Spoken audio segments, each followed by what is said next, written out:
Innovative Greeks event. Over 5,000 people around the world, over 5,000 innovative Greeks are watching today. We're very excited to see you all after 8 months, 8 difficult months, but very, very positive for our ecosystem. So let's recap as to where we started, where we are. So Greece was pretty much absent from the innovation and technology space for decades. And around 5, 6 years ago, we woke up. And a lot of progress has been made in the very short space of time. I would say that we sprinted towards what other countries have been doing for years. And the results are now quite visible. What are the headlines? Well, the first headline is that the market as a whole, from being non-existent 5 years ago, is now close to 7 billion in terms of market cap, the companies involved. The other interesting fact is that out of 125 unicorns based in Europe, we already have 5 companies in Greece that are either already unicorns or very close to becoming unicorns, and probably another 5 that are well on their way. Not a bad result for 5 years of hard work, and certainly as a percentage of the European population, us being only 1.3%, achieving anything over that in terms of representation in tech companies would be a success. So, we're all excited, we're all positive. What used to be, let's call it, an interesting but inconsequential space has now become a priority for the government, a priority for institutions like SEV, hence myself and Dinos are here today. This is what we've been building in the past 5 years. And today, at last, we can say that this sector is heading towards becoming 10% of Greece's GDP. Now, this is no small feat, and we should certainly celebrate. However, sometimes I feel like an amateur athlete who has massively improved their personal record over a short space of time, but then looks at his or her time, her actual performance, and realizes that they still cannot compete internationally in any major event. And that is this bittersweet realization that, yes, we've made progress, but we're still way behind. Now, in what areas are we actually behind? First of all, if you look at the 20 most valuable companies in the world, more than half these days are technology companies. You look at Greece, hardly any of the top 20 companies are technology companies today. A second metric would be investment itself. Our estimate is that Greece invests around 70 million a year in terms of venture capital, so new startups. You look at Germany's recent declarations about what they've invested, and you bring this down per capita, per base of population, it's 700 million compared to our 70. You compare it to Israel, which is 1.5 billion, and you look at Greece and you see 6 VC firms when Israel has 250. So we've got a very long way to go. Hence, the importance of this conference today. You can expect from us always brutal honesty and fact-based comments, because it's the only way we can have the requisite self-reckoning and prescribe the way forward. So, why are we here today? Well, one of the key parameters in which Greece is behind is precisely investments. Yes, Microsoft purchased Softomotive. Yes, they are building a massive data center. Yes, Pfizer have come to Salonika. Yes, we have a very positive, let's say, trend, but we need to go faster. Today, we are exploring how we can convince international investors to come and invest in technology and innovation in Greece. Now, we've had some very good investors come and invest here, both corporates like Microsoft, like Intel, like Samsung. We've had some very large investors like Goldman Sachs, like Bain, like Bessemer, like CVC, and of course BC Partners, but we need a lot more to catch up with the rest of the world. So you'll be hearing today how these people feel, these major investors and these large corporates, about Greece. Where are we on the right track? Where might we be on the wrong track? And what are we missing? What's the missing ingredient, if any? So at SEV, we've been making a very concerted effort to bring under our home all the important tech companies and important innovators in Greece. I think at the moment we have more than 60 members just coming from this field, the largest ones. And in that sense, in a short space of time, I think we become a proper home for these companies. But Dinos will explain to you more about precisely what it is that we've been doing these past few years. It's been interesting times. Thank you, Marco. It is a great honor to welcome today 27 influential personalities from Greece and abroad, entrepreneurs, investors, CEOs, who will discuss how the Greek ecosystem will be able to further contribute to the development of the national economy through foreign investment in high value-added innovation. SEV Innovation Committee was established in 2017 with an objective to promote the development of business innovation, to develop an environment for large foreign companies to set up research centers in Greece, the transformation of research carried out by our universities in marketable products and services, and strengthening the ecosystem of startup technology companies through collaborations and networking. We at SEV had set ourselves the goal to reach by 2025 a capitalization of the innovation ecosystem above 10 billion euros and create 50,000 additional jobs. Our motto at SEV is talk less and do more. Let's see what we've done so far. The actions of the Innovation Committee of SEV are developed around 5 main pillars. Our first pillar is strengthening the innovative capacity of the private sector with the goal to create disruptive products and improve production processes and services. Our goal here is to increase the percentage of activities of high and medium-high technological intensity in the manufacturing sector from 17% currently to approach the European average of close to 50%. So far, more than 50 B2B meetings have been organized in the fields of biotechnology, energy, agro-food, and maritime, some of which have led to commercial collaborations. The second pillar is to increase the expansion of innovative companies in foreign markets. For this purpose, we started 2 major initiatives, the Innovative Greeks and SEV Scale-Up. We strongly believe that the Greek diaspora is an untapped source of growth and wealth for the country. So in collaboration with Endeavor, we have built a community of innovative Greeks. The goal is to have all these great minds come together in a structured way. Till now, 4,500 Greeks of the diaspora follow our initiative, and 850 of them have declared interest in offering services to the Greek innovation ecosystem. These services are mentoring for fast business scale-up, networking and information on growth in foreign markets, as well as assisting in funding strategies. For those who haven't joined yet, now is the time to register to the Innovative Greeks community and support the initiative. Our second initiative, in order to contribute substantially to the development of the innovation ecosystem, is that SEV has become the home for technology companies and startups. In SEV, we founded the SEV Scale-Up community with members of Greek startups and scale-ups, aiming to fill the gap of their collective representation and to receive personalized services from the innovation sector of SEV in order for them to grow faster. In only 7 months of its life, the SEV Scale-Up community has already 59 members from different market sectors.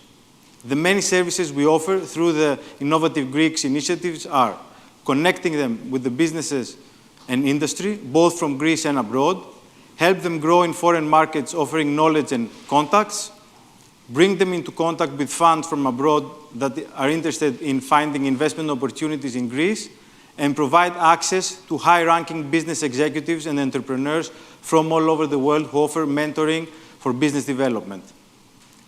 Our third pillar, which is the hardest, in my opinion, is collaborations with universities and research centers. The country suffers in the commercial exploitation of the good research produced in universities. We need to transform research into patents, spin-offs, and technological knowledge that can be used by businesses and industry. The key is the interconnection of research with businesses and the development of partnerships that will help adapt research to the needs of the Greek economy. The fourth pillar is attracting specialized staff to work in Greek startups and scale-ups.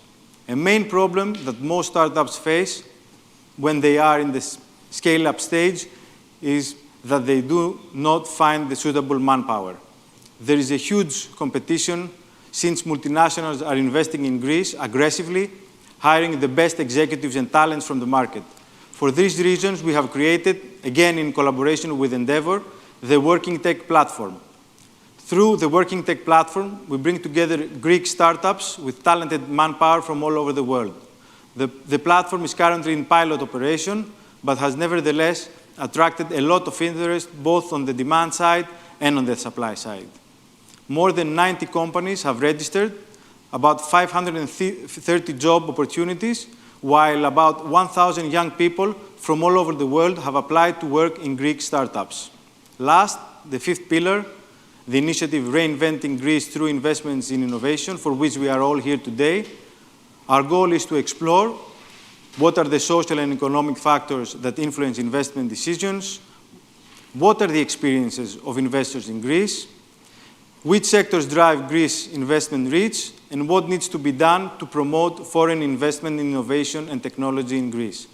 So, in collaboration with Accenture, we conducted the study that will be presented immediately afterwards. Thank you very much.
Hello and a warm welcome to everyone.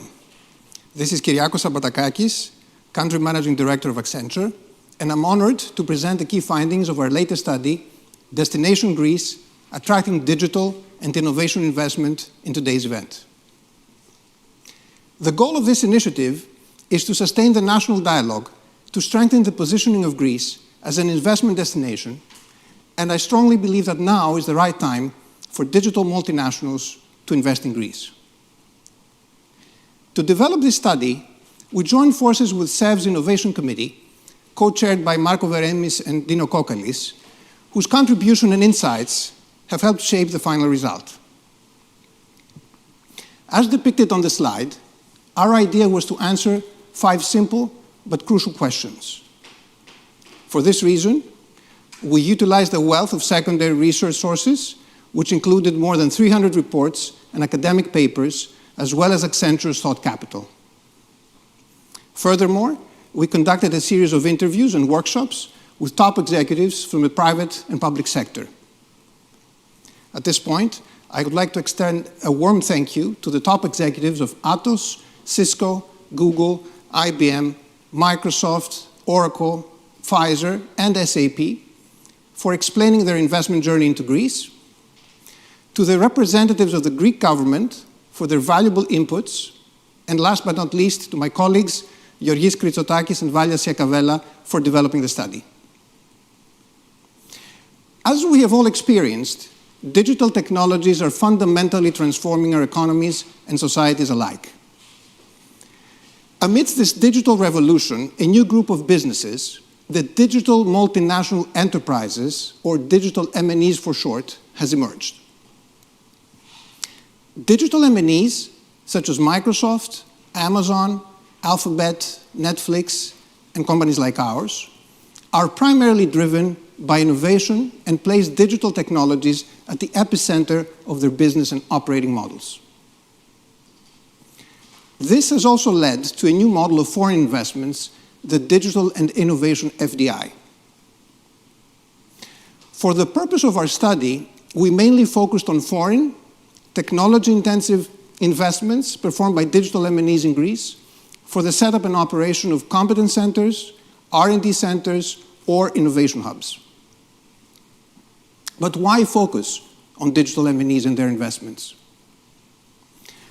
As presented in our study, Digital Greece, The Path for Growth, in 2017, these enterprises are considered to be digital multipliers.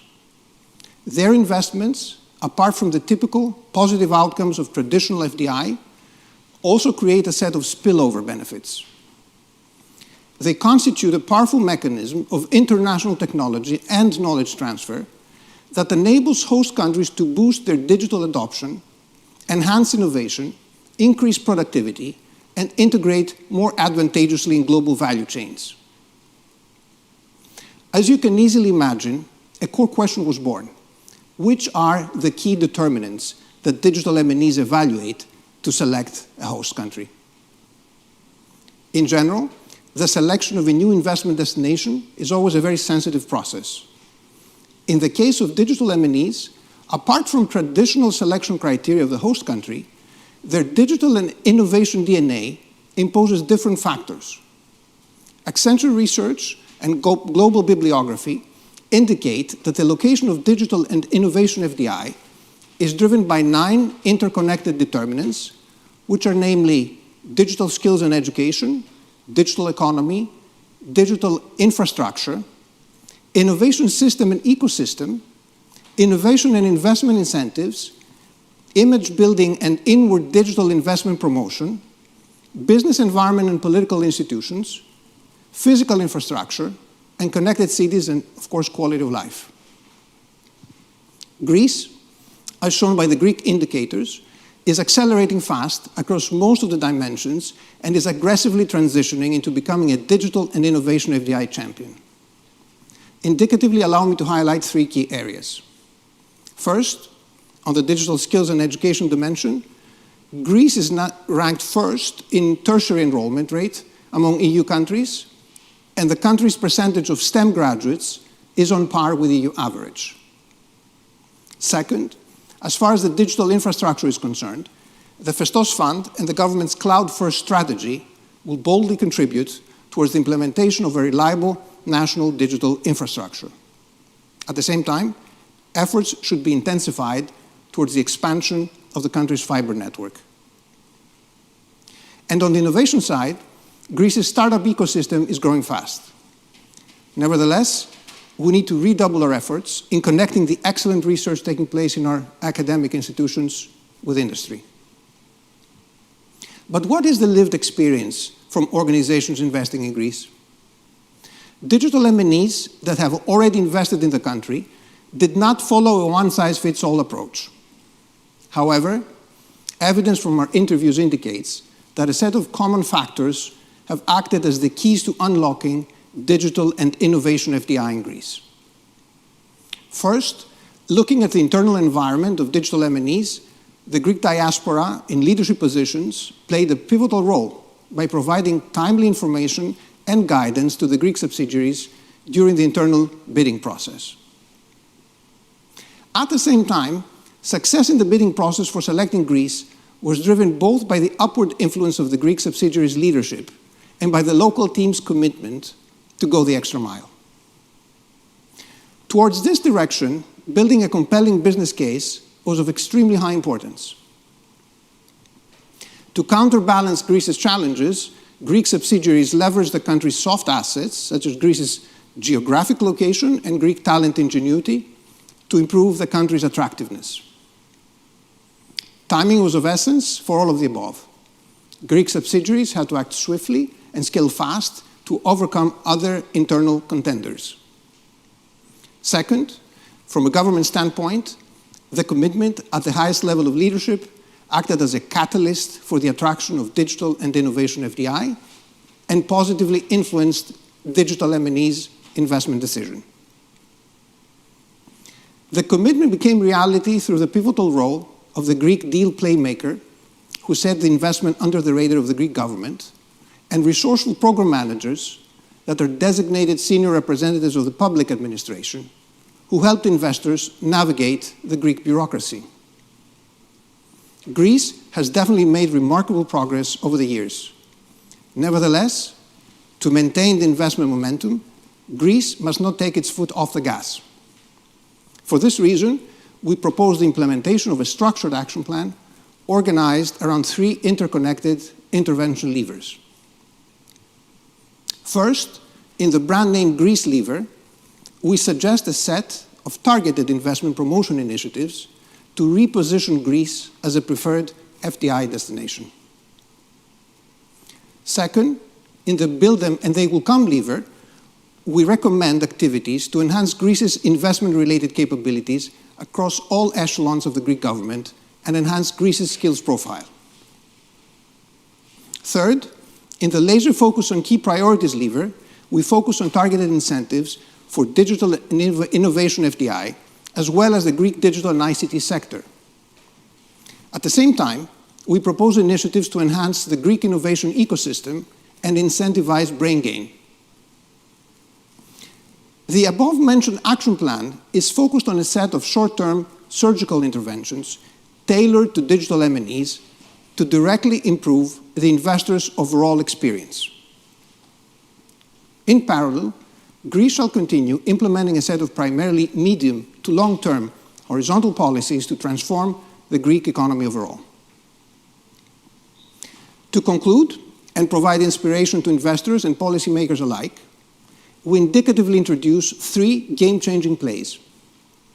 First, building on the cases of the islands of Astypalea, Tylos, and Halki that aim to go green, we propose different regions in Greece to become home to different green solutions and ecosystems. For example, Syros can become home to sustainable shipping, and Thessaly can host sustainable agriculture. Second, we propose the setup of Greece's first digital health campus, which will help reimagine healthcare through high-level research and the design and development of new, innovative healthcare solutions, targeting also the wellness and silver segment industries. Health data shall be at the heart of this endeavor. Finally, we suggest the setup of a Defense, Intelligence, and Cybersecurity Innovation Investment Fund in the footsteps of the Festos Fund. This fund will invest in businesses conducting research or developing innovative digital defense and security solutions that have also civilian applications, utilizing technologies such as robotics, AI, and cybersecurity. To recap, why Greece and why now? Let me address our global audience and highlight a few reasons why. Greece 2.0 is among the first national recovery plans approved by the European Commission. With more than 60 reforms and 100 investments, it is expected to funnel 32 billion euros into the Greek economy. Furthermore, over the past years, investment-friendly reforms, such as the significantly reduced taxation, the non-dom tax regime, and others, are transforming the red tape into a red carpet for welcoming investments. In addition, as already stated, Greece's human capital can make the difference. Digitization is positioned at the heart of Greece's reform agenda, while 25% of the recovery grants will be allocated to digital transformation. Greece aims to significantly contribute to the green transition. The new climate law, the GR Eco strategy, Greece's objective to become lignite-free are only some of the initiatives that stand testament to this effort. Finally, Greece is a wonderful country to work and live in, a fact that positions Greece as an attractive destination, not just for tourists, but also for digital nomads and digital MNEs. We hope that this study will serve the global investment community in assessing this new phase of Greece. We believe that the time to invest in Greece is now. Thank you very much.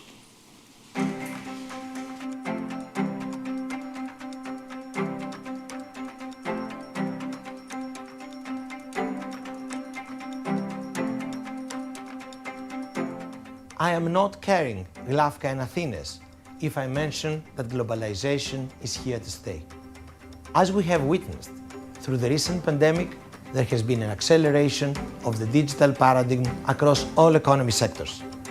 In that sense, all companies will eventually become technology companies and therefore prioritize technology delivery as their core capability. The ability to master digital skill and deliver products and solutions at a global scale will therefore be considered essential across the board.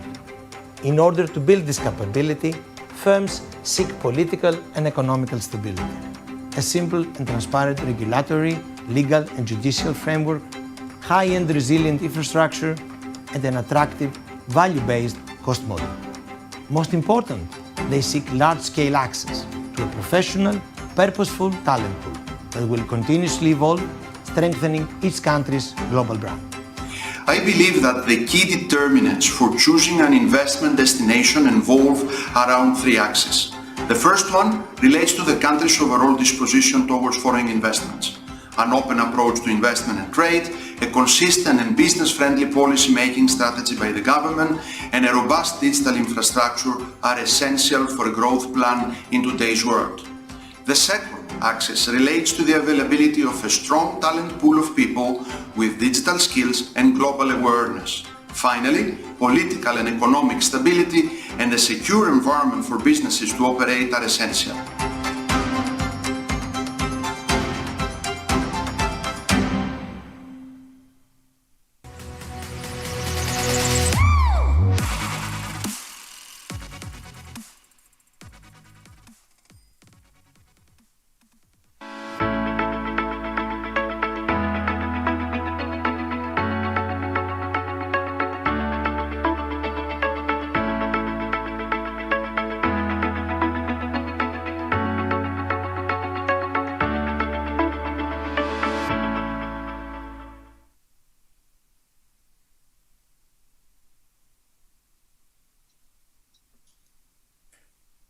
Hello, everyone.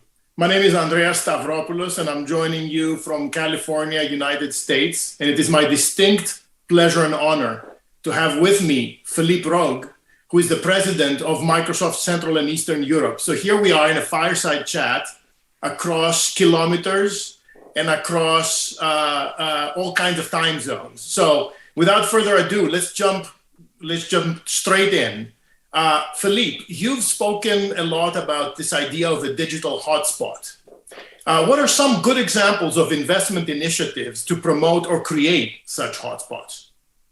Well, first of all, thank you, and Kalinikta, Andreas. I appreciate it's very, very early for you in the morning, but you look absolutely in top shape. Thanks for the opportunity, and thanks to the audience for chiming in today. Indeed, we talk a lot about a digital hotspot, and sometimes people ask, "Hey, what is a digital hotspot?" And in a way, it's obviously a relatively conceptual thing, but effectively, it's a place where we envision, people, businesses, and communities to be empowered to prosper and grow through digital innovation and with global ambitions. So it's sort of the nirvana of what a digital reality would look like. And we believe there's an incredible opportunity across Central and Eastern Europe. I've got the privilege of running teams in 33 countries. Greece is obviously one of the most successful stories, as you all know, and as many of the speakers before me have highlighted. But essentially, it's about making sure we help the countries we operate in chart a path to that future, which is really out there in terms of opportunity.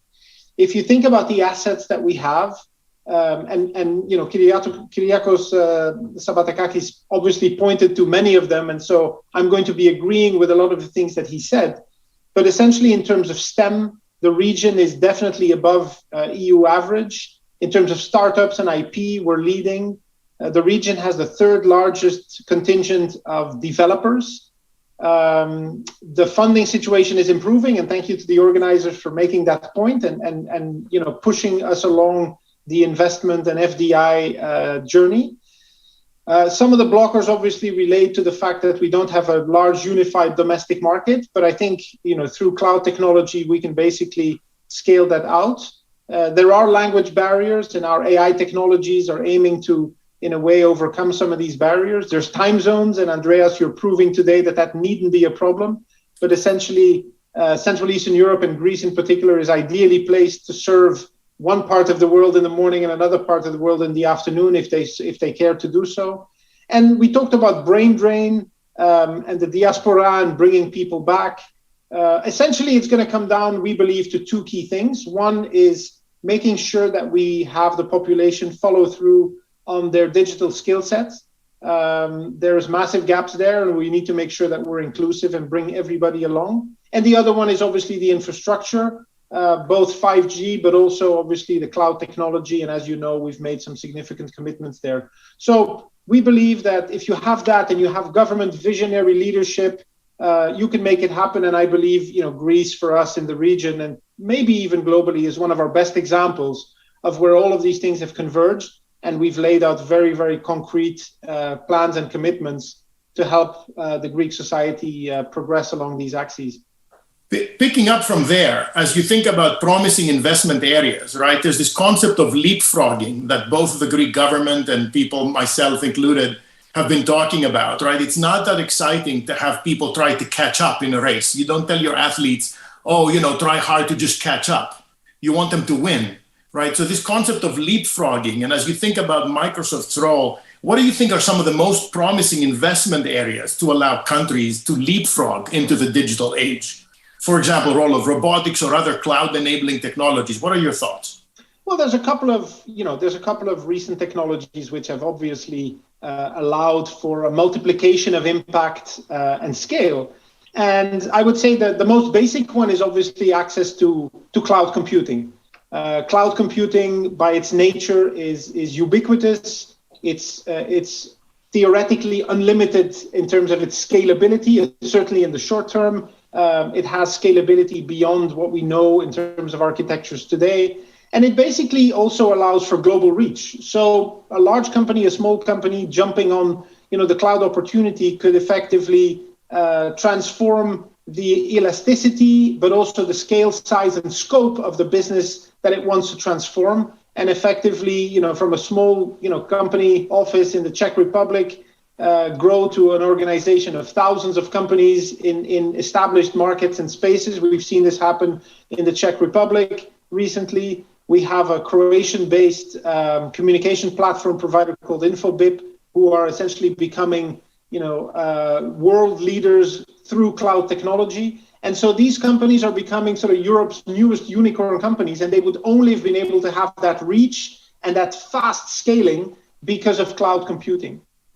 The second thing is ultimately digital government services need to be there and have a stimulative effect. So we did some data analysis looking at 1,000 data sources, and effectively it's clear that the government probably has the biggest blocking effect, but also the biggest catalyzing effect, which in a way is you would expect, but it's great to see it reflected in the data. I do want to call out, smaller countries like Malta, where we have completely reimagined together with the Malta IT agency their entire government services on a hybrid cloud system. and really taking it from effectively what it was a couple of decades ago into essentially today one of the world's leading government service providers. Malta was declared #1 in e-government by the European Commission in 2021. So size in a way doesn't matter. I think legacy matters, and the less legacy you have, the easier it is for you to leapfrog, and obviously governments play a key role in that. And then the third one is obviously automation. There's a lot of talk today about increasing productivity, and obviously computing and our industry is at the forefront of that. But if you take examples like our recent acquisition in Greece, Softomotive, global leader in RPA capabilities, robot process automation, you see massive benefits down the road in terms of scales and size. And it's fantastic to obviously have this based out of Greece, or UiPath, one of our most important partners, but also to some extent competitors. The first European decacorn, so worth $10 billion, IPOing recently, running on the Microsoft cloud, are two good examples of what scaling and automation can do. Excellent. Switching gears for a second, we're in the information age, we're in the digital age, where maybe the importance of the human capital versus the other factors of production like land and resources becomes increasingly important. As a company leader in this information age, how do you think about your investing priorities? And maybe I will combine this also with this question of, not only how do you think about your investing priorities, but how do you think societies should appreciate the investments that happen by multinational companies like yourselves, right? Especially as they create value add on the ground.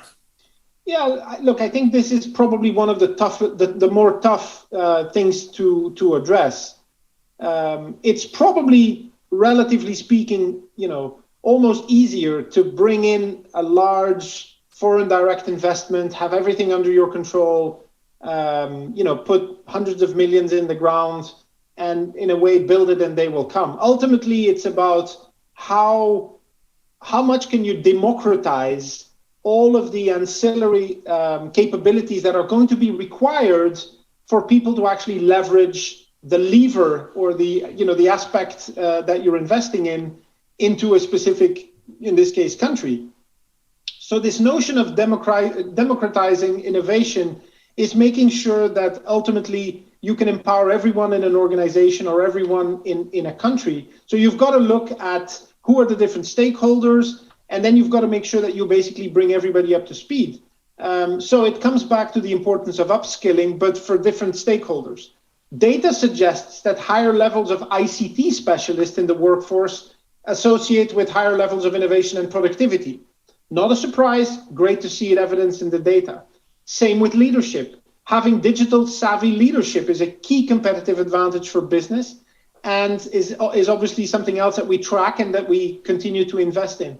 But I think you've got to go beyond that. You've got to look at urban versus effectively non-urban people. How can you get, not just the tertiary sector, the secondary sector, but maybe even, agriculture? How can you get a level of skilling into your primary sector and make sure that also they benefit and that you have a truly inclusive, digitization?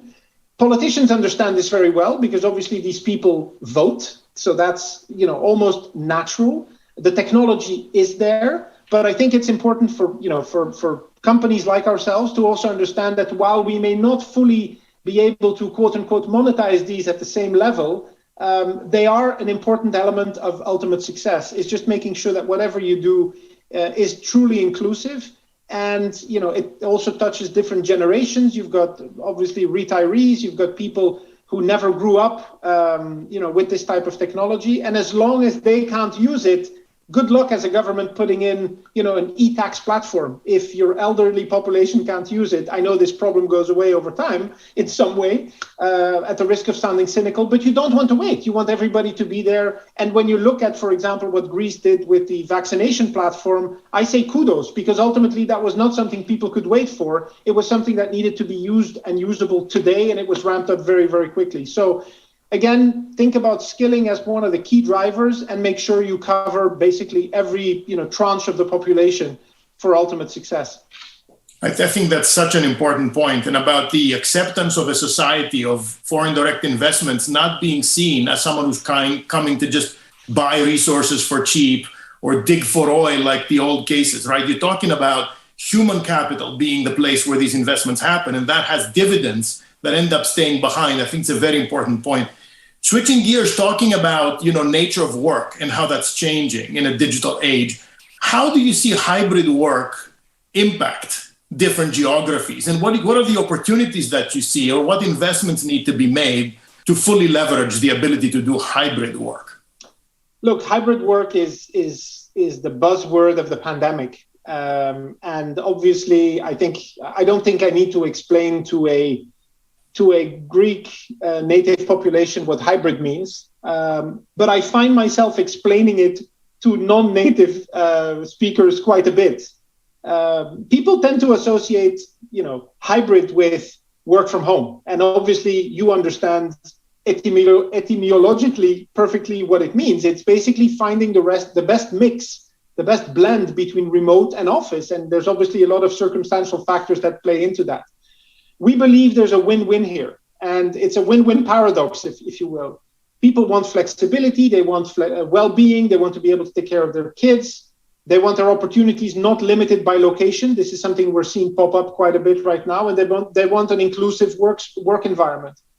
Companies are increasingly struggling, and I think this is a second mega trend, to make sure they maintain the level of engagement of their employees. Frankly, they may not even have access to talent anymore, and so this becomes a lever for them to expand the pool of talent that they can tap into. Of course, there's operational savings, and then from a societal perspective, you've got better inclusion, and you've got obviously people no longer standing in traffic jams, which is an economical benefit, and of course, emissions and what have you. So if you look at it, it's a beautiful equation we should be able to address. What is, I fear, holding us back a little bit is that we're still somewhat stuck in old habits. Look, many of us started a few decades ago, probably. Andreas, you're much younger than I am, at least you look the part.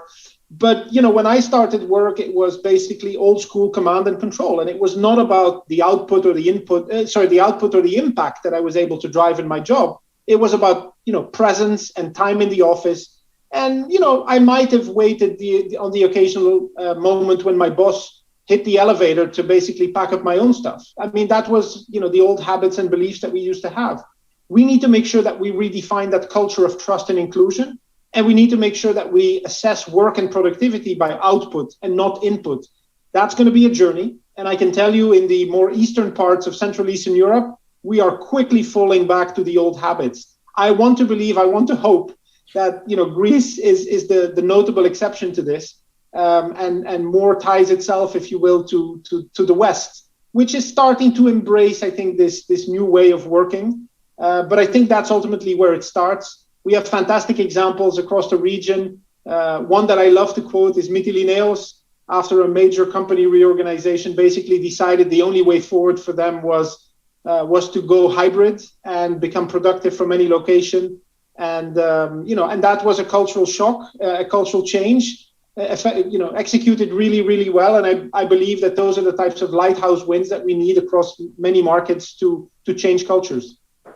This idea of the, like you say, presence versus output, right? I think a lot of this stems from the manufacturing, the industrial age, when the 40-hour work week was a product of shift work, relatively undifferentiated. People would show up and they would have to clock in and clock out. Yep. And, this persists. But today, I mean, we found in our office that people work in certain functions more efficiently by being available more around the clock and not having to have a 40-hour work week per se. Sticking with the nature of work and how that's changing, like we were just discussing, Greece has been a country that has experienced brain drain over decades, right? And we keep talking about brain gain and regain now coming back. So for countries like that have experienced it for decades, can brain drain be reversed? And if so, how do you think? This is, for me, probably one of the most exciting facets of my job. because not only does it allow us, when we look at this, when we analyze this, and when we start taking very humble steps to, in a way, counteract this, we can make a difference to the country, but we also make a difference to people's lives. And so it becomes a bit of an emotional aspect, but our ability to basically bring people back to the region. This is as much a problem in Central Eastern Europe as it is specifically in Greece. As you can imagine, many leaders across many countries have calculated basically how many doctors they train in Romania who then leave by the hundreds to go work in France. How many expert professionals they train in many of the other countries who then go off to Western Europe or the UK now and basically earn a living there. And the pandemic was sort of the big moment where people came back for family reasons. And now the challenge is, how do we lock them there? How do we keep them, give them an opportunity, make them successful at home? And I think we can tie into a little bit of that emotional piece where people, frankly, also post-pandemic, feel that it's important to reconnect with families. And frankly, many of them are parents and they're seeing their children move out. And the question is, will they ever come back? So look, it's great to see diaspora. It's great to see people leave and gain experience. You want to make sure that obviously you bring them back. I was going to say to you, Andreas, just, looking at what you do, there's many sandy hill roads in Greece. I would recommend you return to. They're beautiful. I had a chance to visit some of them when I was in ancient Olympia a couple of weeks ago. But essentially, the ability to bring colleagues back, the ability to bring talent back. My mailbox has been flooded with LinkedIn messages, emails, post our GR for Growth announcement of people saying, hey, I'm Greek, and I never thought I would write this email, but thank you for investing and believing in my country. And if you ever need someone, here's where to find me. So I think, yes, we are doing this. The government policies are fantastic. We've been able to use them for some of our colleagues to come back, as well as overseas talent. So I believe this is absolutely doable. And I think it's probably the most rewarding from an emotional perspective. I could not agree more. I mean, I'm trying to practice it myself. One of the reasons why I'm getting more involved in events like this is to spend more time back home, right? There we go. I find that the quality of work that you can do when you're in an environment that provides balance, right? It's not, again, about the quantity, it's about the quality. You can have these bright moments of inspiration that happen when you feel like you're in a place where all the experiences are sort of conducive to the lifestyle that you want. Let's come to what could be a touchier subject. Greece is traditionally has been a pretty homogeneous country. And obviously, in a globalized economy, and in one when we're talking with the nature of work about attracting people from all over the world, right, to choose places like Greece to have their own, call them bright moments, right? You're going to have diversity. You're going to have a more open society. You're going to have heterogeneity that's introduced into the mix. Now, you're part of a large multinational company that has all kinds of different people with different backgrounds in them. So as you think about both companies like Microsoft, but also, governments investing in things like openness, diversity, but frankly, also societies investing into this acceptance of differences. How can you take what can sometimes be seen as a struggle, or by some people even maybe an attack towards the fabric of this homogeneity? How can you actually take those differences and openness and turn them into advantages? Yeah, look, this is probably, as you say, one of the most complicated topics that we have. And the starting point for us as a multinational is, by definition, we're a multinational. So we operate in pretty much every place in the world. And our mission statement, I think is pretty clear. It's empower every organization and every person on the planet to achieve more. So essentially, that has to be a starting point in everything that you do.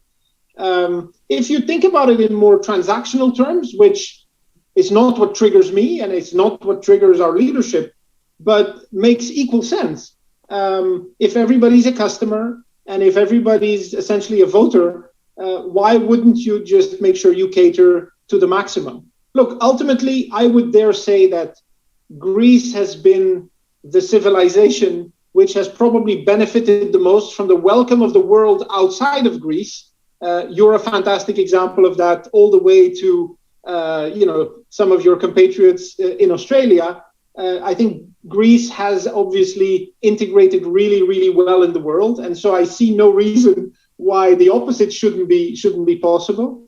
At the same time, I think there are plenty of barriers still today. Many of them unintentional, many of them baked into anything from construction and access to buildings, which obviously times are changing. Sexual orientation and preference is something which, frankly, I don't think we should even have a discussion about. But frankly, we're still not there. And a lot of these things, frankly, have been coded into our old DNA and to our old systems. We're having societal discussions right now which were unheard of 5 years ago. And so whatever we do, whatever decision we make, we want to make sure it's inclusive. I talked to you a little bit about making sure that white collar all the way to agriculture are in a way treated in the same way. I think that's another way of doing things. If you think about the young generation which grew up with a smartphone in the womb, all the way to the generation of my parents, who today, when there is travel involved, don't even know how to fill out a COVID certificate and download a boarding pass and get the right tests and the QR codes and whatever. We're running a risk of really, really alienating a lot of people from this digital transition, which is being forced upon us, especially with the pandemic and travel and what have you. And so making sure that we remove barriers and that we commit to that common promise, I think very selfishly is also the best way to have people embrace it. Because if you need to remove fears for people to say, yes, you will be able to benefit, but you can't really sell a benefit unless people are when people are still scared of some of these things today. So for me, this is a call to action and a commitment that we have been making. Look, we're living in life-changing times. Everyone has a role to play. Everybody needs to come on board. And I think we have a unique position as business leaders and as government leaders to make an impact and an imprint, much like sustainability on inclusion. So I don't know what would be holding us back unless making the commitment, being inclusive. I don't see any downside. I think we can, and I think we should. I think one of the most important things is for people that have experienced, openness and differences and seen how it can actually add to better decisions being made, instead of thinking of it as some sort of sacrifice you're making. Absolutely. It's actually, through the wisdom of crowds and all that, you can prove that having that sort of diversity and openness leads to actually better outcomes. It's not something you do for somebody else. You do it for yourself at the end of the day. With the last minute that we have, any quick thoughts about the future of Microsoft in Greece that you can share with us? Are you optimistic? How do you see things overall? Is anything keeping you up at night? Well, look, I had a long conversation with Theodosis this morning, our general manager. You'll get a chance to listen to him a little bit later on in the panel. I think we're in a position right now where, we feel we have made incredible amounts of progress. We feel, very humbled, but very proud about the contribution that we've been able to bring. One of our proudest moments was when Moody's cited the Microsoft investments as one of the reasons to basically downgrade or upgrade, if you will, the credit rating of Greece. That for us really, hit home and told us that we were making a dent in the universe. And so now our sights are set on what's the next step. And I think skilling is going to be key. I think making sure every small company doesn't get left behind and can join this digital revolution is going to be the next step. So we're incredibly bullish, but at the same time, we're still incredibly hungry because there's so much work to be done still. But I'm very, very proud of what our teams have done in Greece. And I hope we will continue to amaze the Greek people with our generosity, our ingenuity, and our ambition.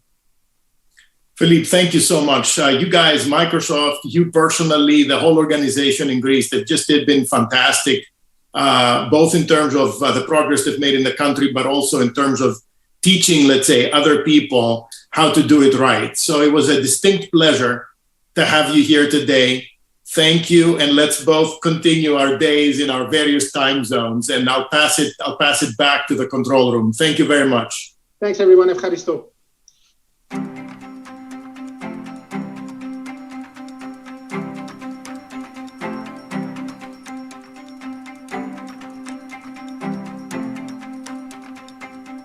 Based on our recent investments in Greece, and as depicted in our study Digital Greece, the Path to Growth, it is crystal clear that Greece's highly skilled and sophisticated human capital is one of the country's key assets. Greeks have built over time an international mindset. They're characterized by their loyalty, commitment, and sense of ownership in everything they do. Most importantly, they have developed resilience mechanisms as a result of the successive turbulence they had to face. In general, Greece is an outward-looking economy with great potential in a wide variety of sectors, spanning from shipping and tourism to ICT, energy, life sciences, and supply chain. Greece's strategic location, its constantly upgraded infrastructure and maturing startup ecosystem, and the various incentives that have been put in place, in combination with the quality of life it offers, provide a very attractive framework for long-term investments. Greece is now riding high on a positive momentum, while optimism seems to be intensifying. Understandably so, following the change of mindset and acceleration of reforms set in motion on our road to post-pandemic economic recovery. The current commitment that drives the country's digital agenda, its crucial geopolitical position, along with the high level of our labor skills and the quality of life the country offers, make up a matrix that showcases the country's attractiveness as an investment destination.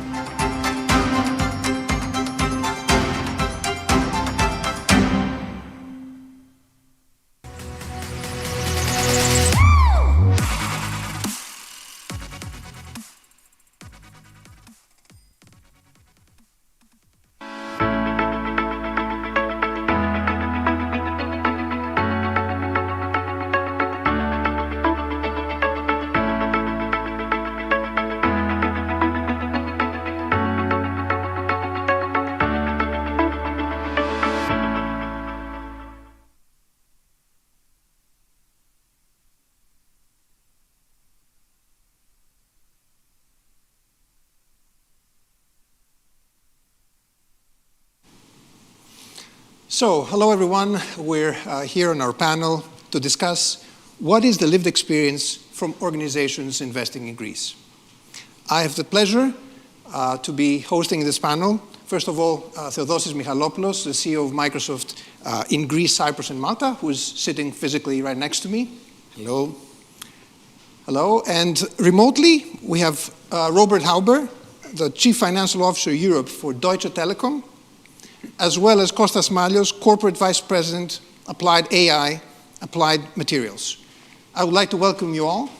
And I have to say that it's pretty amazing how people from all over the world, including our panelists, are attending this event. I think Kostas in the west coast of the US is probably something like 5, 6 o'clock in the morning. So thank you for being with us.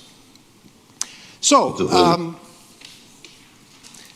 what we would like to do today in the panel is explore some aspects of your journeys into Greece. And I would like to start off by asking, why did you choose to invest in Greece? And maybe I start with Theodosis, who is sitting next to me. Theodosis, which were the most appealing factors that Microsoft identified in Greece and decided to further expand here? Thank you, Kyriako, and thank you for hosting us here. Also, Philippe, previously, it's a great honor to be here. So, I would say that I would focus on 3 different factors. The first one is definitely the geopolitical position of Greece. When you are investing in a data center, you want this region, the data center region, to support many countries. So the position of Greece is a very strong one to be able to support the neighboring countries. So that was one important part. The second one was the access to the energy. So data centers need energy. And we as Microsoft, we have taken a commitment that by 2025, all our data centers will run 100% on green energy. Taking into account this, we need to go and invest in countries that have access to green energy, solar, wind, and this was another reason that after careful consideration we chose Greece. But the most important, I would say, the third one, was that after a long period of the recession, we were seeing clear signals that there was a strong opportunity for Greece to take leapfrog steps in digital transformation, come through, and we were already in the pandemic, and we could see that within a few months we were taking big steps. So when we were creating a business case for our CFOs with my teams, we were working very strong to persuade that there was an opportunity here. Now, seeing that, after 13 months that we've been in this journey, I think there are already proof points that this is true. We can see in some reports, for example, the Digital Risers, that measure trajectory of the transformation of the private and the public sector, that we've made significant steps. And you can see it every day in our lives, in public sector, in organizations. So that was the main reason that we invested here. We thought that there was a clear opportunity to invest now and be part of this journey that was going to happen, and I think that it is already happening. Regarding the competition and the fact what other countries, look, Microsoft in general, we will make data centers in different countries, not in all. But I think that it is never a competition between which country will create a data center, but it's mostly a decision to invest for the future of this country. For example, 1 week ago, recently, we announced the Belgium data center, which is also a core investment for Microsoft. So I think that you get an idea on how important this is from our side, and whenever we take these steps, we take a very good calculated risk to invest and be part of this journey. This is a great journey, and thank you for sharing the fact also that what you see now corresponds to what you were hoping to see back when you were planning the business case. Yeah, there's always a business case behind any investment. You know that very well. Absolutely. Let me switch over to Robert. Robert, how would you summarize the experience of DT after being an investor in Greece for more than 12 years now? Well, dear Kyriakos, first of all, thanks for the invitation and good afternoon. It's also a big honor for me to participate here. Well, we invested already in 2008, and the reason for that were pretty much obvious. We are the leading European telco operator, being present in many countries in Europe and in the US, and with the revenues of 100 billion and serving 240 million customers on both sides of the Atlantic. Greece was quite a logical country to invest. And the key drivers were that being part of the European Union, that was very much important. Also being able to rely on a functional legal system. So that was pretty much logical. Unfortunately, and I remember very well the day when we announced the acquisition, I think this was the 17th of March 2008. This was exactly the date when Bear Stearns was going towards Chapter 11. Later on, Lehman Brothers followed. The rest was history. So I remember the financial crisis, and this had big impacts on share prices, which imploded, and which resulted into the fact that at the day, we for the first time consolidated OTA in our books, we had to do an impairment. So that was for sure not a good start into investment. And I personally became CFO in 2016, so quite a couple of years later. And I don't want to think what my predecessors were thinking in the years when we are going through several waves of crisis, not only the financial crisis, but later on the Euro crisis, and nowadays the pandemic crisis, where we're hopefully through in a couple of months. But to summarize that, it was overall a roller coaster with lots of ups and downs. And many companies left Greece. We stayed, and we are committed to Greece. And if you ask how I consider the investment, look, we took a risk, and there were a lot of ups and downs. But finally, I have to say that it was a good investment. OTA is right now, after going through a huge transformation, one of the jewels of Deutsche Telekom. And we are committed to Greece. We are committed to OTE. We are very much interested to drive the digitalization of this country. And we will not only continuing investing, but even accelerating. Thank you, Robert. And it's very nice, of course, to hear that you consider your investment in Greece as one of the jewels of your portfolio. And we all empathize with the roller coaster over all these years. I guess you've been invested here for quite some time and experienced a lot. Shifting gear right now and moving over to Kostas. Kostas, you've been involved in many things already in Greece. 3 years ago, you led the sale of Innoetics to Samsung, the first sale of a government-funded research center company, if I may call it so. And more recently, you led the applied materials acquisition of Think Silicon. Can you talk to us about the transformation from academic researcher to global commercial success? And can you talk to us a bit about your experience? Yeah, thank you for having me. Thank you for having Applied here this afternoon. Hello, everyone. So in general, I guess I would say is that I see Greece as having a technology renaissance. I think if you look at the data points, particularly over the last couple of years, the amount of FDI coming into the country, the investors that are looking at Greece differently is very, very encouraging. So I'm very, very bullish on Greece and its prospects right now. Innoetics and Think Silicon are great companies, and they're just slightly different. And it's been a pleasure to have both the opportunity to sell a company, a Greek company, a technology company, and be part of that team, but also to be a part of an acquirer coming back and buying something amazing in Think Silicon. So, the difference, I guess I would say, is Innoetics built a world-class TTS technology, text-to-speech technology, that really took it from the lab and put it against huge competitors like Google, Alexa, Siri. And the TTS is what really brought Samsung to the table. When I think about, what catalyzed it, it was actually the technology and the product. There's no question about it. That's why Samsung acquired Innoetics. That team is still thriving, led by Emilio, still in Athens. It's growing. It's working on amazing technology at Samsung today.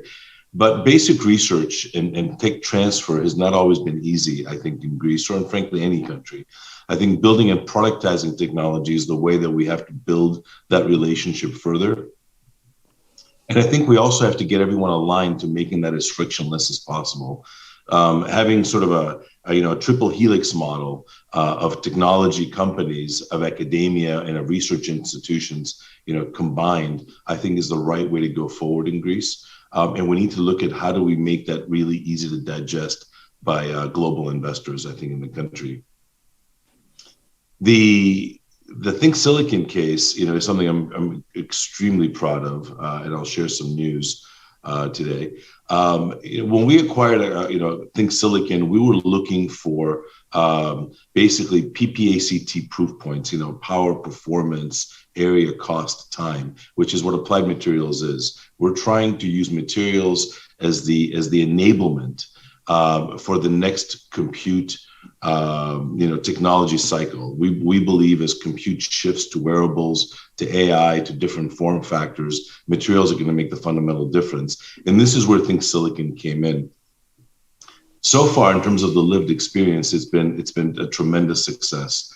We're very, very proud of the team that was based in Patra. We've opened a brand new office in Athens. We've also opened an office in Thessaloniki at Aristotelian University. We've doubled. We're going to triple the size of the team in the last 18 months. But more importantly, we acquired and made an investment in Greece's applied materials because the technology was there. The technology was there with a line of sight of market, and the team was very, very hardworking. They were very focused on what they were doing. And today I can announce that starting about 2 months ago, Think Silicon technology, this is end-to-end technology that was exclusively developed in Greece, is currently shipping in 6 major brands of wearables. There are over 10 million chips already in market. That number is going to grow quite a bit over the next few months. And I think that's the proof point for me at the end of the day. Can technology developed, conceptualized, envisioned in Greece, can that make it to market, and can it be world, scale competitive? And I think for me, the answer is yes. There's no question. Today, Think Silicon is part of the global applied family, but it has all the advantages of being a Greek company. We have amazing talent that's market focused, that works, incredibly hard. I mean, we really have a great team. And I think more importantly, in the future, when you look at semiconductors and AI, one of the 4 pillars of the next, industrial revolution, I think we're right in the crosshairs of where we need to be as a country and as a business, leading in ways that will literally, I think, alter the way we live and the way we work in the world. We're looking forward to continuously working with the Greek government, who's been incredibly supportive. And we're looking at bringing in additional R&D into the Think Silicon team to be done out of Greece. So we're very happy. Our experience has been excellent. Excellent. Well, thank you very much, Costa, for these insights. And, the first point within Noetics has been kind of the holy grail, that we've been chasing in Greece, how to convert actually academic research into high-class, high-grade global know-how. And you've shown how it can be done in this country as well. Thank you for that. So, moving ahead, I would like to examine shed some light on a different topic. Some of the negative aspects or obstacles that you've seen, some maybe that are still persisting, others have you been successful in bypassing them. And I would like to turn again to Theodosis to ask the following.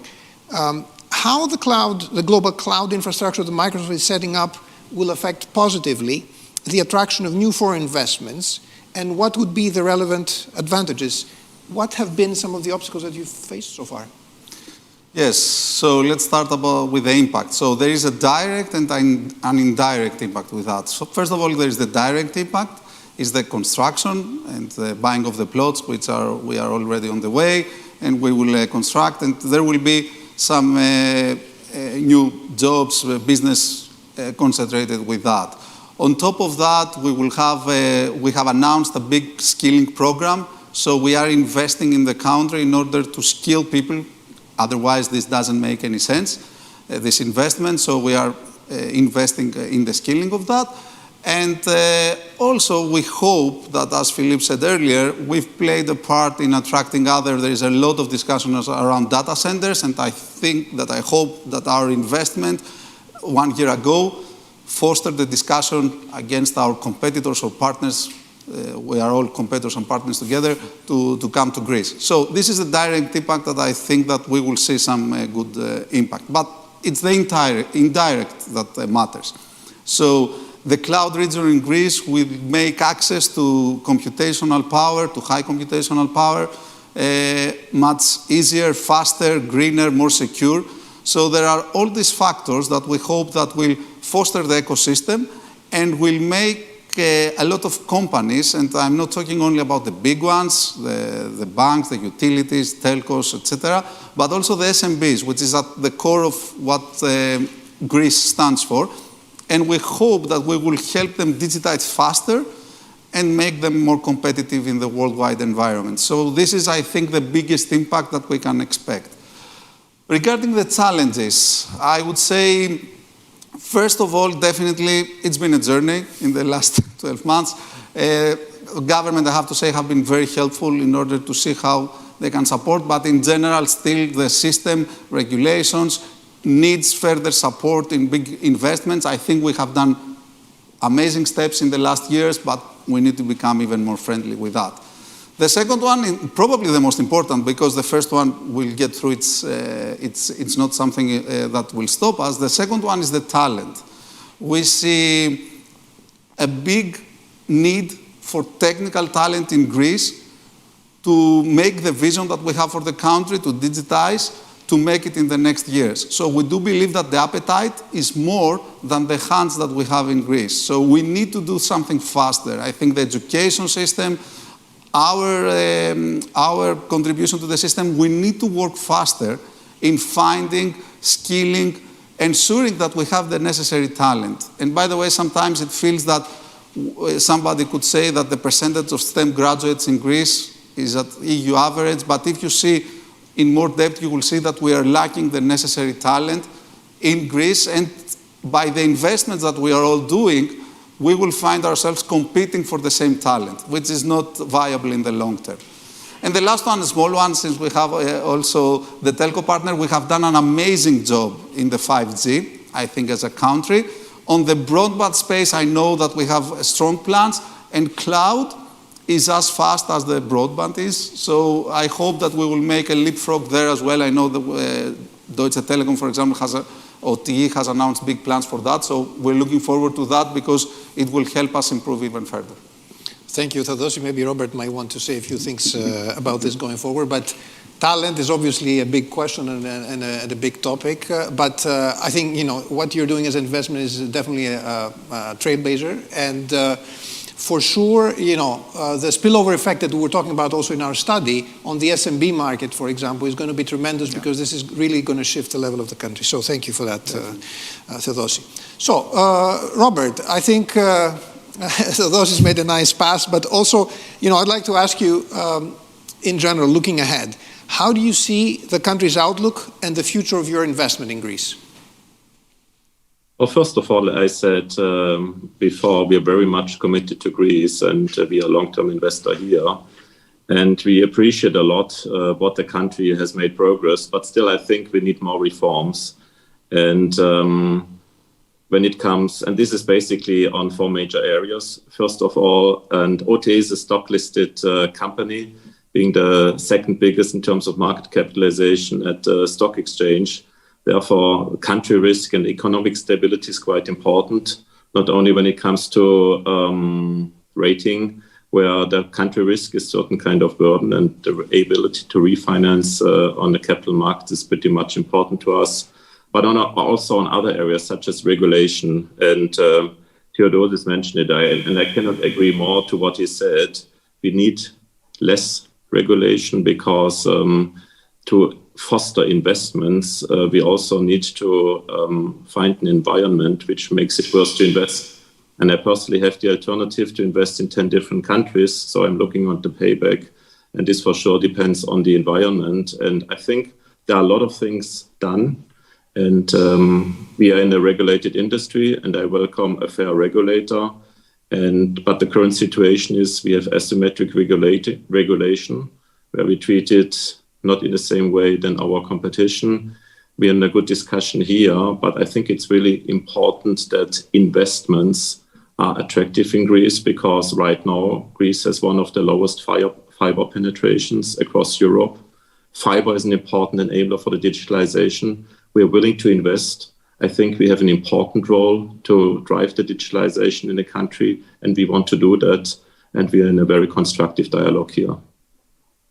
Excellent, excellent. So if I read correctly, what you're saying is that we're in the right direction, but we're still not out of the woods. So there's still some things that can improve the overall environment. Okay, Costa, back to you. Which further improvements can you suggest that will help tech startups to scale up and penetrate global markets by receiving investments from abroad? And what is there to be done from a government and innovation ecosystem perspective? Yeah. Thank you. I want to echo what was just said by Theodosis and Robert. I think simplifying the regulation, just in general, providing a stable environment for FDI to occur in the country is critical. We went through a period when there were retroactive, regulations that came in, which, for any investor, whether you're an individual investor or a commercial investor, an institutional investor, you need predictability to calculate your ROI. And Robert is exactly spot on. That's what drives investment. And so I think the government has made huge strides in stabilizing the environment. I think we need to keep going, and I think we need to simplify the regulation even further. Nothing new here. I also want to mention what Theodosi said, which is, one of the challenges for startups is talent. A few years ago, we never thought this would be an issue. But today, Greece is on a roll. I mean, we're really making a lot of progress. There's a lot of companies that are coming in. They're looking at Greece, and I'm starting to see a little bit of a talent crunch in the country.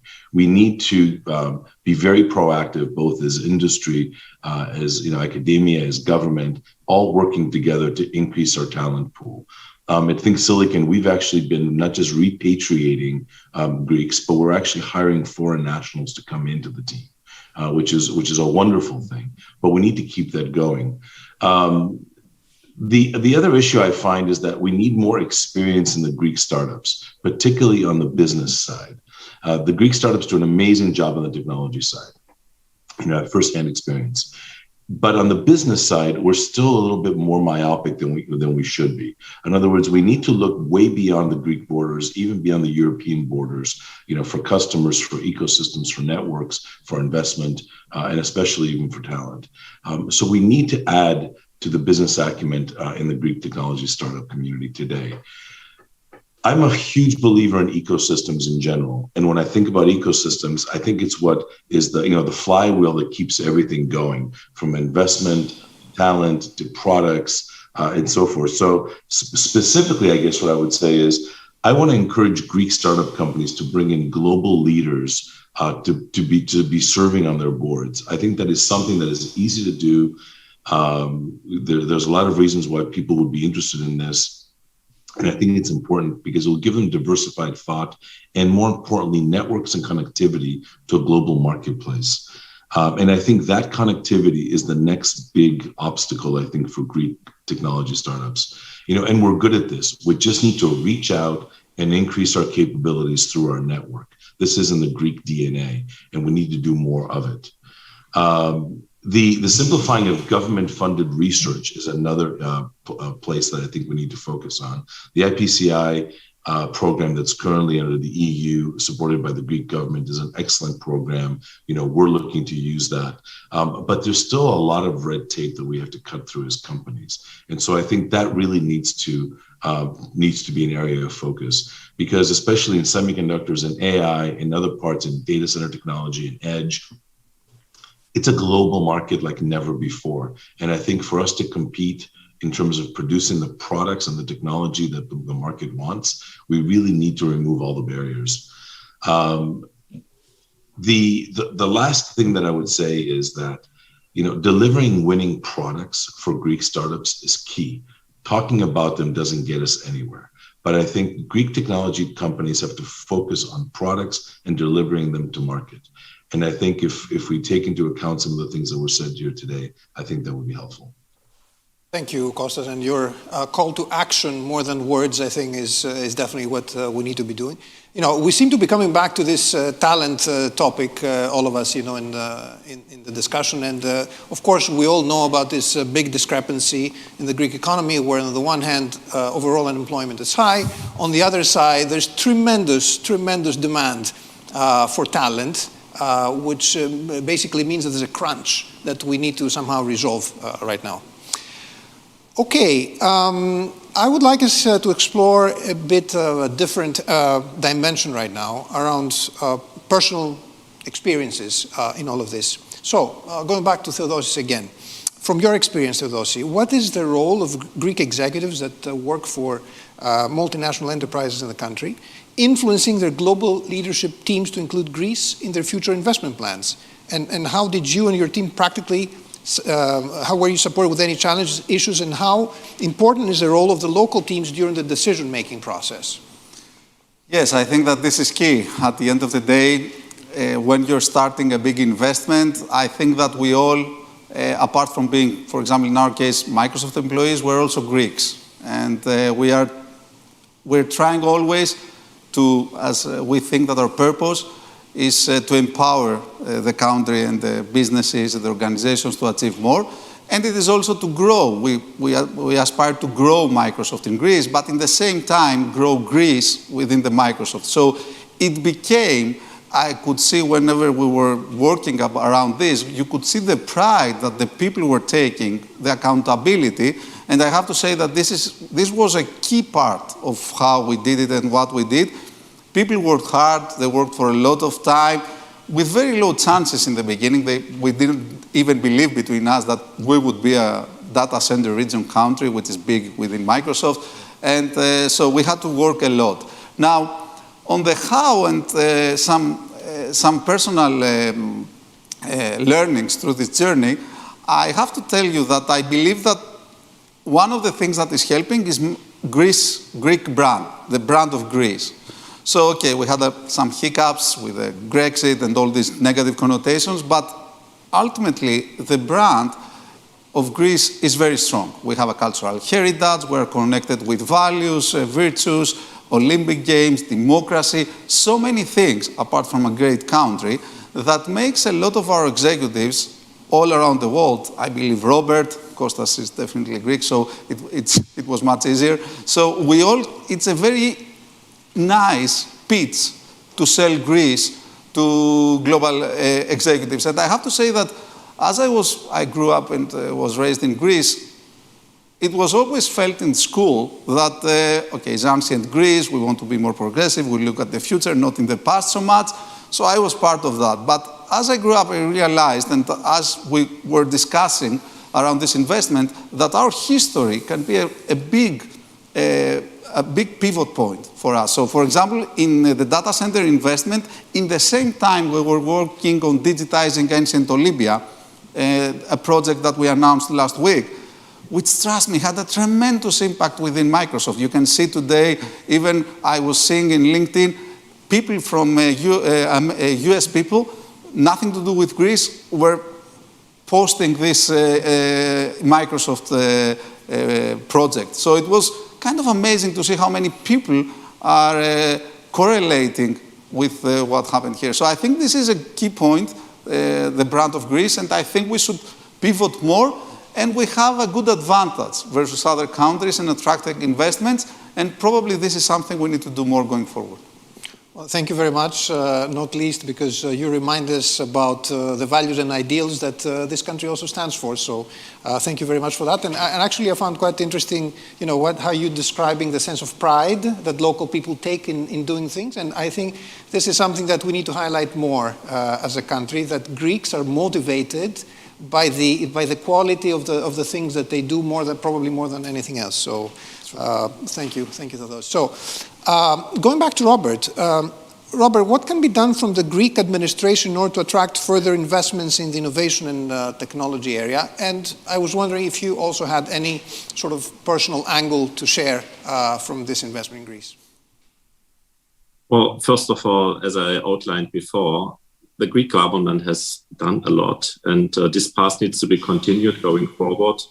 I touched before regulation, but also other areas such as taxation are pretty much important.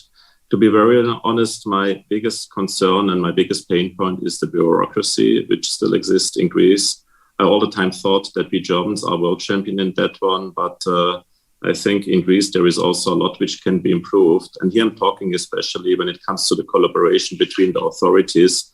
When we would like to enhance, to help and support to digitize the country, there is some things which can be done better. When it comes to my experiences, very honestly, and I have a little bit of different perspective being German on Greece, I have to say that Greece is really a wonderful country with amazing people, and also to say this very clearly, for me, a core member of the European Union. So from that perspective, I'm really happy that this kind of Brexit discussion is a discussion of the past. And I really admire a lot of things here in this kind of countries. Also, the quality of our management is really excellent. And if I look at what I really admire here is the passion in the execution.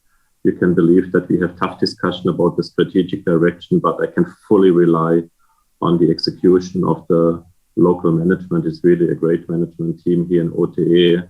And not surprisingly, OTE delivers the best services in Greece, in the country, is a technology leader in the country. And from that point of view, I think we are in a good way to modernize together with the Greek state and digitize the Greek country going forward.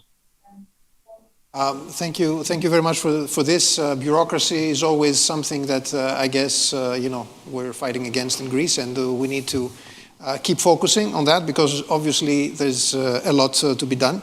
But thank you very much, Robert, for this. And moving over to Kostas for a question to you on this front. How easy or difficult is for Greek startups to negotiate directly with digital M&Es? What piece of advice would you share to those startups looking to achieve synergies and attract investments from foreign firms? Good question. Based on my experience, I think Greek startups neither have it easy or hard. I think it's the same. And I think this is important. I think we need to build the mindset that we are in a global marketplace for investors. Investors have many options, and yet they're all chasing deals. They're chasing the top deals, trying to place their bets. The key thing here is I think Greek companies have to make it easy for them to place their bets. So what does that mean? I think that means is prepare your company, build it correctly, build it to scale from day one. The company needs to be ready for a world-class opportunity or investment or scrutiny at any point in time in its trajectory. And so building it correctly and not becoming complacent about how you build it, I think is a critical point. Another one is to build, obviously, a highly developed technology that is highly differentiated, that's valuable and sustainable. In other words, build a moat around your specific technology that differentiates it from other companies. And that doesn't have to be invention. It can be literally innovation, which are not the same thing. And enlist the active support of your customers, your early adopters, your networks, the investors and the media. Constantly be working in a 360-degree way to get your company in front of the right people at the right time.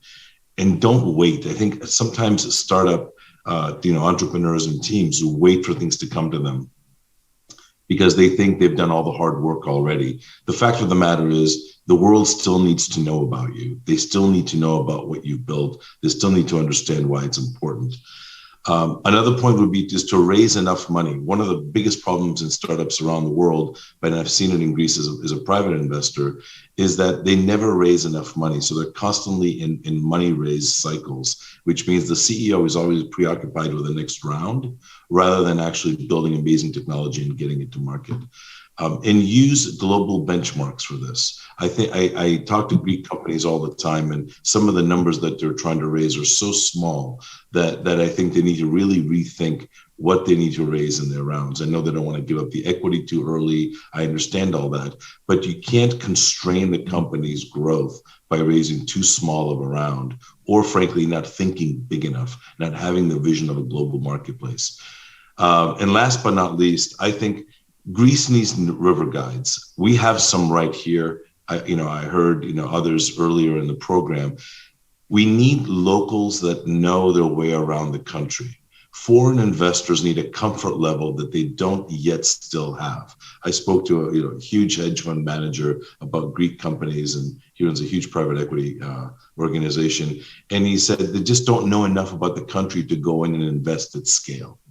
And I think when we build a comfort level and we build friendships, we become more transparent to investors. I think this is where it helps. And frankly, all of us here today, this is where we can all pitch in, is to make Greece a more known entity to invest and do business in. Thank you very much, Kostas. And I guess, one of the objectives of this event today, and also the study that we did, was precisely to reach out to the global community and try to start making the connections and connecting the dots, because as you say, local people need to be connected to the international system to make this work.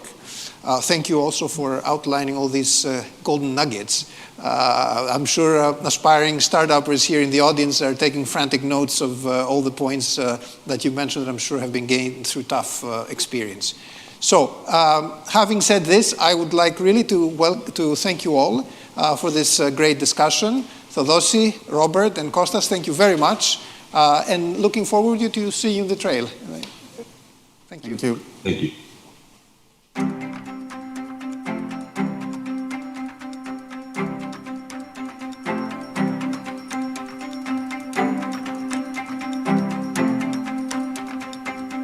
As you would expect, I will offer 3 suggestions. The first one has to do with the talent. We do see a lack of IT talent around Greece.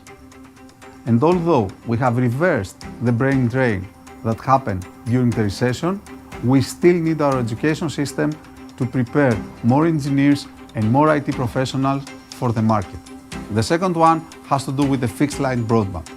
We need to evolve further the access of small and medium enterprises around Greece in high-speed internet. And the last one has to do with the bureaucracy. We have evolved and changed a lot as a country in the last years, but we need to make it easier for companies around the world to invest in Greece. Of course, in no case should we be complacent as global competition for foreign investment grows. On the one hand, the key priorities must be carried on are the continuous improvement of skills, with an emphasis on digital ones, support of high-tech industries and innovation in areas such as clean technology, smart grids and health, and finally, a boost of the country's extroversion. On the other hand, the simplification and codification of legislation and the timely administration of justice, the protection of intellectual property, a more effective public administration and a stable tax system are crucial considerations. As the Greek economy recovers, foreign investment will not only accelerate this trajectory, most importantly, will help our economy to adapt and transform according to the requirements of the new global digital economy.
Welcome to this interesting discussion that I'll be having with perhaps one of Greece's best economists, Nikos Vetas, who is also the General Director of EOVE and one of the key architects behind the famous Pissaridis report, and I would argue probably the most active private equity investor right now in Greece, from BC Partners, Nikos Stathopoulos. Now, because I've got two Nikos, and it's going to be difficult to moderate the discussion, I'm going to give you rapper names, so Nikos V and Nikos S, okay? So I can properly run this discussion. And look, I think the previous panel asked the crucial question, Nico S, about what has your experience been, taking away, obviously, the bias of you being Greek, as an international investor, what was your experience of having invested in Greece over so many years? I mean, what are the positives and negatives, and what change have you actually seen over the past 5, 6, 7 years? Well, first of all, good afternoon to all, and thank you for having me here as well myself. It's a pleasure to be with you. I have been investing actually in Greece for the past 15 years, so I have seen the country evolve and not just in various stages and in various governments, but also in the perception that foreign investors like ourselves have had in the country. And I think Greece has changed, I would say almost dramatically in the last couple of years, partly with regards to the perception that the country has, but more importantly, the fundamentals of attracting new investors. In Greece has had a lot of historical issues when it comes to the usual things that I think everyone knows about our country in terms of bureaucracy, in terms of a slow judicial system, in terms of the red tape and everything else. I think a lot of these things in the last couple of years have taken a different, I would say, better route, in the sense that the country has been massively transformed when it comes to digital transformation, and that simplifies its processes. And it also, the country has shown a willingness to attract foreign investors by making sure that the processes are much more simplified, by the fact that the state and the administration is showing a willingness to facilitate certain ways, by having a more stable environment. And I think these are all changes that have resulted in more and more foreign investors coming into this country in the last few years. And I don't think it's by accident. I think it's because people see a combination of factors. One is, as I mentioned, a change in terms of the way things are done in the country. Secondly, and probably most importantly, in my mind, is growth. They see that the country is growing from more than a decade of very difficult times, of memoranda, of crisis, of financial crisis, of the risks of Brexit. And all these things are now behind us. And I think people are seeing the opportunity to invest in a market that is growing fast and that is changing in terms of its attitude towards investment. Do you still feel that we are behind compared to other markets that you're active in? And in what areas do you feel the next 5 years we should be focusing on? Well, if it's a question of whether we're behind, it's more general as a statement. I think the country is still probably behind when it comes to some of the processes that are required, and as I was mentioning before, bureaucracy and certain ways that the state can help facilitate and expedite certain investments. I do think that my biggest worry is that a lot of the things that are happening or we've seen happening and going the right way stop.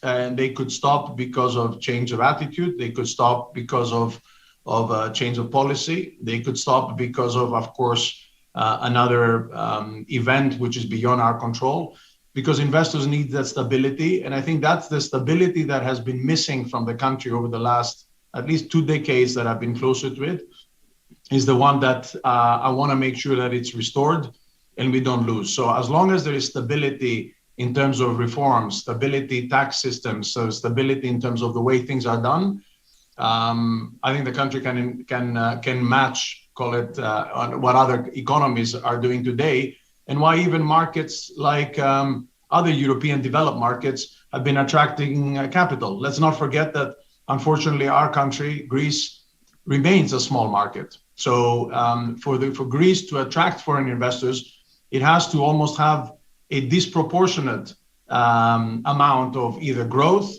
and or attractiveness vis-a-vis some bigger economies like France, Germany, Italy, etc., who have the advantage of size. Indeed, I think that continuity and predictability always come up very high on the list of things where we're lacking, indeed. Nico Veta, the Pissarides report, I think, now has its almost 1-year anniversary, if I'm not mistaken. And I think a lot of people are curious, what has happened since you guys wrote this report? Are we on track? Are we not? What are your observations in terms of how we've progressed against the objectives set by that report?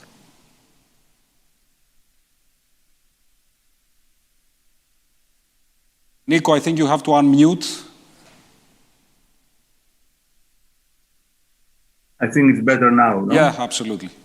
All right, sorry for that.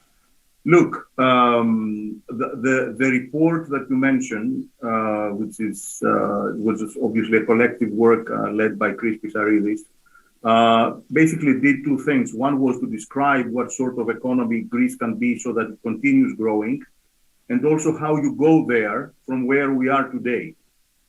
To connect back to what Nikos Stathopoulos was saying before, in my mind, the surprise would not be if Greece grows.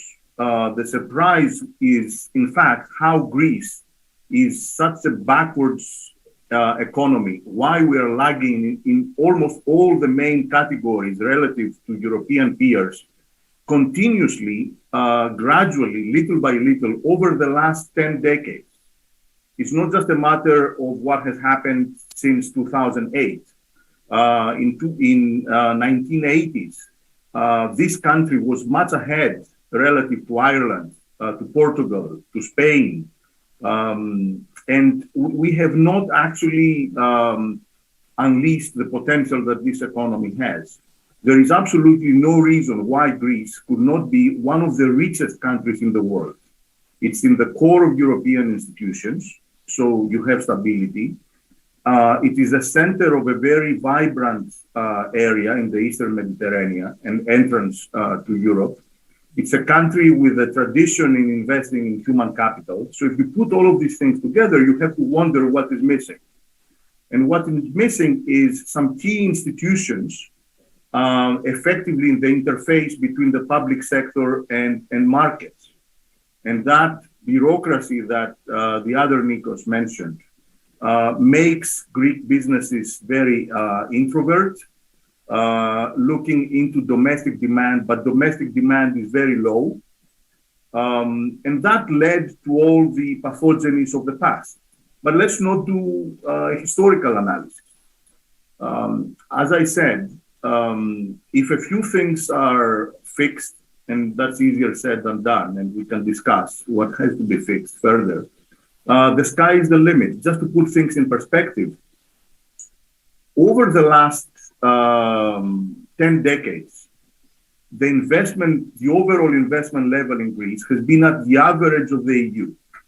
It's about somewhere between 23, 25% of GDP investment. However, a huge part of that was investments that we made in our houses. So the average Greek household has been saving. It's not true that we have not been saving. Has been saving, but we have built houses. That's why we have one of the highest home ownerships in the world.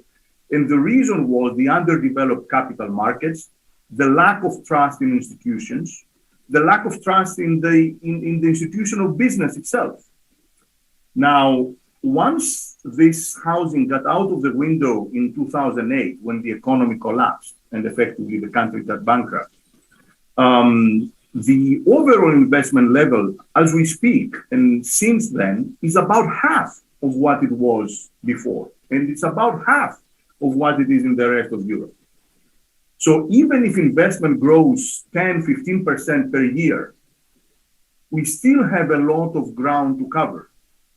So we need a lot more of what we have been seeing the last 2 or 3 years.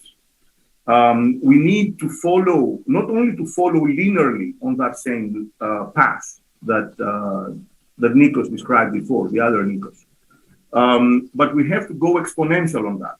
And if you wish, I can explain what can give this exponential growth. Otherwise, the country is going to grow, but it's going to grow slower than the rest of Europe. And that by itself is going to be a problem for a number of years. One of the challenges, Nikos Stathopoulos, that we're seeing at the moment in Greece is that obviously we are still under a form of, let's call it, supervision of some sort, which means that obviously, let's call it fiscal restraint is still very important.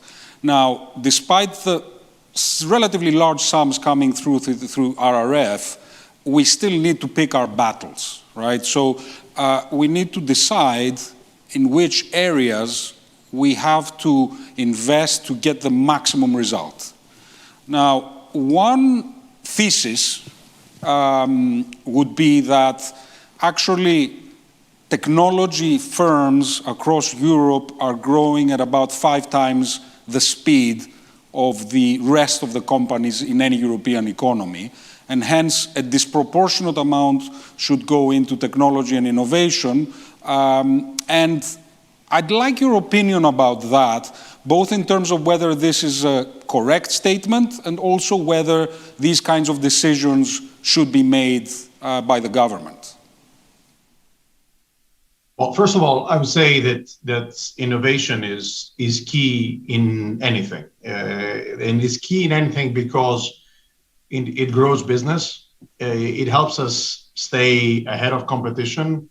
It also helps take advantage of new technologies. So I think innovation is absolutely critical, regardless of industry, regardless of country, regardless of anything else. And it's a must almost. I think it's also key because, especially for a country like Greece, but as I was mentioning, it applies in any context. It is increasing the chances to react to change. And by doing so, you can also not only be ahead of the curve, but also discover new opportunities. And all these things are relevant for one sort of ultimate target in my mind and one ultimate target only, which is growth. As Nikos Vetas was mentioning before, and as I mentioned earlier, Greece needs to grow disproportionately to some of its other European peers because it's almost handicapped because of its historical pathogenies that it had, as well as international arena, is by having a disproportional growth. And innovation is a key, I think, way to do so. I think that will also mean that we can refer to creating, for example, more effective processes, as I mentioned, more effective products, more ideas. But ultimately, I do believe that innovation can act as a catalyst to make a business and a country, for that matter, grow and adapt to the marketplace. So I think innovation is key. I think innovation, the way it's handled, however, has to be careful. And I think you mentioned something on this earlier. I think as a country, because we have limited resources, and I'm not just talking about financial resources, given our size and scale and number of people, general human capital resources, I actually do believe that we should pick our spots, that I think we should focus on what we think we can do better. Ultimately, the ultimate, I would say, decision maker or where we should be investing should be the private sector, not the public sector, should not be the state. Is the private sector that will identify where the opportunities are, is the private sector and the entrepreneurship that will drive that growth and funnel the funding. So I think innovation is key. I think the country has and should focus on it more. And I would personally be in favor of picking our spots and trying to develop what I would say almost centers of excellence in certain areas. You know, a lot of our peers and all our neighboring countries, despite their size, in the sort of the Balkan area, for example, and other neighboring markets, have developed that center of excellence when it comes to technology or IT or some engineers and stuff. We should be doing the same. We have nothing to be jealous of, because I do think that the human capital in our countries is extremely high. Nico Veta, I think there's an underlying debate in a lot of people's minds when it comes to a growth plan that undoubtedly we need. And I'd say it's almost a debate between a Friedmanite approach where you let the market decide, or a more Keynes approach where the government plays a more vital role. Now, this is perplexing for a lot of people, because you look at places where theoretically it's been the free market that has decided, and upon closer inspection, you see that actually the government was very much involved. And this is true of Silicon Valley and the role of the US military establishment in the development of Silicon Valley, or you look at Israel, where the government has played a vital role, and obviously the Nordics as well. Where do you strike the balance as an economist, having observed Greece, I would say, through thick and thin, good times, bad times?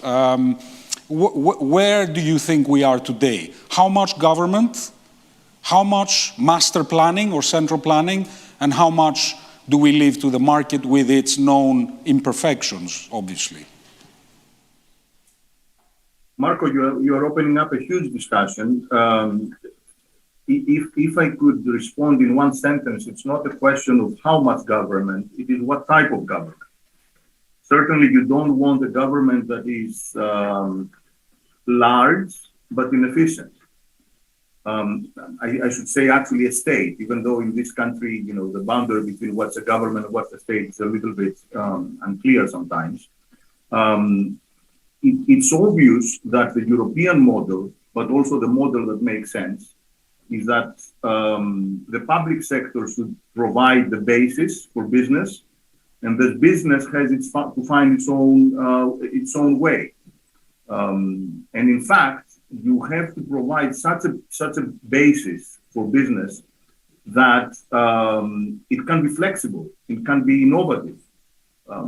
What one company does one year, you know this, Marco, perhaps as well as anyone else. It's not the same that it will be doing the same company 2 years down the road. So to basically assume that a technocrat or a bureaucrat is going to dictate business, that would be completely wrong, especially in a country with a history like ours. At the same time, it's obvious that there are some key areas where the government should help. For instance, even though I believe that the key area of growth has to be the nexus between technology and manufacturing, let's take another area, which is the whole thing that has to do with tourism, culture, inviting people to live here permanently, or for that, key infrastructure, transport, healthcare, schools is essential. Likewise, what sort of interface you are going to have with universities and other education institutions. So how you create this, of course, it's not going to be up to the government to decide, but it has to facilitate through infrastructure. One quick word about some things that Nikos Stathopoulos very rightly picked up on. Innovation. That's how money is made. But in order to innovate, you have to take risks. And for businesses to be able to take risks, it has to be that the rest of their environment is not too risky. If you are in a country that's unclear how it's going to be 5 years down the road, or if you don't know what the tax system is going to be next year, then you cannot afford to take risks where it really matters. So one reason that stability is key is exactly so that you can take the right types of risks. You start 10 projects, and one of these 10 projects is going to work, and then you will be making money by creating innovative services and products. That's one thing to be said. The second thing that I really want to stress, and that's what makes me a little bit optimistic, despite the difficulties, is that this process of growth is not linear. Once you have enough business activity from existing businesses or newcomers into the country that are extroverts, this changes the name of the game. This changes the nature of the country. This will more easily allow people to decide that they're going to live in Greece rather than in France or in California. They will not come in Greece if there is one good company, and they're very good at doing that, because they want to have an outside option. They want to have an alternative that they can move from company A to company B, or then they leave and they create their own companies, and so on and so forth. So it's not the same threshold in all the sectors, but there are threshold effects that once you hit them, these thresholds, then it becomes much easier later, let alone the fact that even in terms of the political economy of the country, if you allow me this term, once you have a lot of these innovative and extrovert firms, then policy actually cannot ignore them. So policy itself becomes endogenous in this, and economists would say. And the third thing to say is, where are we? How far are we? You asked before, are we out of the woods effectively? It's are we there in terms of policy? In a very crude way, I would say that there are 4 steps until Greece really gets to really high growth. And we are halfway through. We've done 2 out of 4. So the first step is to establish finance to the country. That's more or less done. This is thanks to the European umbrella of safety that has been put on top of us, but it's also thanks to actions by the government. We are not back in 2012 or 2014. So finance is there. That's one. Second, do we have a government that does reforms and overall in the right direction? Yes. Okay, we have that. But then there are 2 more steps that are missing. Have we succeeded in really hard and irreversible reforms? And I mean cracking the hard nuts, parts of why we're slow in justice, some of the difficult parts of public administration, and so on and so forth. This we have not demonstrated yet. Once this is done, then everybody that looks into Greece, they're going to say, oh boy, these guys, they're now at a different level. And that gets us to the 4th level. Can we have stability so that when a new government comes, because there will be a new government at some point, when ministers change, when conditions change, we can have enough continuity, because investors do not care about the next couple of years. Investors have a 10-year horizon. And this is not a matter of just the government. This is a matter of the opposition. This is a matter of SEV. This is a matter of the journalists. This is a matter of us, the researchers. It takes a lot of people that are going to determine how the country is going to be 10 years down the road. I think Nikos has expressed a very simple but profound truth in saying that in this debate about what is the role of government in a growth strategy over the next 10 years, perhaps the most important thing is provide its citizens and entrepreneurs enough safety and predictability in their everyday life so that they will have the requisite appetite for risk in their business life. I think that is a wonderful way to sum up the role of government. And with that, Nikos Stathopoulos, there is this unique viewpoint that you have, living in London, being an international Greek, an innovative Greek, yet caring a lot about the country and investing in the country. This whole sort of enthusiasm about digital nomads that came about during COVID, and this expectation or wish that perhaps Greece could become a host country to repatriate Greeks that had left during the crisis, or even more, invite non-Greeks to live here. I think this predictability that Nikos Vetas talked about may be an issue.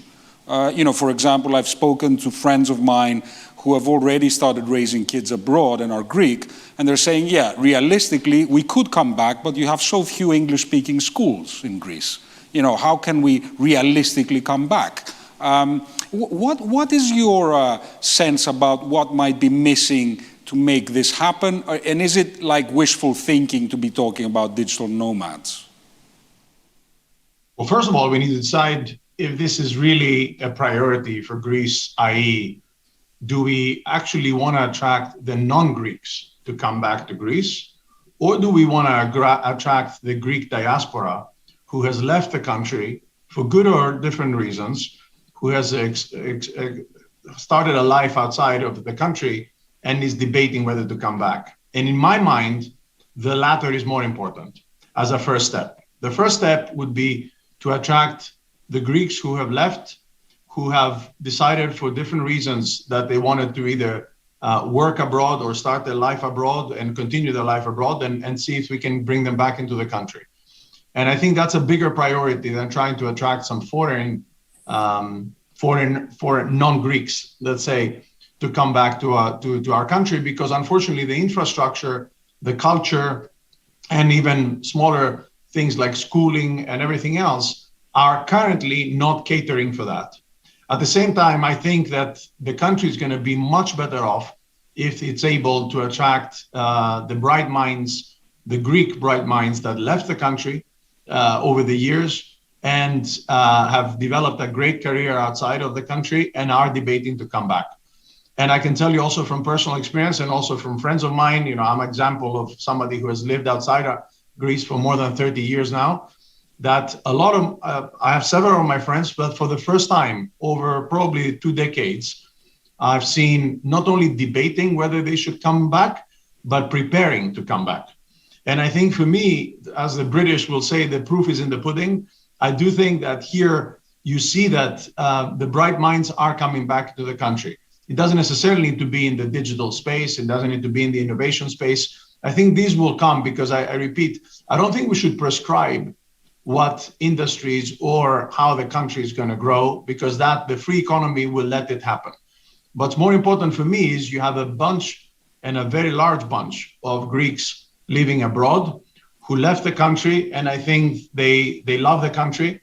They have that nostalgia of Greece, and I think, but in the past, the conditions were not there for them, and the opportunity cost really was very high for them to leave their current markets or jobs to come back to Greece just because of the love of the country or for the nostalgia.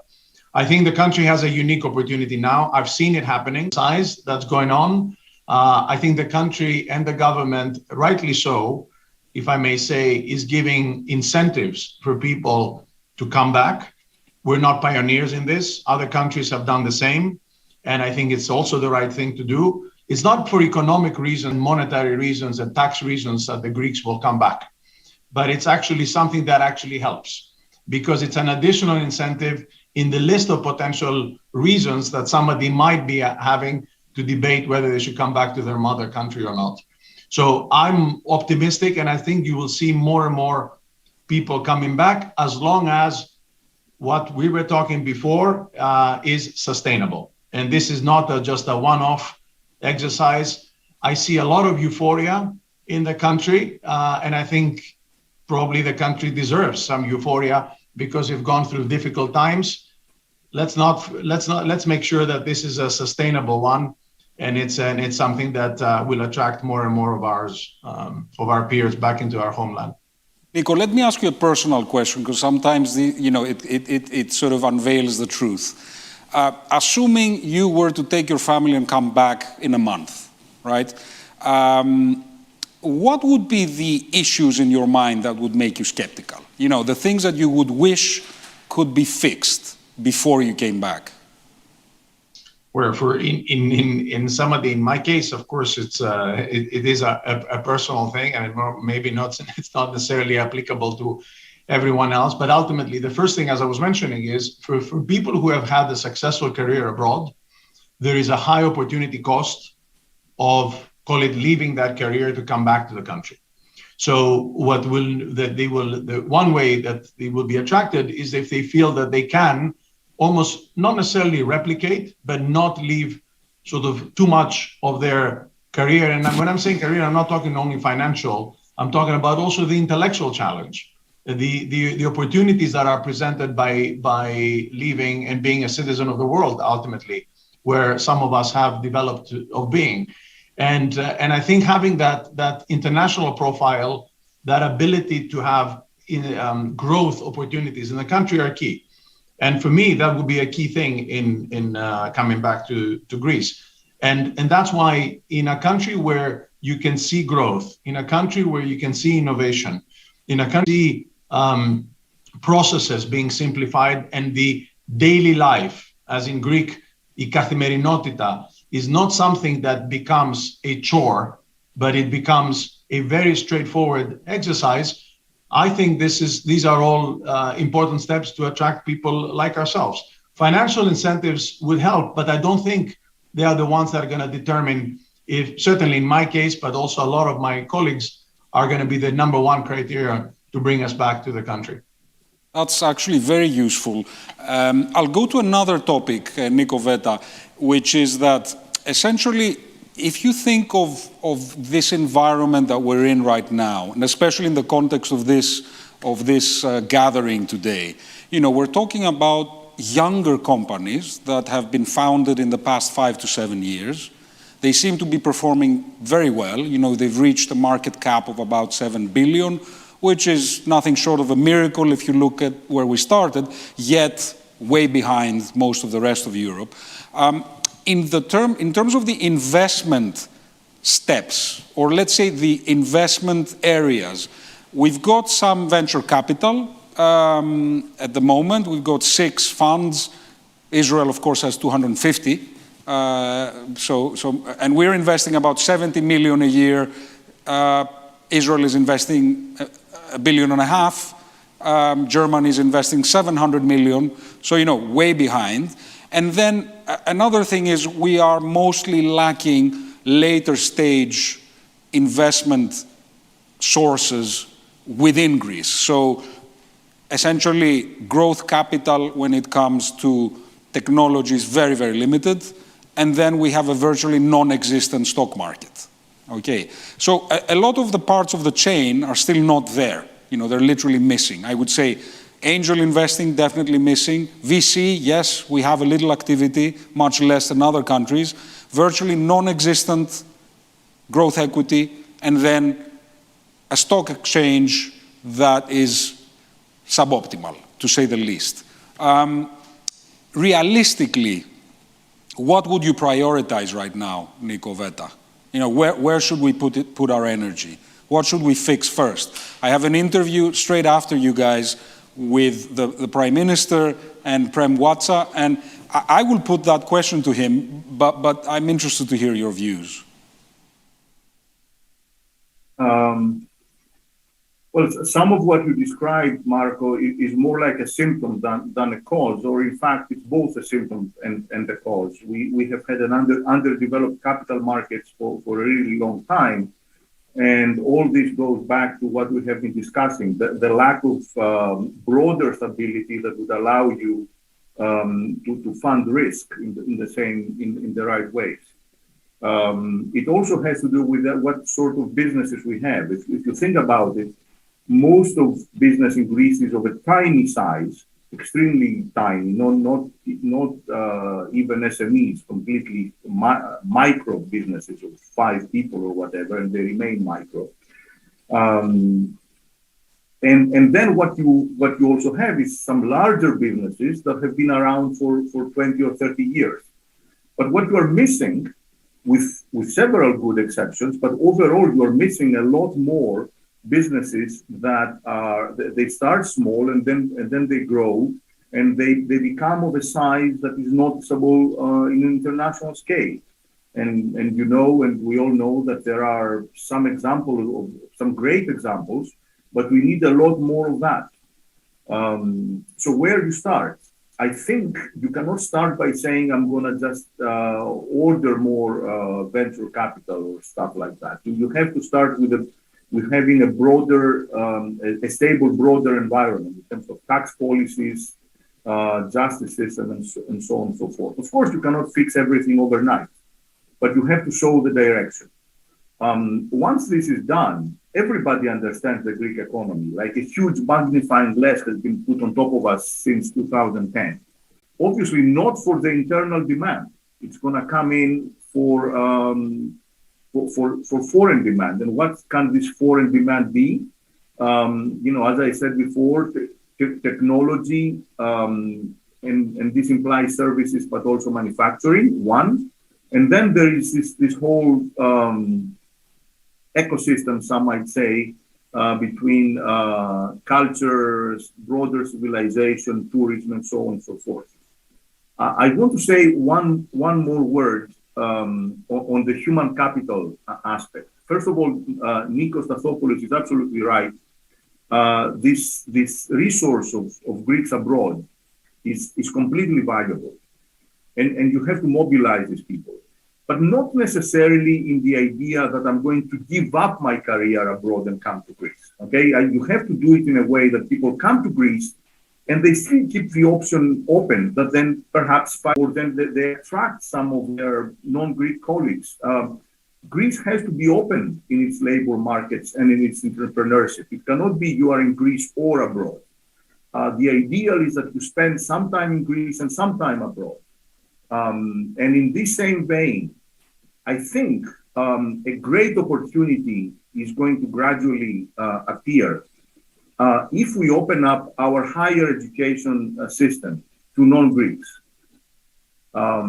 Countries have done this, obviously the US and the UK. They collect the best and the brightest, in quotes, of course.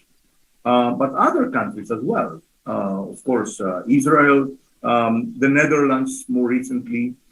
If you imagine a system where a third or a fourth of our students in the engineering schools, in economic schools, of course, in humanities and classics, these are non-Greeks that they study here. They learn the country. Perhaps they create personal relationships. Not all of them, but maybe one out of four of them, 1 out of 5 will stay in the country or they will return. This is huge. The country has to have a more active immigration policy. Greeks will always leave the country, and they should leave the country, some of them. So we should be inviting new blood. And so this, along with having some people spending some of their productive years here, this can make all the difference. Nico Stathopoulou, I think, the perspective of someone working in private equity is potentially very important in sort of identifying the management capability, not just of a company, but also of a country. So you've built teams here that actually have successfully grown businesses, and then these businesses have moved on at much higher valuation. You've probably observed more than most, and from an outside perspective, an unbiased perspective, the weaknesses and the strengths of Greek managers. Could you give us a sort of an honest account of where you think we're doing well and where you think that the issues of the educational system become most apparent? Well, first of all, you're right, Marco. I mean, the reality is that I have invested over 25 years now of being in the investing in the private equity industry. I've invested in about 13 or 14 countries. And I can say, not just because we're having this discussion today, but honestly, hand on heart, that I think Greece has among the best management teams I have come across. They are very well educated. They're very commercial in the way they approach business. They're very hardworking. I think there's a wrong perception outside the country and the outside world about the work ethic of our fellow Greek citizens. And I can tell you that in my experience is second to none. And I think there's a wrong perception that hopefully the results will show that it is indeed very wrong. So from me, I think the human capital that I have observed in various sectors like telecoms or in media or in healthcare or even in hospitality that I have invested in the past is very strong. What I do think it makes a difference ultimately is you can attract and retain ultimately very good managers the bigger the company is. And also, I would also say the more sort of extrovert the company is, because that gives the advantages that also, for example, Nikos Vedas was mentioning earlier on, that you want to have people who actually feel that they can interact with the outside world, that they have the opportunities to travel, to have that intellectual and personal challenge that every one of us who has an ambition to grow can have. And in my mind, the better management teams I've come across are the ones that have been involved in businesses that had a big extrovert profile. Pharmathen is a great example of this. One investment we made 5 years ago behind a fantastic Greek company in the healthcare, in the pharmaceutical sector, which is doing R&D in Greece with 250 scientists. 80% of them had PhDs in a market and in a country that was exporting its products to more than 100 countries. And of course, it was ended up being a success story, not so much because we did something magical as shareholders, but because the management team was able to execute a strategy that was very well thought through, and they were capable of implementing it. And so I think my view is One of the potential handicaps that our country has, as I mentioned at the beginning, was its small size. And in a small country, you can have, of course, a plethora of talent and a plethora of education, of course, that each of these management teams has had. My experience has been that especially larger companies, which are more extrovert, have exceptional management teams. I think smaller companies sometimes need strengthening on the management, which is not a surprise. And it's something, frankly, that I don't think it's a Greek phenomenon. I think it's a phenomenon I've seen in other markets with small family-owned businesses, like countries like Italy we've invested in, or even Spain, where you do have the family businesses. They don't necessarily have all the professional management team across all the functions, and there they need more strengthening.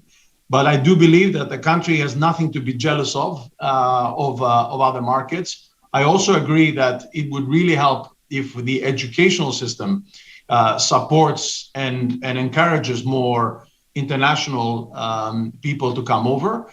And I think the Greek system has remained too Greek in some cases, and I think we can benefit from some more internationalization. This is a longer term exercise, but ultimately, education is a longer term exercise, and it's a key tool for success for all of us.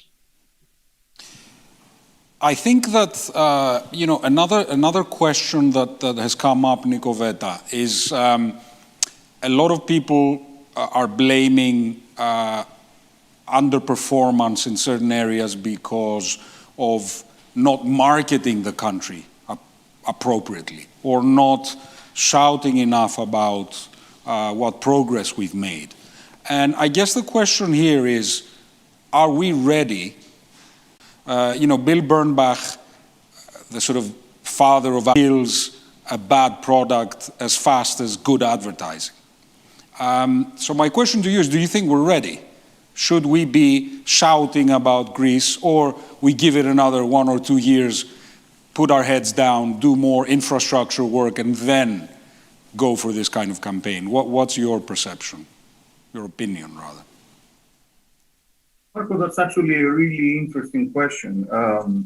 And regardless of what perhaps I think country not to invite investors now, even if we are not ready, because there is a window of opportunity in the world, in the global markets over the next improve. However, and I think that's the core of your question, we should not promise what we cannot deliver.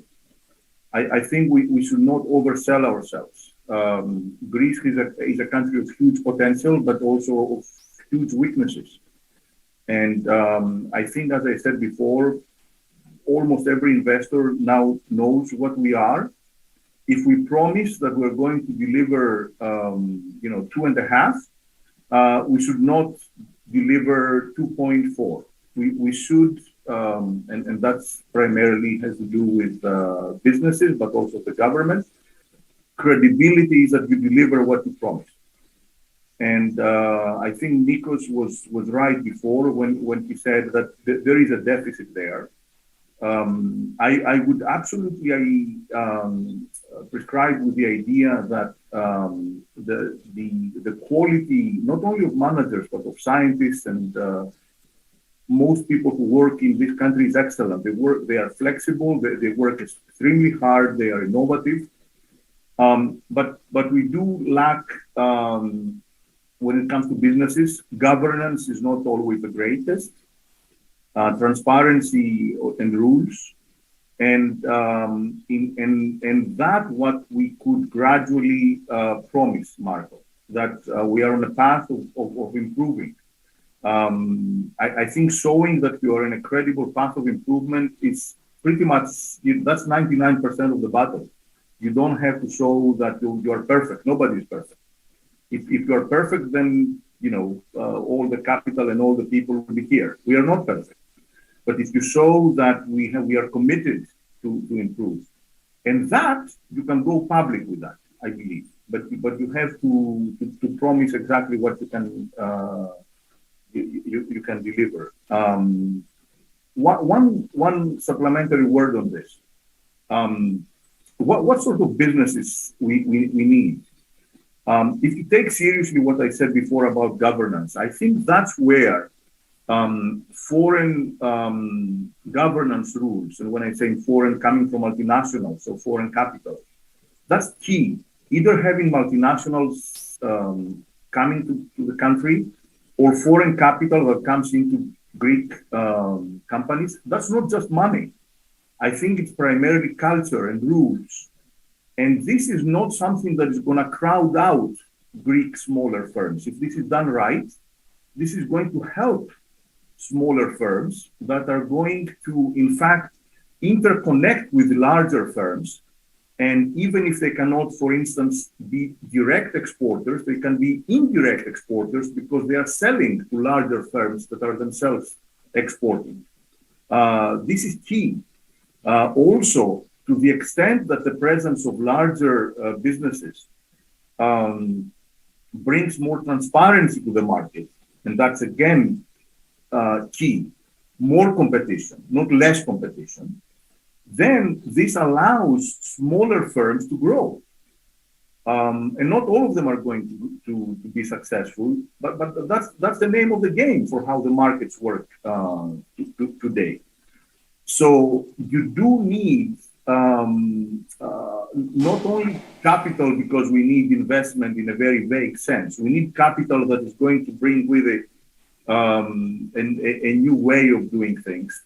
And we have, of course, all the, really big examples, from Pfizer having all of their great new jobs at Thessaloniki, the new Papastratos investment, back from Philip Morris and foreign money, and I can go on and on and on, from Microsoft. I think yes, it's certainly. It's a really long list. It's However, a long list. It's a long list. There is a number of Greek companies that started here from people that stayed in this country over the last 10, 15 years. They have worked extremely hard, and many of them we don't see in the front news, and they are absolutely excellent. Nico, thank you very much for this closing statement. Unfortunately, we're out of time. I want to thank you both for this fascinating discussion, and probably end this discussion with something that I think Nikos explicitly said, but the other Nikos also implied. Let's essentially under-promise and over-deliver over the next 3 years. Thank you so much. Goodbye to both of you, and thank you. Thank you.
Good evening to all. I would like to welcome our Prime Minister, Kyriakos Mitsotakis, to the second Innovative Greeks event. He honored us with his presence in the first, and thank you so much, Kyriako, for being back. And of course, the legendary Prem Watsa, Chairman and CEO of Fairfax Financial Holdings. In fact, one of the largest investors in Greece. I think the general public may not know this, but the people who know about the economy certainly recognize your name. Again, very thankful for your presence here. A very short introduction. Thank you very much, Marco. A very short introduction. Greece, in a way, has gone from the horror story of financial markets to a success story over the past few years.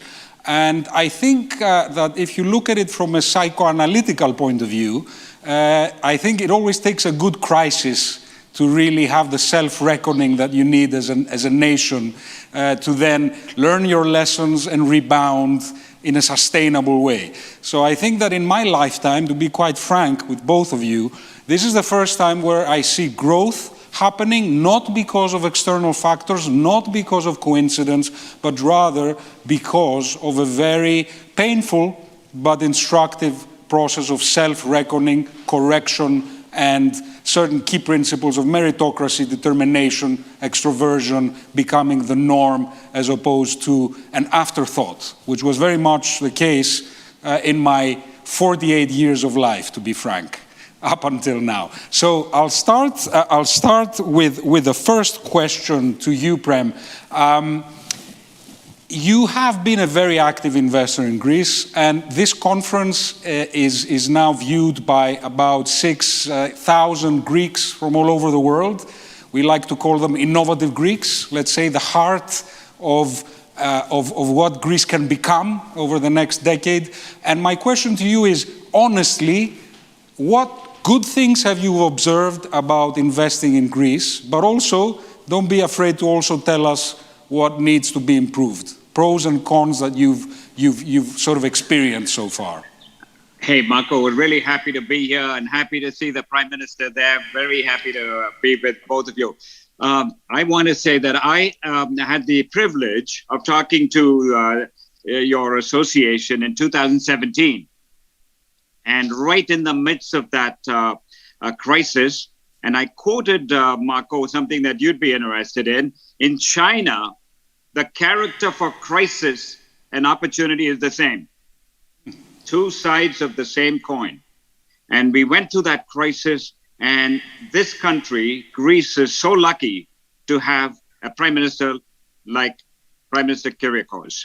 And I'll tell you, I actually wanted to begin with your permission, a question for the Prime Minister, because look at his background: Stanford University, Harvard Business School, McKinsey for 4 or 5 years, private equity, and he becomes a politician.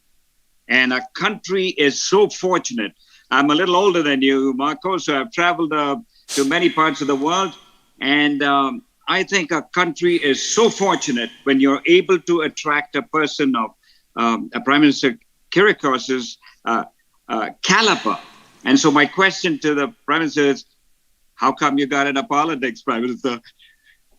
Well, first of all, thank you. Thank you, Marco, for inviting me. Thank you, Prem, for your kind words. I would like to congratulate, first of all, Marco on his Innovative Greeks initiative. It's a fantastic platform to bring together very talented Greeks from all over the world. And it's a great opportunity for me to make the case for contemplating a permanent return to our home country, because things indeed have changed. Thank you, Prime, for sticking with Greece during a very difficult period.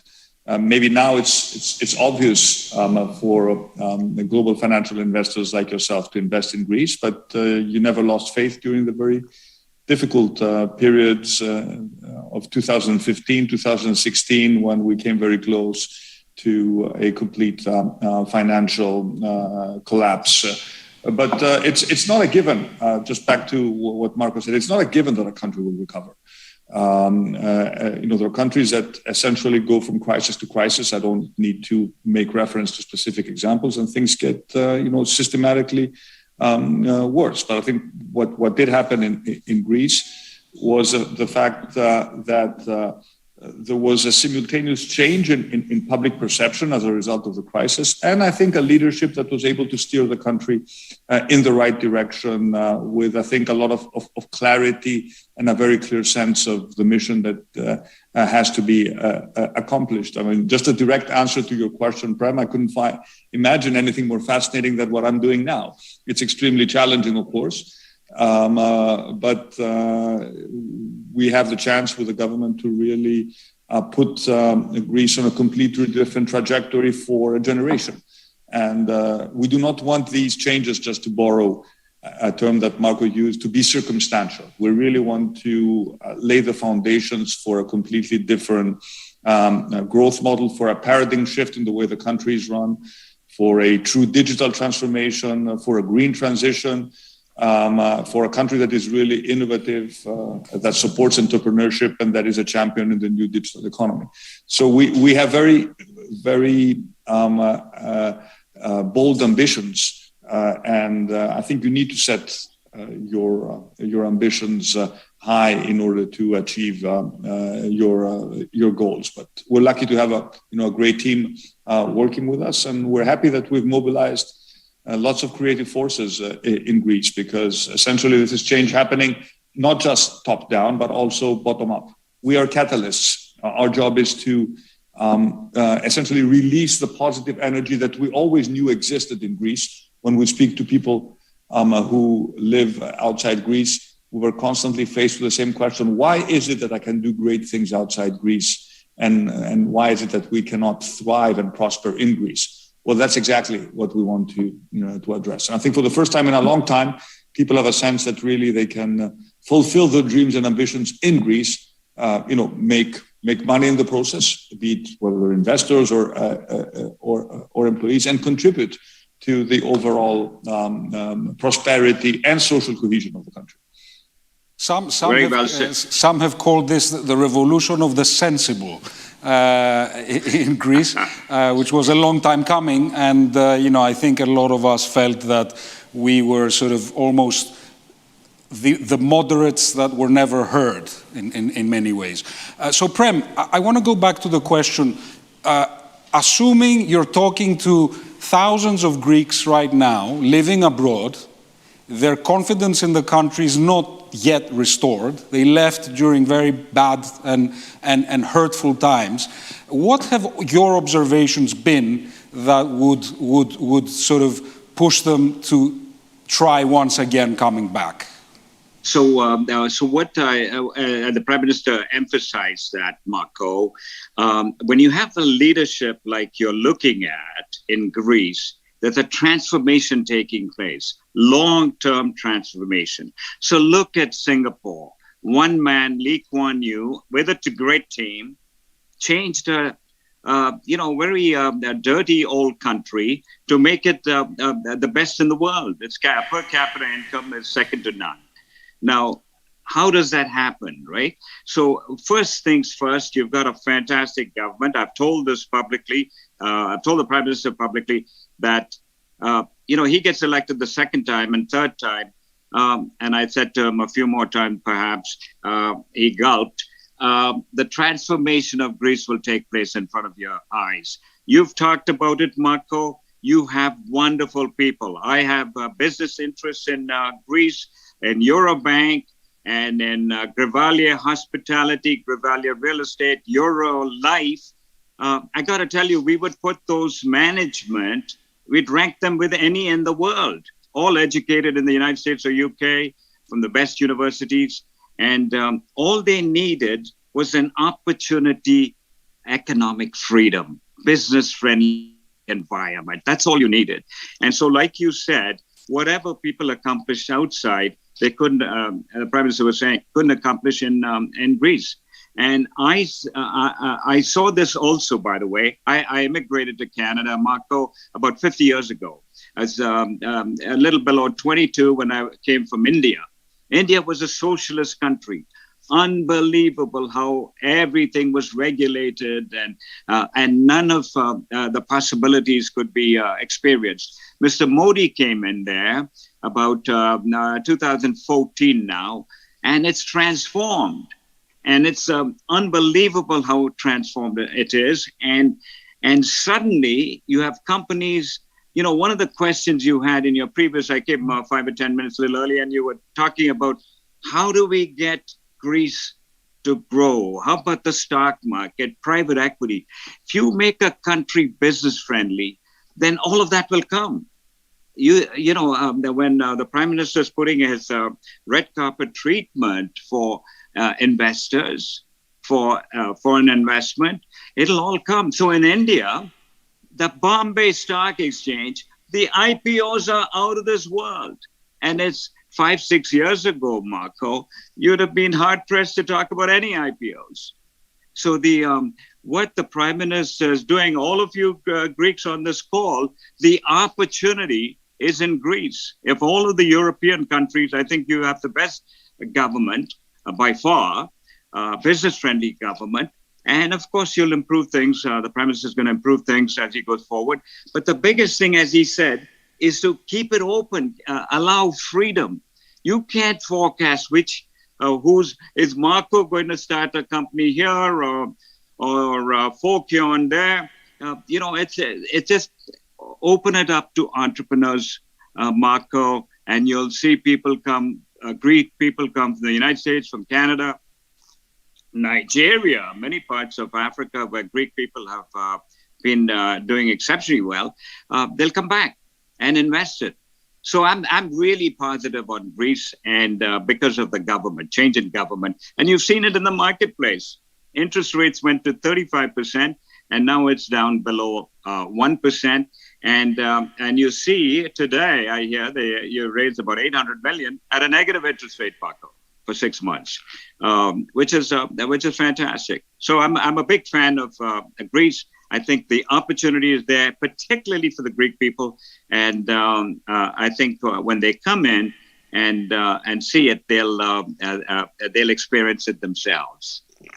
Prime Minister, this is a great opportunity to ask you a question that the most relevant people possible will listen to, which is all these people who are now watching us from Boston, from Sydney, from New York, from London, who are already considering returning to Greece, and quite frankly have question marks, some of which are business related. Can I reach my professional potential in this country? But some of them are personal. You know, can my kids go to an English school? You know, can I be assured of having the quality of life and predictability and stability that I need? Mr. Vetas, in our previous discussion, made a very, very apt comment. He said, if you expect entrepreneurs to take risk, you need to make sure that they're not taking risks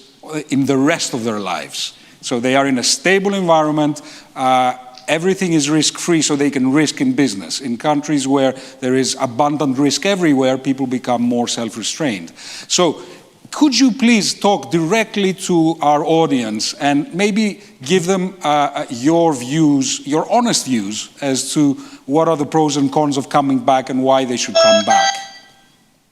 Well, I guess we have all gone through this process. This was also a personal journey for me. I remember when I came back in 1997, I did come back because I wanted to come back to my home country, but I also needed a good job, and I got a good job, albeit at a lower salary than what I was earning when I was abroad. But at the time, you know, I had a belief that the country was overall going in the right direction, and you know, a certainty that I could build my professional career in Greece. So I think the first reason why people do come back, especially successful people, are good jobs, and the jobs could be either entrepreneurial jobs, and there I think you could probably talk about more than myself, Marco, about what's happening in the entrepreneurial scene. There's been an explosion of entrepreneurship in Greece over the past 5 years. A really very dynamic entrepreneurial ecosystem, countries reaching unprecedented valuations in the private, but I'm pretty sure also very quickly in the public markets, and a real sense of startup culture that is emerging in Greece. If you want to come back as a salaried employee, we've also made that much more appealing in the sense that we've lowered taxes on employment. We scrapped the solidarity surcharge. We've lowered employment contributions. So your net income is much better now than it was 2 years ago. On top of that, if you are a tax resident coming in from abroad, whether you're Greek or foreigner, and you relocate to Greece, for 5 years, you'll be paying 50% less in terms of your income tax. So there are also a series of financial incentives, but I do not consider those to be the most important one. I think the most important component is long-term predictability, as you said, and the overall belief that the country is moving in the right direction. I think if you talk about quality of life, I'm biased, but life in Greece is unbeatable, really, in terms of the combination of fun, entertainment, culture, natural beauty. I mean, just look at the things you can do from Athens. I mean, which city offers access to the sea, the islands, but at the same time the mountain so quickly? Of course, significant investment in infrastructure is important. Safety is important. We are a safe country. Connectivity is important. There's still room to lower our costs when it comes to connectivity, but we were one of the first countries to launch 5G. And of course, the digital revolution was tremendously important, especially for a younger generation. And I think people, even who live abroad, know what I mean. The fact that from your mobile phone now, you can access the government and gain so much productivity. I mean, that's really a transformation for the country. And of course, schools, I think our public schools are much better than many people give them credit. Our public universities are better than many people give them credit. And of course, have no doubt that as you said, the private market is also going to adapt. I think Greece, speaking of education, can and will become a hub for education, be it secondary education, finding ways to bypass the constitutional constraints, public universities, forging alliances with big universities in the US. Lifelong education is going to be absolutely critical. So I think if you look at the whole package, which is, can I get a good job that pays well? Or can I set up my own company? And is a country moving in the right direction? And work-life balance, which is so important. I think really Greece ticks all the boxes. And just one last point, I was speaking to Albert Bourla, the CEO of Pfizer, when I went to inaugurate their digital hub in Thessaloniki, which is truly impressive. You have a feeling that you're in a different country in terms of the working environment. He was telling me that one out of four applications he gets are from Greeks abroad. And it's not just happening in Thessaloniki. It's not just happening in Pfizer. It's happening in Athens. It's happening in Yanina. It's happening in Crete. So there are good jobs that pay well available to Greeks abroad.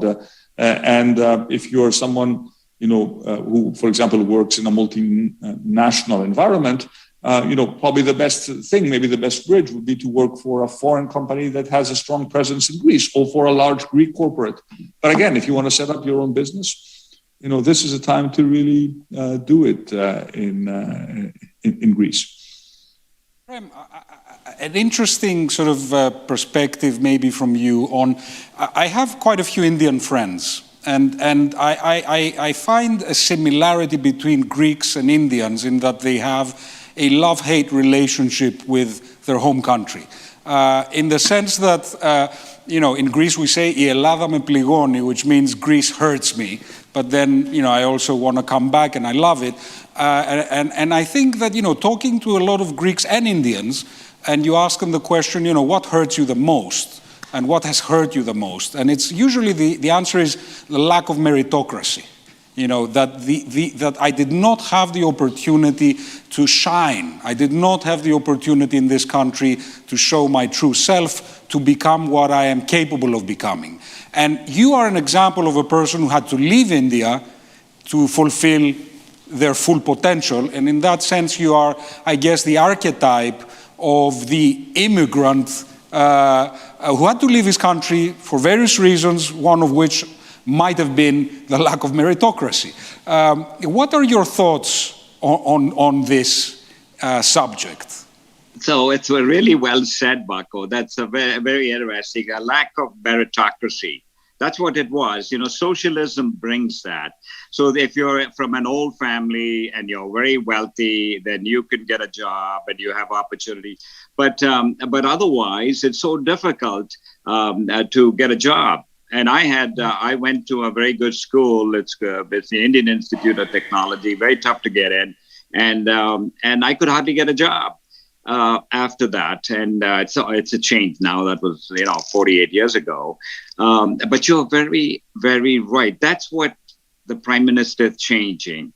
The opportunity set is, in India, I come from a country where they had castes, like the top caste being a Brahmin and the really bottom class being the untouchables. Well, that all disappears when economic freedom is available. Then the guy right at the bottom, he buys some real estate, he goes and gets a bank loan, and the whole thing changes. And his children, I know this from experience, their children are going to Australia or to Canada or the United States doing an MBA or whatever. And it's so fantastic to see, like, blossoming economic growth.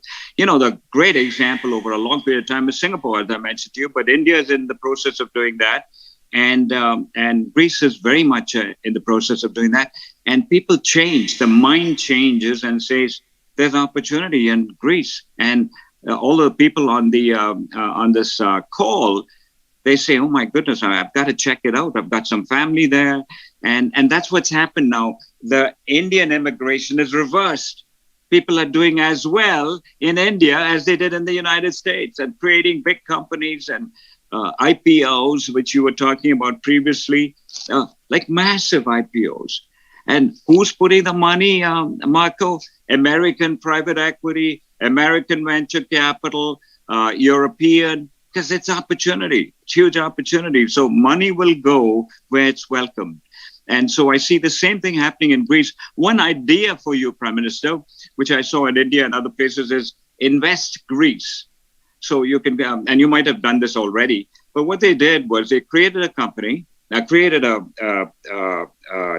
department, the government, Invest Greece, and 22-year-olds, 24-year-olds who had an MBA, engineer, accountant, whatever, really smart people. They said, come and give us 2 years of your time, work for Investment Greece to attract investments, and you'll meet a whole ton of people. And then, after that, you can work in Greece or you can go back to the country you came from. And that's been a huge success in a country like India. And so any investment that comes in, there's always bureaucracy in our country. Invest India or Invest Greece breaks through that bureaucracy, gets the thing done, and calls whoever has to do. And, I've met many of the people in government with the Prime Minister, and they're outstanding. They're very action-oriented. Get it done. Get through the bureaucracy. Because bureaucracy kills, right? And you're competing for investment, Marco, from all over the world. But I see a lot of the similarities. And the other big similarity we have, Marco, is we're family-oriented. Greek people are very family-oriented. We're very family-oriented. I make the comment, I came with no money to Canada. But I said, I had a terrific values. My father was a teacher, and so very good values. But the opportunity was in Canada, United States. That doesn't have to be the case. With the great values that you have in Greece, the opportunity, I think, in the future will be in Greece. May I just make up a few observations, because I think this is of course. I'd love you a fascinating discussion. Yes, markets can be very meritocratic if they operate freely, but this means that we want to make sure that we have true competition.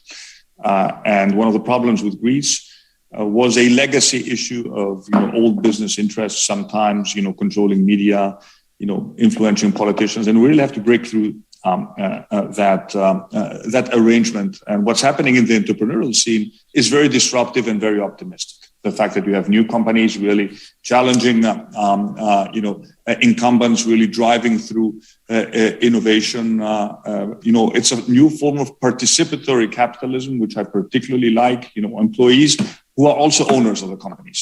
We've made it very easy for companies to give stock options, especially startups. I'm a big believer in this model of participatory capitalism. Second point regarding meritocracy. Yes, I'm a big believer in meritocracy, but we should also not forget that there are always elements of luck involved in life, and it is not always as easy as people believe to create level field in terms of opportunities.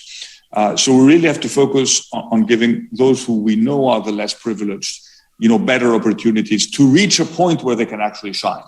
And this starts and begins with education, public education. In Greece, public education was always the big social leveler. It's almost a social elevator. You can start poor, go to a public school, go to a good public university, and this continues to be extremely valid today. So breaking down pockets of inequality by really starting at a very low age. Inequalities are created very, very young. Access to kindergarten. We've made one of the big reforms not many people talk about in Greece is, we've made kindergarten mandatory for 2 years now in Greece at the age of 4, because inequalities do start at a much younger age. So then it's difficult to break out of them. And finally, one last point. Yes, meritocracy starts from the top. I think one of the reasons why we have been successful politically was because we opened up the party and we actually invited in positions of government very talented people who were not necessarily part of the old system, the old establishment. So I try to be very meritocratic. It doesn't mean I will always get it right, because personal choices are very difficult. But certainly my goal is to create an inclusive government, a diverse government. I want to stress the word diverse. Diversity is a huge asset when it comes to building teams. We're still not there yet, especially when it comes to women participation, but we want to be as diverse as possible, and to give everyone the opportunity, even within my government. You're good, you will be rewarded with a better job. So we have to set the tone when it comes to personnel selection. When it comes to processes, again, not easy, but that's what will give people the signal that we really mean what we say when we recruit for top positions. We need to try to get the best people. I mean, I'll just give you one example. The Public Power Corporation, which is a state-owned entity. I think we picked a very good management team. The stock was at €1 when we took over. It's at €9 now. It's a very successful transformation project. Part of it is also due to picking the right people. And we need, last point, but very important, we need more people in public service. Yes, you're not going to make a lot of money in public service. It's a fact. But you'll get other satisfactions. And I want people to look at public service not necessarily as a long-term career. For some of us, it is a long-term career, but for others, it could be a project. You come in, 4 years, 8 years, 3 years, you do your job, you help your country, you get, the satisfaction of contributing to the greater cause, and you know that you will be rewarded based on your true contribution and your performance. Marco, can I just add a little thing what the Prime Minister said? It's very important what he said, which is, we think we did it ourselves, but you get, when he talked about luck, of course, you were born with a good family, you were born with not handicapped, your health was good, you didn't have anything to do with that. I'm a Christian, so I believe in blessings. But you had all these blessings. And so, as he says, you have to, and what I really like about the Prime Minister is the compassion for people who are not doing well, who got, just by birth or whatever accident, did not get the opportunity that others did. And all of us who are successful have a responsibility, and I preach that in our own company, to give back, to help people like that. That's what you're supposed to do. And I think you said it really well, Prime Minister. Prem, I wanted to ask you something that I think a lot of entrepreneurs ask themselves. When you make a decision to invest in a company, how important is the country of origin or location, and how important is the company itself? I mean, what is the real mix there? Could you give us your thinking on that? So if if the country is not business friendly and doesn't welcome business, then right off the bat, it's highly unlikely you'd invest there, right? That's like a given. So when we came into Greece, Marco, Prime Minister Samaras was there. So he was very business friendly, and so we felt very comfortable. And so that's very important. But in a company, what we're looking at is good management, honest, hardworking people with a track record, and who are wanting to build a good company. What is building a good company? Providing outstanding customer service, looking after the employees that provide that service, making a return. You have to be profitable, making a return for shareholders, and then putting money back into the community. We give 1 or 2% back into the community. So when we began, the whole company was worth 2 million. Now we're putting in, 35 years later, 25 million plus back into the community where we do business, wherever it is in the world. And so I like that model, that you have the ability to give back to the communities you do business, because business is not done in a vacuum. You have universities, you have hospitals, you have all sorts of areas that business has to support. And we are privileged to do that. So I'm a big fan. Business ultimately provides the employment. So when you have a good government, the employment picks up. You see unemployment dropping dramatically in Greece already.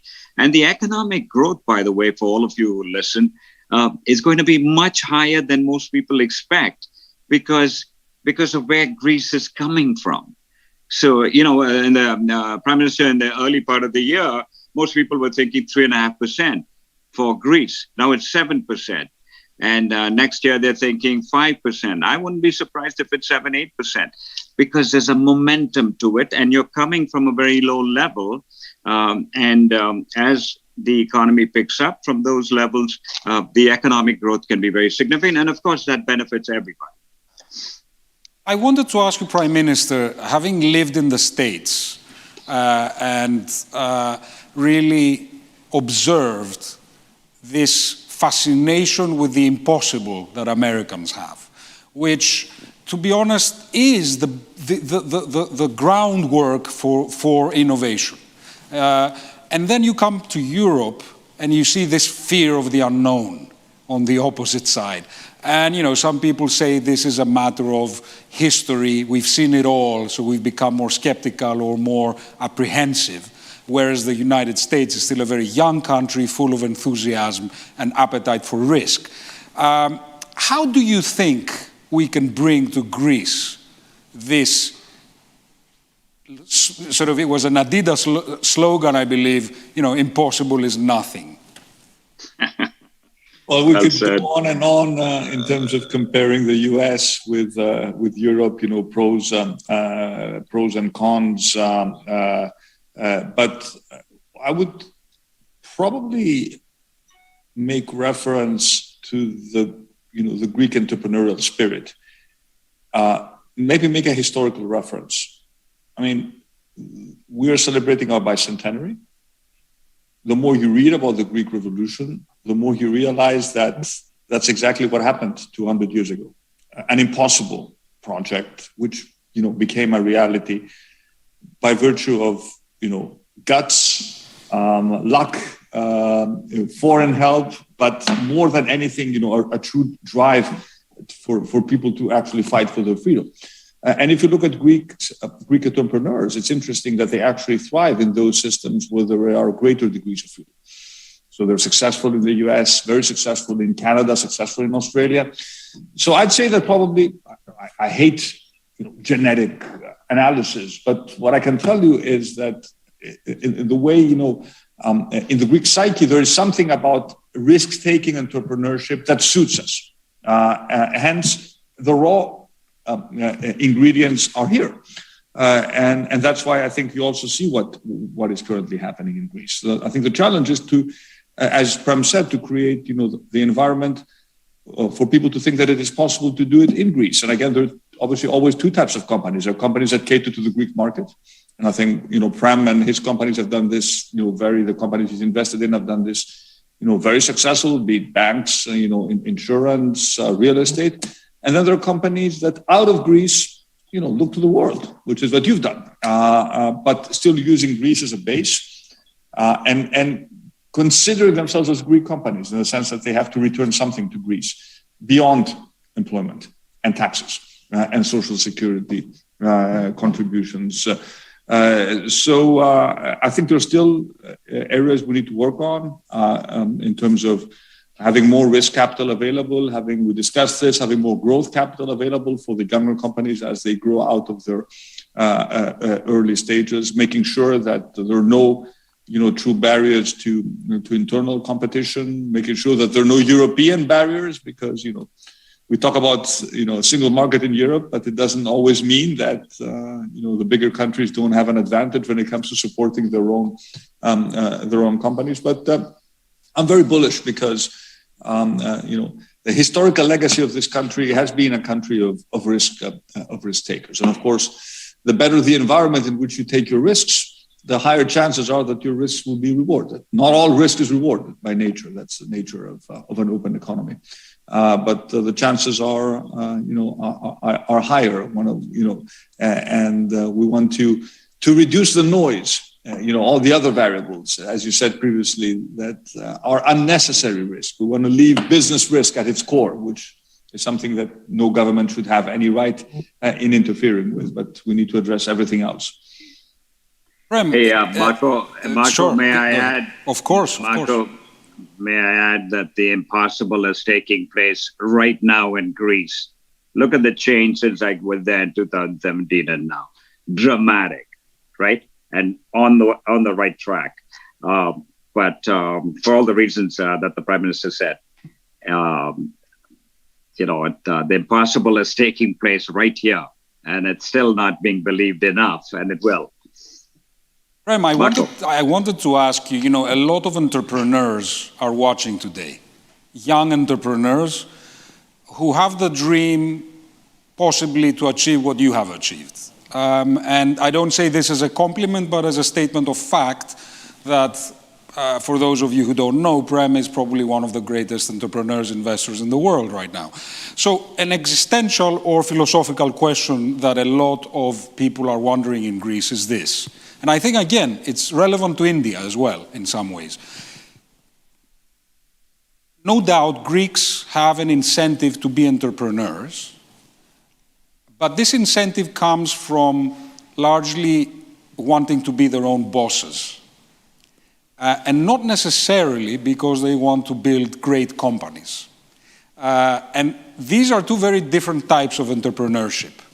I think that being your own boss is certainly a good way to start, but ambition and the dream to build teams and to make something that is much greater than yourself and will live way after your own legacy is also really important in building very large, consequential companies.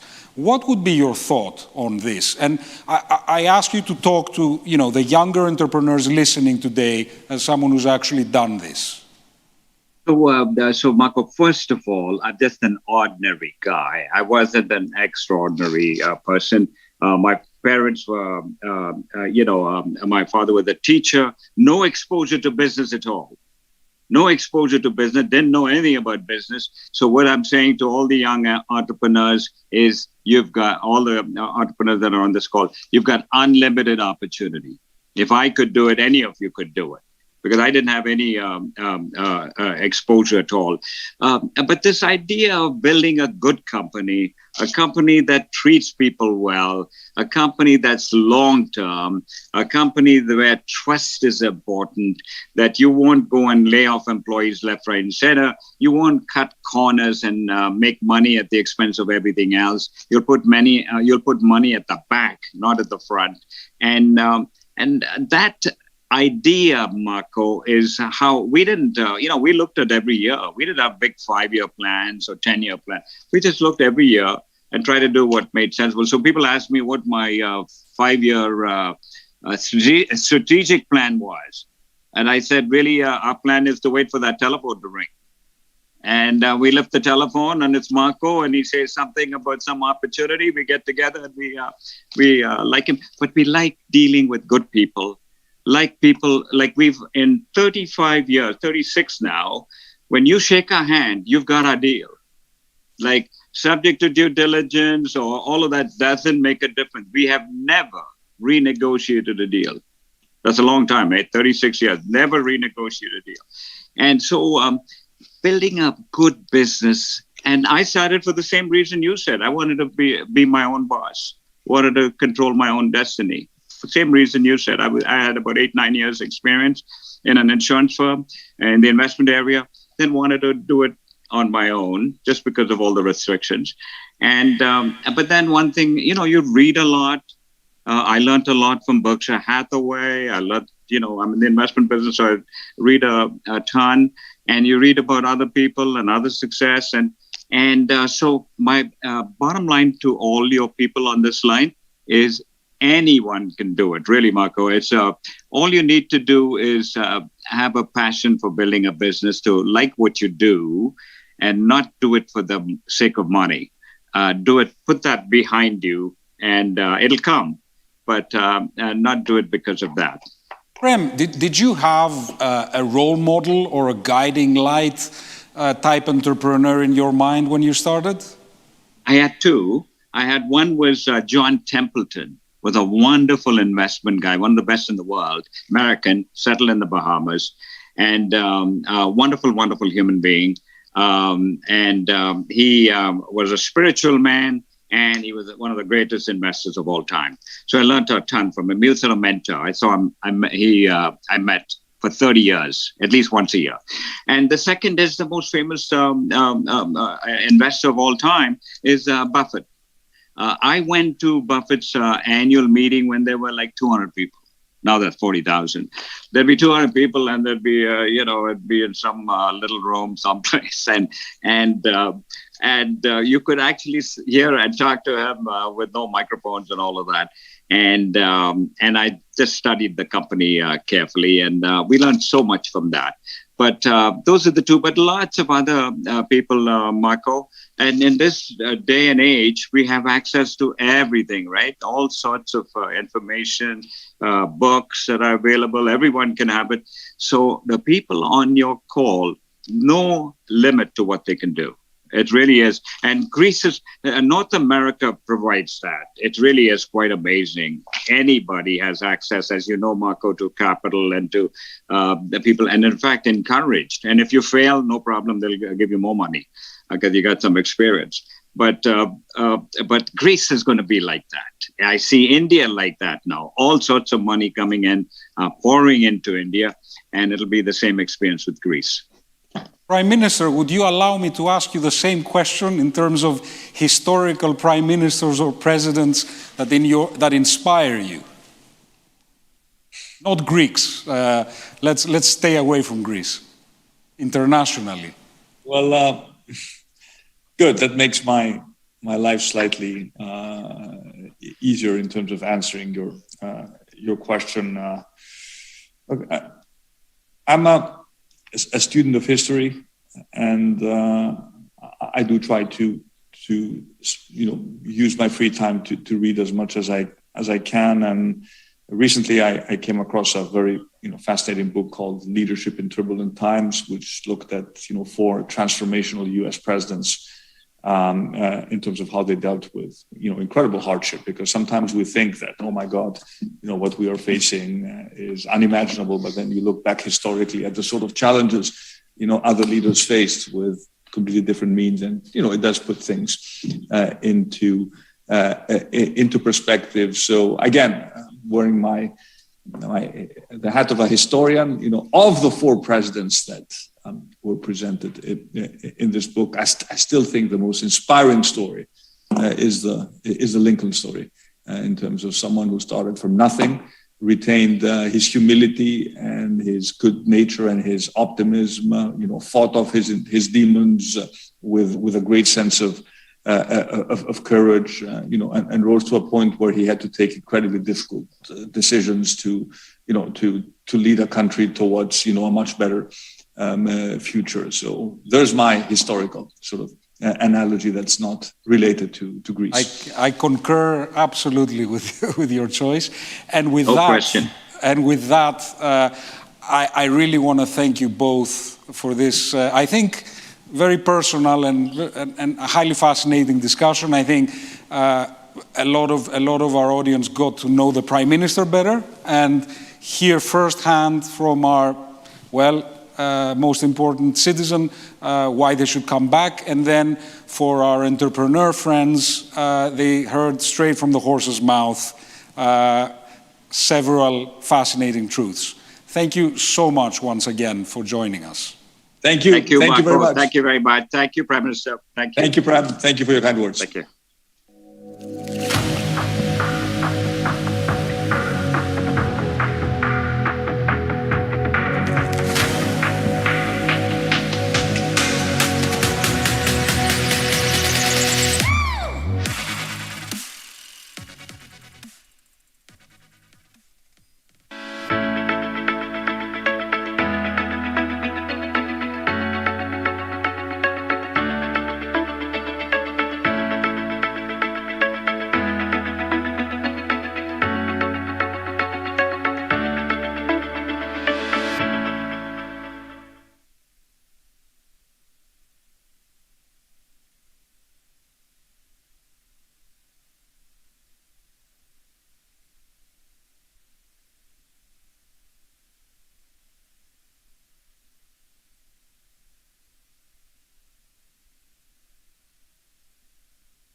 Welcome.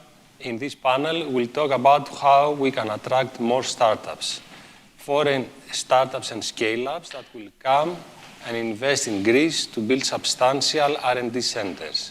And who's better to speak about it than people who have actually done it already. So without further delay, let me introduce you Niki Oulimis, CEO and founder of Nova Credit, Stavros Papadopoulos, CEO and founder of TileDB, Rob Wells, CEO Orpheum, and Tom Smith, CEO and founder of Global Web Index. Tom, I'll start with you.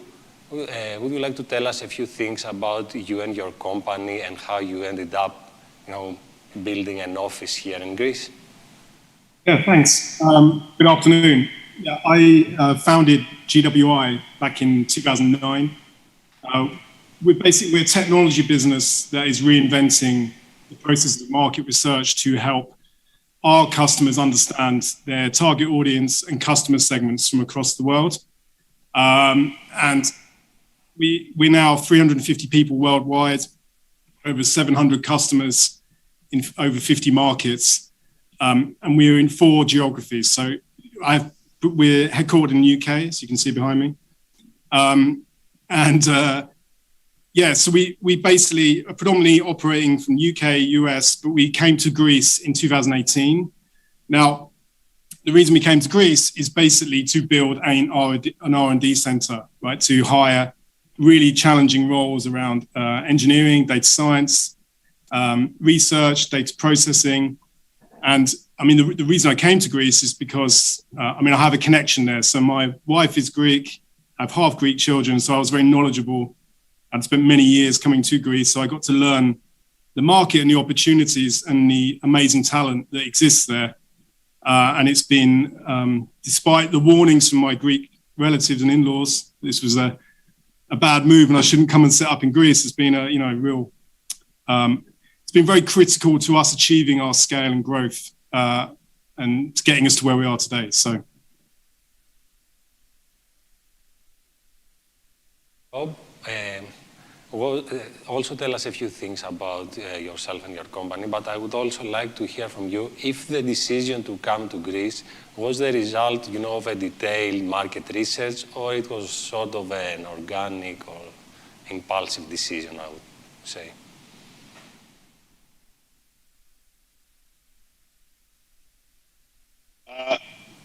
Thank you. Yes, let me give you a brief background about me and why we have a large engineering team in Greece. My background is in the music industry. I've 22 years in major record companies, and Orpheum I joined about 4.5 years ago.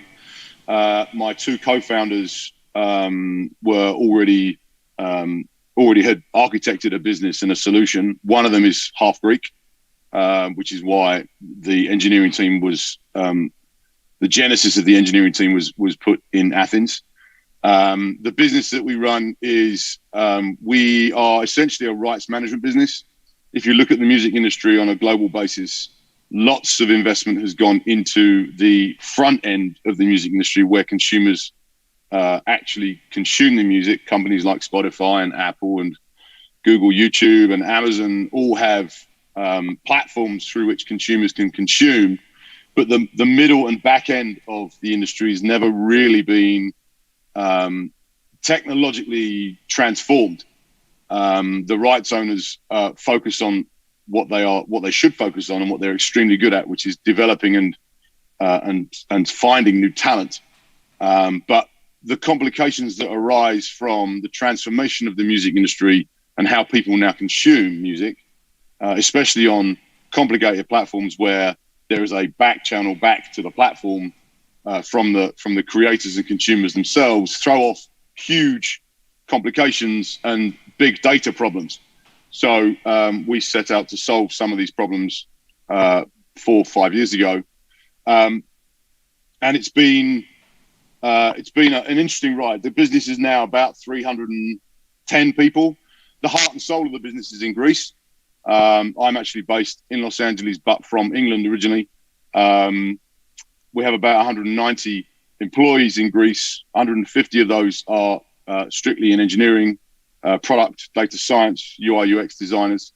And it's been, I wouldn't say there was a great deal of diligence done before we set up in Greece. Greece at the time was going through austerity measures, and the decision was taken to invest heavily in Greece, predominantly because, like I say, one of my co-founders is half Greek, but also because the universities in Athens had a very strong computer science program, and our CTO, who's based in Athens, was one of our first employees, and is a gem. He's a great CTO, PhD qualified, but is exceptionally good at recruiting and sourcing talent from the talent pool in Athens. But it was judgment, but also a bit of luck. Sometimes people make the difference, as you said, it came naturally. You knew someone to start building the team, and this is how you get started, and you can take it from there afterwards. Sure. Stavro, I suspect from your last name that you have some sort of connection with Greece, correct? I guess I do, yes. Hi, Spiro. Hi, everyone. Hello. Yeah, I can give you a little bit of a background on TalDB and how we came about creating a subsidiary in Greece. TalDB is a data management company. There are a lot of data management companies out there, but the biggest differentiator of TalDB is that it unifies a lot of different data types, not just the tables that most of the other database companies are handling. We're handling much more complicated data than that and much bigger from the scientific sector as well as the business sector. Greece and building, so by the way, the company got spun out of Intel Labs and MIT, where I worked for 3 years. So I'm based in Cambridge, Massachusetts. The company is headquartered here. We have a team in the US spread across multiple different states. But building a Greek subsidiary was in my mind since day one. In fact, I had interacted with Spiros as well as his partner Nikos when I was starting out. I was trying to get as much information as possible from other successful entrepreneurs. And of course, the workable folks were at the top of my list. They had shared with me their experiences building Greek teams, and they were very enthusiastic about this. And I had it in my mind. So in the beginning, I started as a single person. But then as we were growing the team slowly, I promised that as soon as we raised a little bit more money a couple of years ago, the very first thing that I'm going to do is that I'm going to start a team in Greece, and that's exactly what I did. So it was planned 4 years ago, and everything went according to plan. Today we have 12 people in Greece and growing. We are always looking to grow. And yeah, I'm happy to share more experiences with you guys as the conversation flows. Stavro, I have another question for you. You have like what we call a hardcore tech company. I mean, you're building infrastructure, databases. Can you find the skills that are required here in Greece? And if yes, where do you find people that are so highly skilled? In universities, research labs, other companies? Do you bring them back from abroad? What's the deal? Yeah, this is definitely a great question. So TalDB is indeed what you call very deep tech. It was a research project when it started at Intel and MIT, so very sophisticated in terms of technology from a software perspective. So especially in the beginning, the team was built around engineering. We had zero sales, zero marketing in the beginning. Now we do as we grow, of course, but it was at its core a very engineering, very scientific company that made us scale a little bit more slowly than other companies. I was extremely strict since the beginning because if we don't bring the right talent from an engineering standpoint in this company, the company is not going to succeed. That was very, very clear. We cannot just do it with marketing and sales. The product itself must be extremely, extremely strong. The competition is vast, it's fierce, so we had to stand out. Therefore, I had difficulty in finding the right talent. The US is a big market for talent, and still the ones that qualified were very, very few. And the vast majority of these people work for colossal companies like Google and Microsoft and Amazon. So I have to compete with them to get this kind of talent in the US, right? And in Greece, the few talent that at least I could find from the academic sector, because I was in academia before I started this company, they were working for other very high-profile companies in Greece.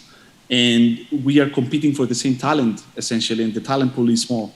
So for me, it worked entirely through word of mouth. I got the first engineer through a connection from a friend who vouched for him. I had, of course, to talk with him, to build the relationship in order for him to come. He wouldn't come in a super small startup, even though he has great pedigree. They would not just take the risk to come to the company. They need to know me as a founder, they need to learn the vision from me firsthand so that they understand what they're getting into. And it was extremely, extremely difficult. The talent does exist. I want to be very clear. It does exist. We have 12 amazing people in Greece, and this speaks for itself. Of course, we're growing it. But the pool is not as big as I would wish it to be, and we need to take some action here. Hopefully, we're going to discuss about some points later. Sure. Nikki, as far as I know, you are the only one from the four of you whose company doesn't have a presence in Greece. Yeah, I'm very embarrassed. No worries. Until the end of this panel, we'll change your mind. So. So tell us a few things about yourself, your company, and also if you have ever considered, building a small hub here in Athens or Sure. anywhere in Greece. Yeah, so my company is called Nova Credit. We're a cross-border credit bureau, so we help immigrants access credit when they move country, and we do that by building a whole set of complex databases around the world, connecting with credit bureaus and alternative data sources to build a sort of credit passport. Company's about 6 years old. We've raised about $70 million in financing. We did our Series B about 1.5 years ago, so it's been an amazing journey. I guess, not to be too defensive, but why have we not, I'm Greek. Why have we not opened an office in Greece yet, despite all of my eagerness to do so? Really, for us, it's been around where our customers are. So we started the company in the United States. That's our headquarters. We work with large financial institutions in the United States. And so we very much had the philosophy that we needed to have engineering teams locally and sales teams locally and so forth. And so, every single one of our employees has been based in our New York and our San Francisco offices, which is not only very expensive, but also, as I think others have pointed to, extremely challenging to hire for. And just, war for talent with insufficient talent and frankly, like a fairly narrow tranche of talent to not as much breadth and diversity there and longevity as we would like to see. I do think the last, our plans have always been, as we expand to Europe and we're looking to start servicing the UK market and a couple of others in the coming year. As we expand to Europe, we would explore opening hubs in Greece or other countries as well. But I think that's all been upended in the last year. We're increasingly looking at not only a remote company, but an asynchronously operating company, which means that you can open up whole new pockets of talent. And so, the potential for a hub in Greece has vastly increased for us as we look at this new work world. So, I'm not sure if it'll be by the end of this panel, but certainly I hope that there'll be opportunities soon. So, tell us also the challenges you faced when you decided to do that. So let's start with Tom, I guess, who kind of started from, scratch. So you take the plane, you land in Elvenizelos. What's next? Do you know what Gemi is? Did you know where to start when you, started doing this thing here?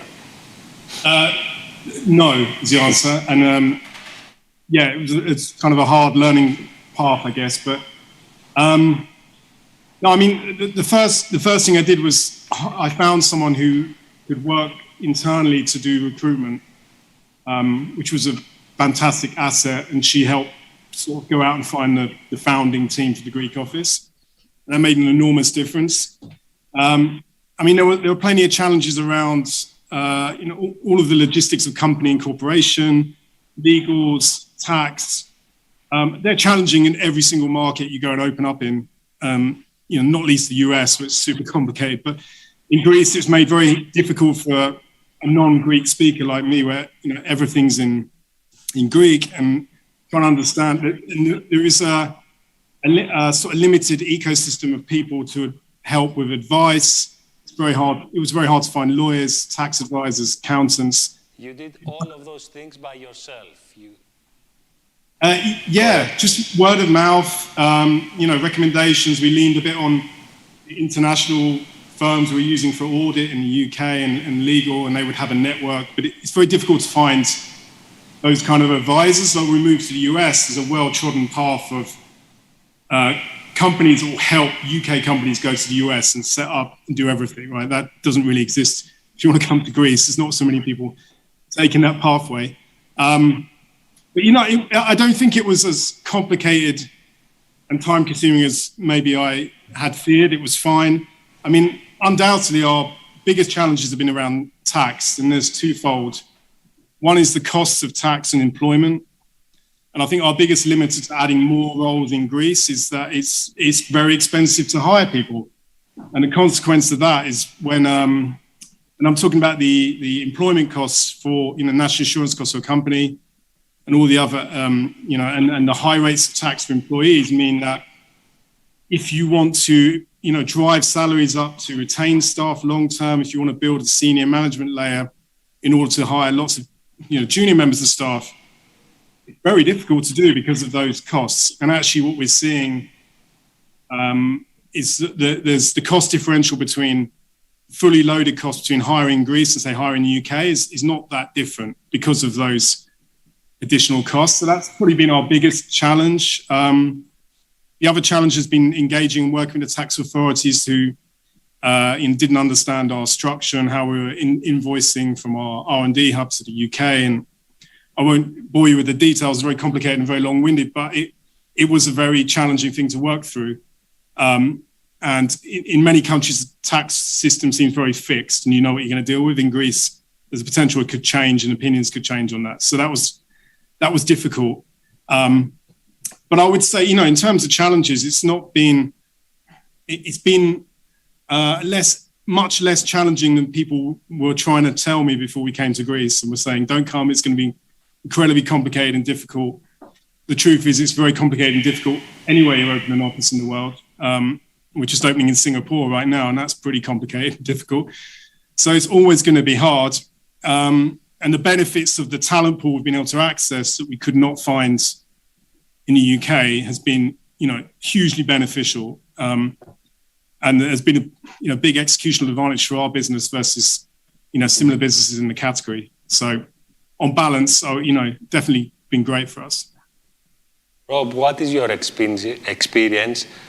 And can you give us, a piece of advice to our audience, some of whom might be considering this option at the moment?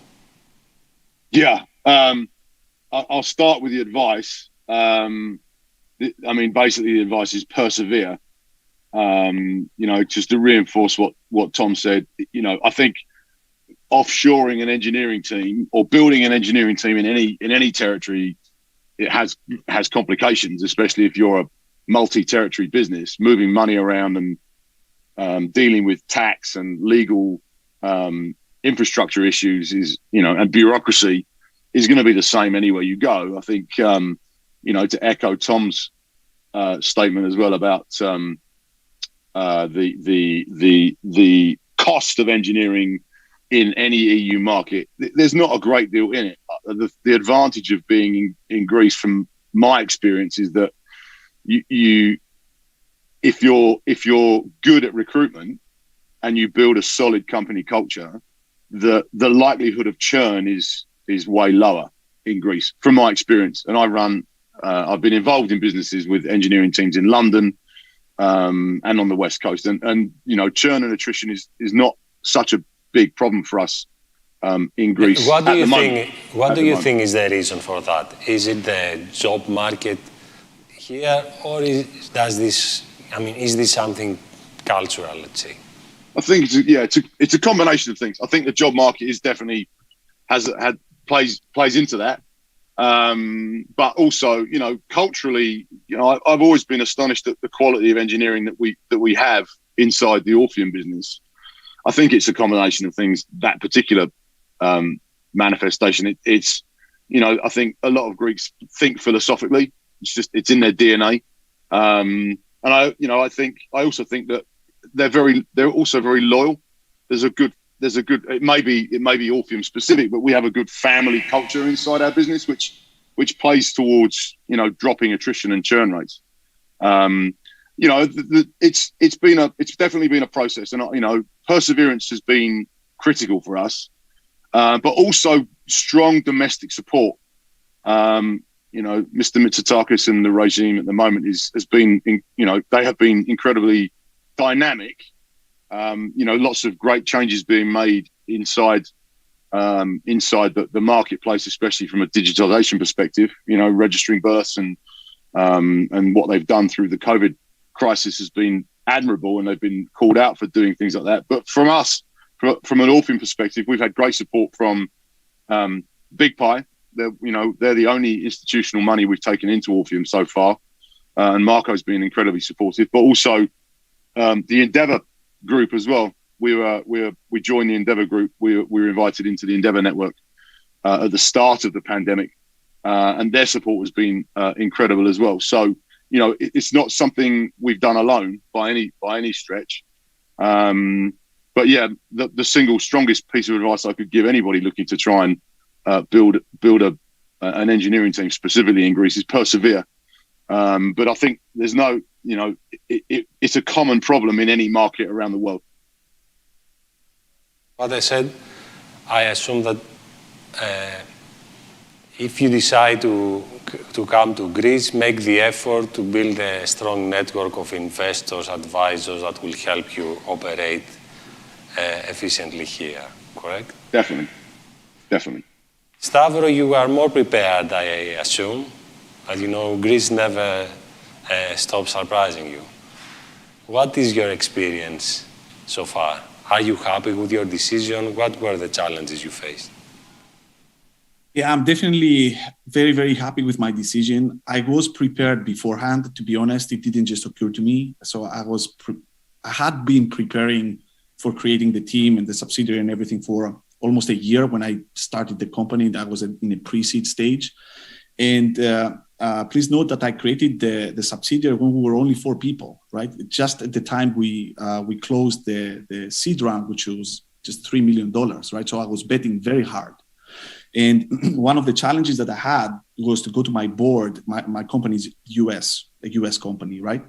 And I had to go to my board and explain to them that with 4 people, we're expanding effectively in their eyes to another company.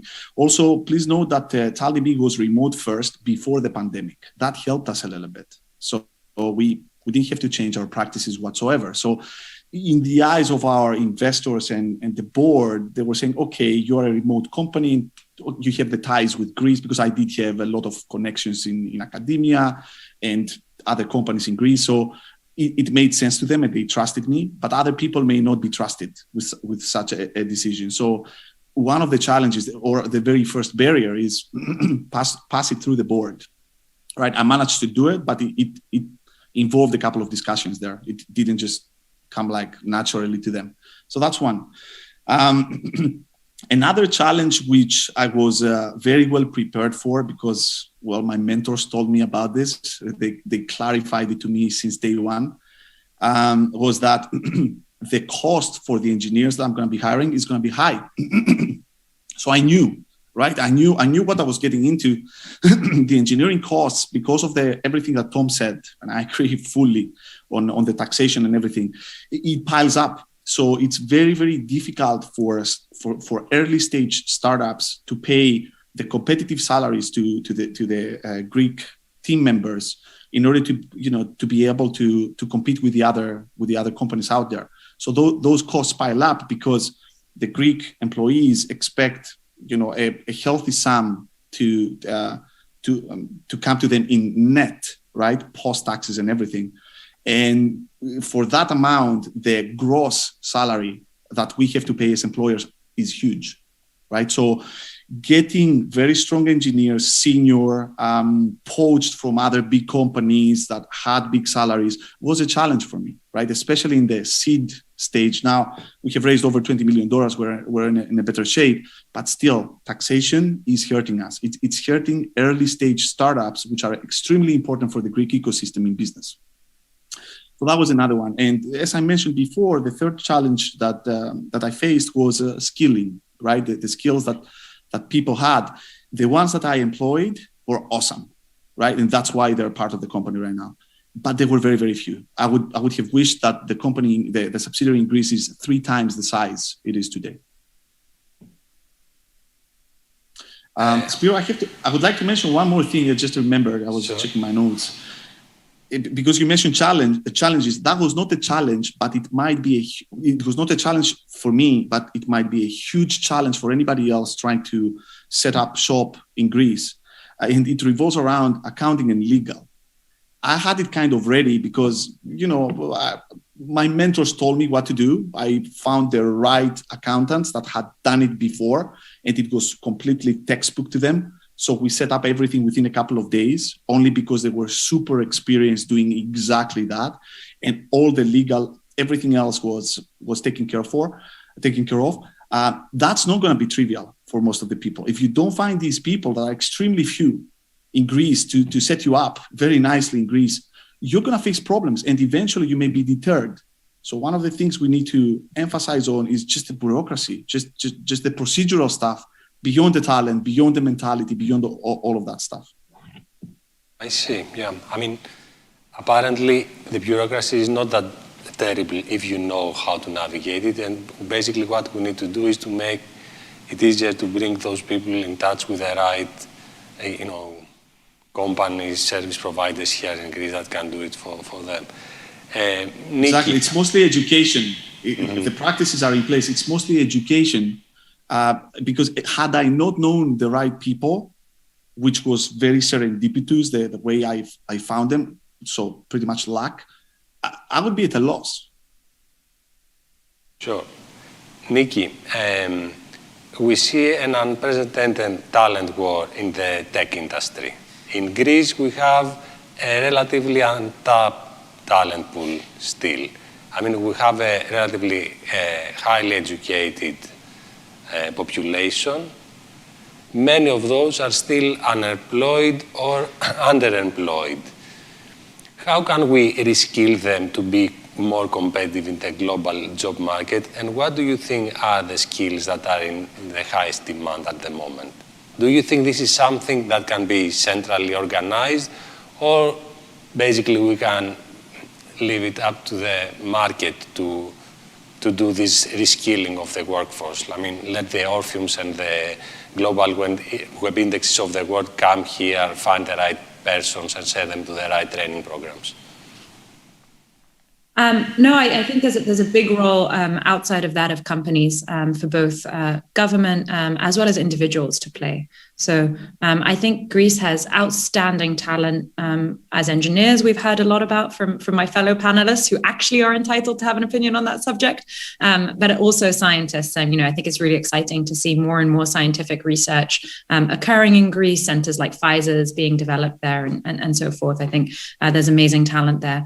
I would say, one initiative I'm involved in Greece is ESETEC, and I'd say on the scientific front, there is still an opportunity for coordinating the academic research that takes place, so that Greece can continue to do well in science, but actually double down on some of its strengths and ensure that the grant funding is aligned behind that. So I think there's opportunities for centralization there. I think when it comes to the entrepreneurial ecosystem, we talk a lot about engineering talent, and that certainly is a huge focus. But any early stage company is also always trying to find people to help scope the product and then people to help sell it. So product management and sales skill set. And I would say that in those two areas, Greece has the raw ingredients, but there is limited terrific sales talent and product management talent that I've come across. And I think as we look to not just have parts of companies in Greece, but whole companies and whole teams in Greece, and really double down in terms of the innovation potential and making the most of that engineering and scientific talent, you need the business people and you need the product management people to help unleash that talent by developing product ideas and then selling those product ideas. And I think those are areas where, in terms of reskilling, there certainly can be initiatives. For instance, I would consider myself a salesperson at this point, and I'd never done sales before. There are sales training classes, there are sales mentors, there are things you can do to learn that skill set. And the same applies with product management. And there are a lot of great companies that have the discipline there. And so, I think we are also entering a world where work can become much more modular than before. So you don't necessarily need to have your entire sales team in San Francisco. You can have part of it in Greece, part of it in all over the world. And I'd love to see Greece start to invest in building that talent, because I think as individuals self-enroll in those courses, in addition to both government programs or company programs to develop those skills, I think that's how we'll get the next wave of tech startups in Greece and the next wave of tech development and innovation for everyone. Thank you. So the last question is the same for all of you, I guess. In the post-COVID era, remote will be a norm. We see more and more companies going fully distributed, and we also see a trend in those companies to have more balanced salaries across locations. It will matter more what exactly you do and where, and less where you do it from. Do you think the whole discussion we had so far becomes irrelevant going forward? I mean, in a techno-optimism nirvana where everybody is an avatar and works in the cloud and they're getting paid in cryptocurrencies, will companies continue investing in certain locations, expand through hubs, and so on? What is your view of the future? Let's start with Rob. I have a slightly Victorian view about remote work, but let me qualify that. I'm fully in favour of a safe working environment, especially in a post-pandemic world. But I'm a lifelong music industry guy and have spent, a number of nights in studios with bands.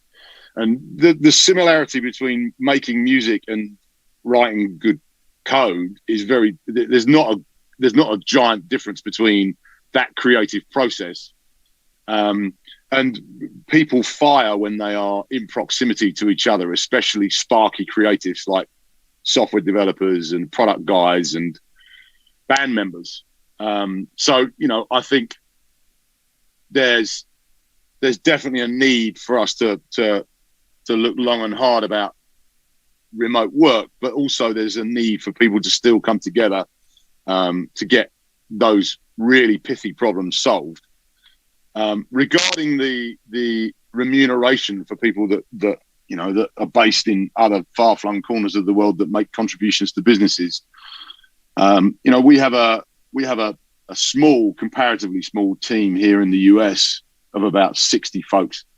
And during the pandemic, 30% of our US workforce have moved out of state. And there was this kind of creep.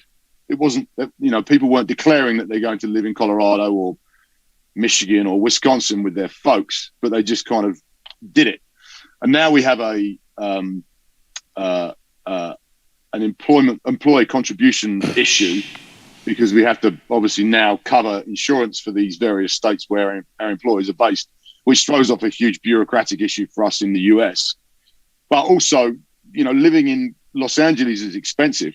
There's a weighting, an average based around what we pay them because they're based here.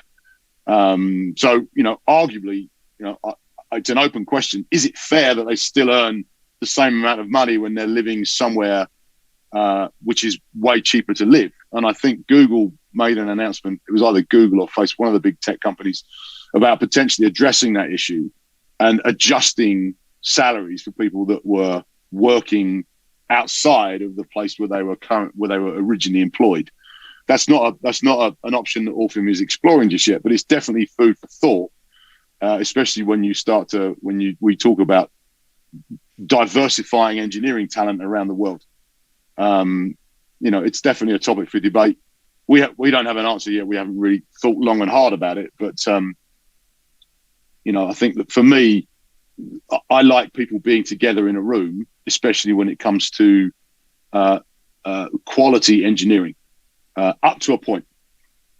I see we have a lot of things. I think we have a lot of things to figure out, as this thing will play out long term. It's not as obvious and trivial as many people think. Nikki, what is your opinion on this matter? Well, I'll take the non-Victorian view. I guess, I think this has been the lesson of experience for us. So I think at Nova Credit, we've had a very significant in-office culture, in part because I think as a founding team, we come from fairly traditional industries. And then, we sell to large Fortune 500 banks, so not exactly the most cutting edge in terms of how people work. And I think that's just totally been upended for us in the last year and a half. We've really just learned how to work, and everything from we actually launched an entirely new product in a completely different industry in the last 18 months, and most of that was entirely developed without anyone ever meeting face to face. And so I think there's often this bifurcation between creative work and execution oriented work, and that the creative work needs to be co-located, and I just don't believe that anymore. And I think I'd be very comfortable starting a company wherever. I think there are a couple of other dynamics. So I think on the remuneration front, I think it is going to be really hard to justify paying people differently based on where they live. And this is an employee's market. And so I think what might become very interesting is around people getting, increasingly getting to participate in the value that they are creating. And I don't want to be too crypto and token oriented or things like that, but I think, the value of work is ultimately, is not just about a fixed salary. It's about what value are you creating, and are you creating more value than you're costing the company ultimately? And so in a war for talent, I can't see how at a global level we'll be able to defend regionalized salaries. And so that's both an opportunity for a lot of Greeks, but also a threat to some of the attractions to opening a company in Greece. I certainly also think that in Greece, I'd love to see an emphasis both on the regulatory front and at an individual front in better valuing equity in particular. I think there's been less emphasis on that, on the upside potential and the risk sharing that you can take in building a company. And I wonder about ways to really reinforce that again, so that people are participating in the value of the work that they're creating. And then finally, I'll say that, I don't think it's just about remote and asynchronous work, but I also think there's a dynamic around work becoming much more modular. I look at the people that we employ at Nova Credit. We're increasingly employing people to come and do a small project that's 20% of their time, but they're the market expert or they're the leader on this.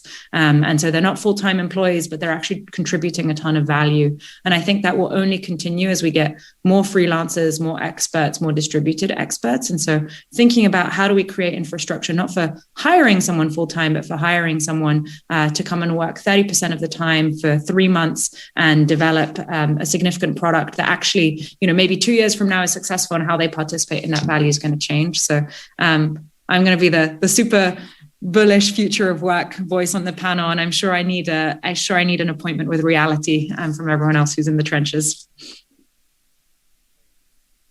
For this futuristic, view of things. We only have 3 minutes left, so a quick note from Tom and Stavros. I'll go quick. So I'm in the office, so I am a believer of the value of the office, and we've switched into a hybrid working mode. The business actually did absolutely great, everyone remote, but there are things that are very challenging, and I think some of the enjoyment of work only comes from being, working together in the same space and the kind of energy you get from that. We've hired over 100 people this year, and onboarding people fully remote is it's incredibly challenging, right? That the onboarding, building connections, relationships, particularly with new starters who have come straight from university, the benefit for them for being in office is immeasurable. So we've gone hybrid so far, and so far so good. And I think the main thing that people want to retain is flexibility, and that's what we will continue to deliver. But the idea that we'll never come in an office and stay at home fully on Zoom 5 days a week, it's not for me personally. And I think that's what we'll embed in the business moving forward from our side. Stavro, do you think this remote work will wipe out the benefit for Greece of great, let's say, cost-value ratio? Yeah, that's a good question. It is a very complicated subject, and it's too early to tell in general. I mean, you can tell from the conversations and the comments of everybody here. On my side, in general, remember I told you that Taldebi was remote first since day one, yet I go to the office every day. I'm not going to change going to the office. I tried it for a year when I was outside. I was overseas for a year, and I did not like it. I don't make it mandatory for the company to show up at the office. So effectively, we're enforcing a hybrid model. But personally, I don't like it being 100% remote. Now, regarding Greece specifically, I think that this remote model is going to help in a sense, because you will see a lot of people, a lot of good Greek engineering people that worked for years at Google, Amazon, and other big companies returning to Greece because they will be given the flexibility to work from there. So you will see that this is going to help Greece. In my mind, Greece is a good place to be. So I promise you that a lot of people would want to go back to Greece if financially they have the right incentives. And the big companies are giving, in part, those incentives. So it's going to help. What we need to be extremely mindful of is the early stage startups, once again, because adjustment of salaries is inevitable. Like when my daycare in Boston costs $3,000 a month, and in my hometown in Xanthi, it costs 250 euros. You can do the math. Positive note, we will wrap this discussion up. Our time is up. And thank you very much for joining me today, and wish you all the best for you and your companies.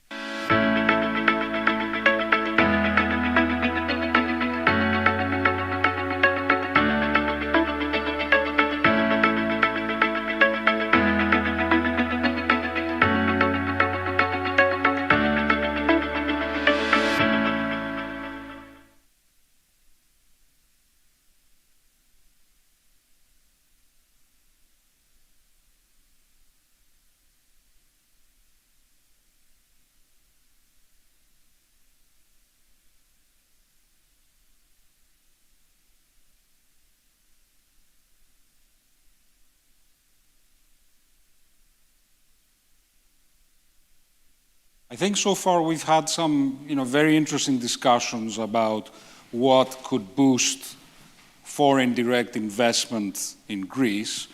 Some of the questions are obviously existential, others are very practical. The next items on the agenda are really about game changers. Now, game changers effectively means, are there any particular areas that could have a massive impact in the future of the innovation ecosystem development in Greece? And I would say that we've chosen two in particular to highlight today. One is life sciences, health tech.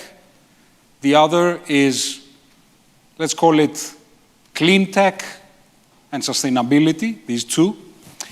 And the reason we've chosen these two areas is, first of all, because they are emerging fields. You could argue that they are less saturated than things like software as a service, and perhaps a bit less competitive. The second reason is because Greece does have a relative advantage in terms of life sciences, because the diaspora is very strong in that sector. I would remind everyone from Innovative Greeks #1, we had Stelios Papadopoulos, Mr. Skangos, Mr. Galakatos, and Mr. Bourla, of course, the CEO of Pfizer, are all Greek, and they are a major influence in this sector. The other reason is we simply have a lot of medical professionals in Greece. So there is a very interesting opportunity in life sciences for Greece.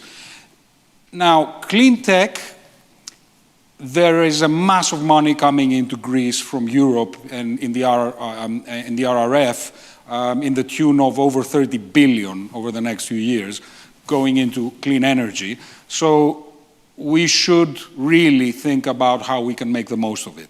So beyond that, I've observed another reason why I think we should be thinking about these sectors very seriously, and that is to do with younger employees coming into the market. I think there's huge competition for the best people, and one of the things younger people look for these days is purpose. Back in the day when I was looking for my first job, it was mostly about pay, and it was mostly about, I guess, moving fast through the ranks and achieving things. Now, and this is a really good development, it's more about, does my job give me a sense of purpose? Am I contributing something to the world? And I think a lot of younger people are not willing to accept doing menial or even damaging work, right?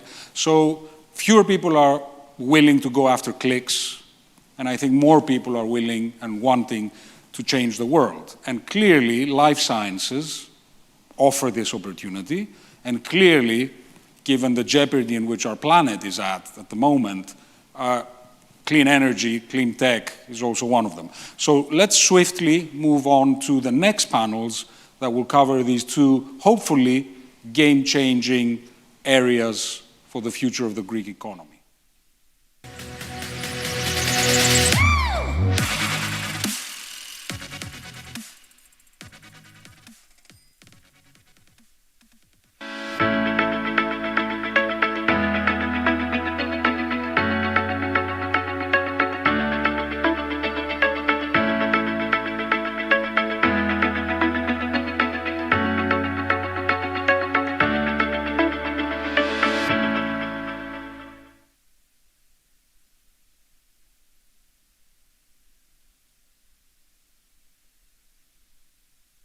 Welcome, everyone. Thank you, Marco, so much for that great introduction. So we have an amazing panel here today, and we have a lot of ground to cover.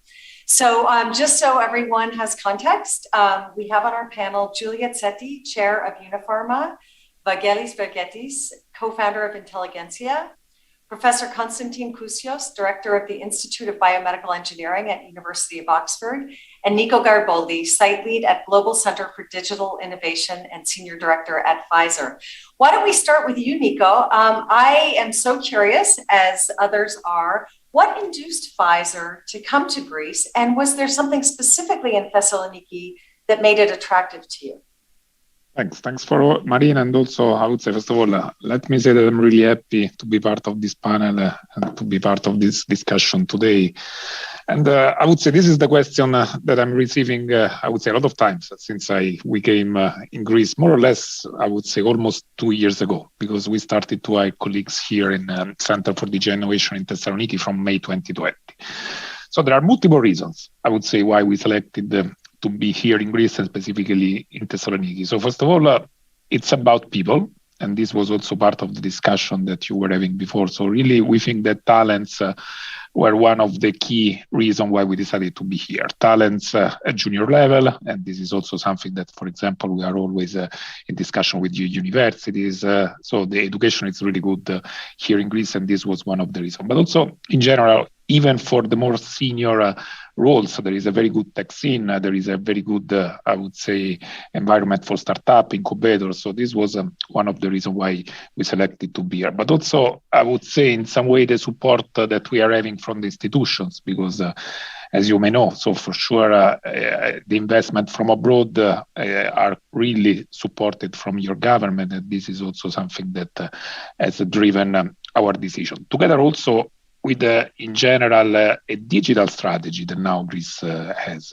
So this is also something that is making our life easier in our strategy, especially in the connection with the ecosystem. So we all also reminded the agreement among US and Greece, so some time ago, with the state, with the US and Greece that happened more or less in July of the last year. So all these kind of things were supporting in some way our decision. And then also, Thessaloniki. Thessaloniki is a big city, the second one in Greece, and it's also in some way located in a place where we can work globally. So the CDI, the Center for Digital Innovation, is a global center. We are in Greece, but these people in our organization work with all Pfizer colleagues across the globe. So they are part of projects with Asia, with the US, with Europe in general. So being in some way in the middle of East and West was also one of the reasons that pushed us to select Greece and Thessaloniki for coming here, for setting up this up. Thank you. That's great. And while we're talking about geography, I'm going to shift to Vagelis Vergetis, who has a team in Athens, but is based in New York. And I'm curious, Vagelis, if you can talk about the elements of the biotech ecosystem that you find in New York that need to be further developed in Greece, and what your experience has been in Greece so far. Thank you, Marina. I'll start with the latter. The experience has been great. Nico talked about talent. The previous panel talked about talent. So clearly, an area of focus for us, and one of the main reasons we set up, the R&D Center of Intelligentsia in Greece. So in that sense, we're very happy that with our decision and our choice.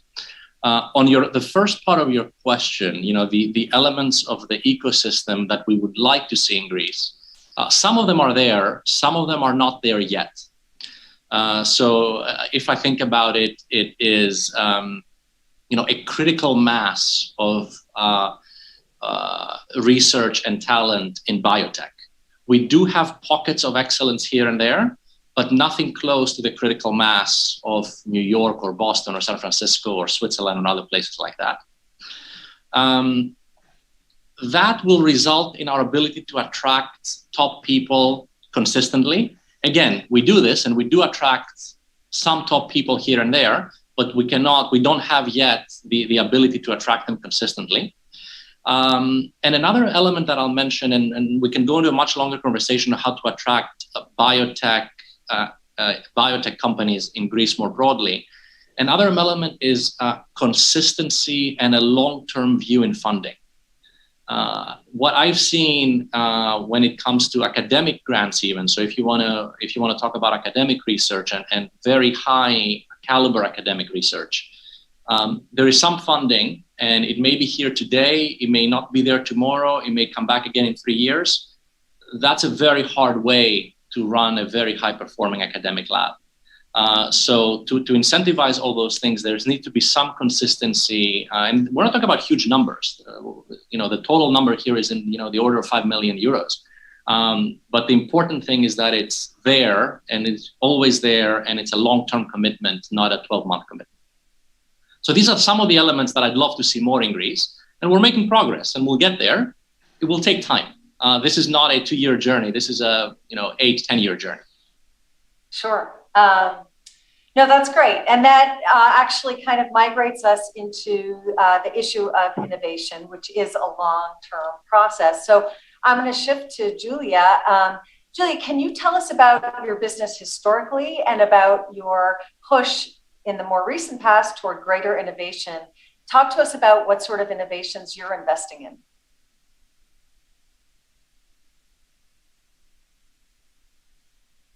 Julia, I think you're on mute. Hello, thank you for having me here.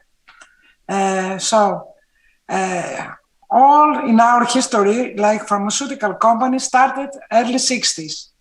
And my father was a pharmacist, and he was innovating mind, and he invented for the first beginning to create this factory that you see in the right back of me. This is Unipharma First.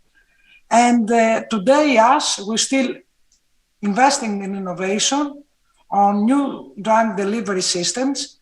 And as well today, we are very thrilled because we're going to inaugurate our new factory at Inofita. That is the first factory that extracts raw materials from medicinal herbs, plants, from the biodiversity of Greece. So our aim is to go on with innovation, to establish more the already position that we have in pharmaceutical production, and we would like to grow our business to return Greece in a competitive biopharma hub. This is our ambition. That's great. I think we're all aligned in that goal. Shifting toward the academic environment, Professor Kousios, can you tell us how are the collaborations between Oxford and the pharmaceutical industry structured? How often do you meet? How do you interact? Who drives these projects? Who funds these projects? Can you give us some insight as to that whole picture? Thank you, Marina. Yes, first of all, my thanks to you and Marcos Veremis. I'm very excited to be here to share experiences of working with pharma. So we have two types of interactions. We have both technology-led interactions, where something has been invented within the university and is looking for a partnership with the pharma industry. And we also have sort of a need-based interaction where the pharmaceutical industry comes to the academic environment with a particular problem or challenge that they wish to see resolved. And these projects are fundamentally structured quite differently. The first type of project tends to be around a basis where more of the intellectual property and the innovation takes place within the university. And the commercial partner provides a route for rapid deployment, scale up and commercialization. The second type of interaction, which is more need led by the company, tends to create sort of a wrapped ecosystem around that particular need and that particular project in order to deliver it as effectively as possible. And I think one of the keys in all of these interactions increasingly is not to think of them as academic and business interactions, but actually to think holistically about the whole problem from innovation to production, to deployment, to commercialization. So we are increasingly shifting our thinking to doing a lot of very early feasibility studies that you would not have traditionally seen in an academic environment to make sure we select those candidates and those strategies and those technologies that have a very high opportunity to translate rapidly in an economically viable way for the benefit of patients. And do you ever see is there any conflict with the professors managing this dual role? How do they split their time? Are there other conflicts that they have? So the university is historically the most prolific generator of spin-outs and industrial collaborations in the UK and in Europe, and therefore has a long history of managing and having processes in place to manage conflicts of interest. In the context where there is no spin-out company involving the academic, effectively all of this research is done on purely within walls, and therefore is entirely covered by the academics, the postdoctoral researchers, and the students' contracts with the university. And it is very possible, therefore, to ring fence what is being done, and also to decide a priori what the mechanisms for subsequent exploitation actually are.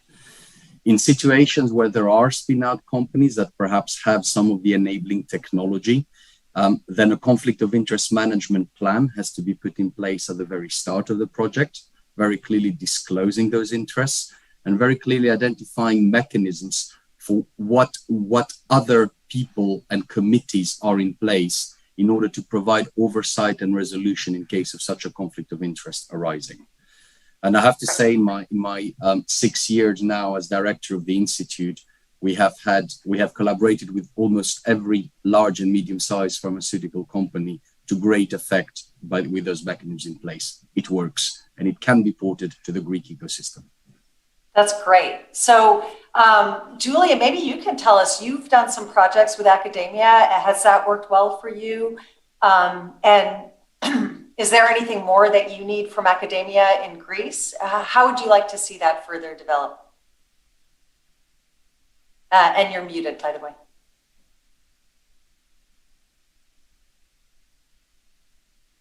So, yes, we do cooperate with academia for a very long time.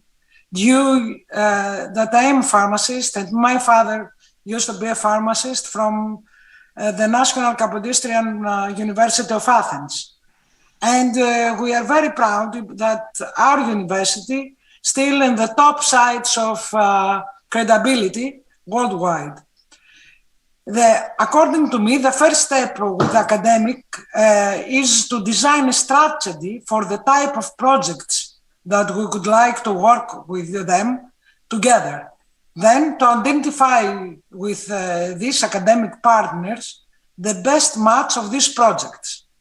The second step for me is the formulation of a complete framework of these collaborations.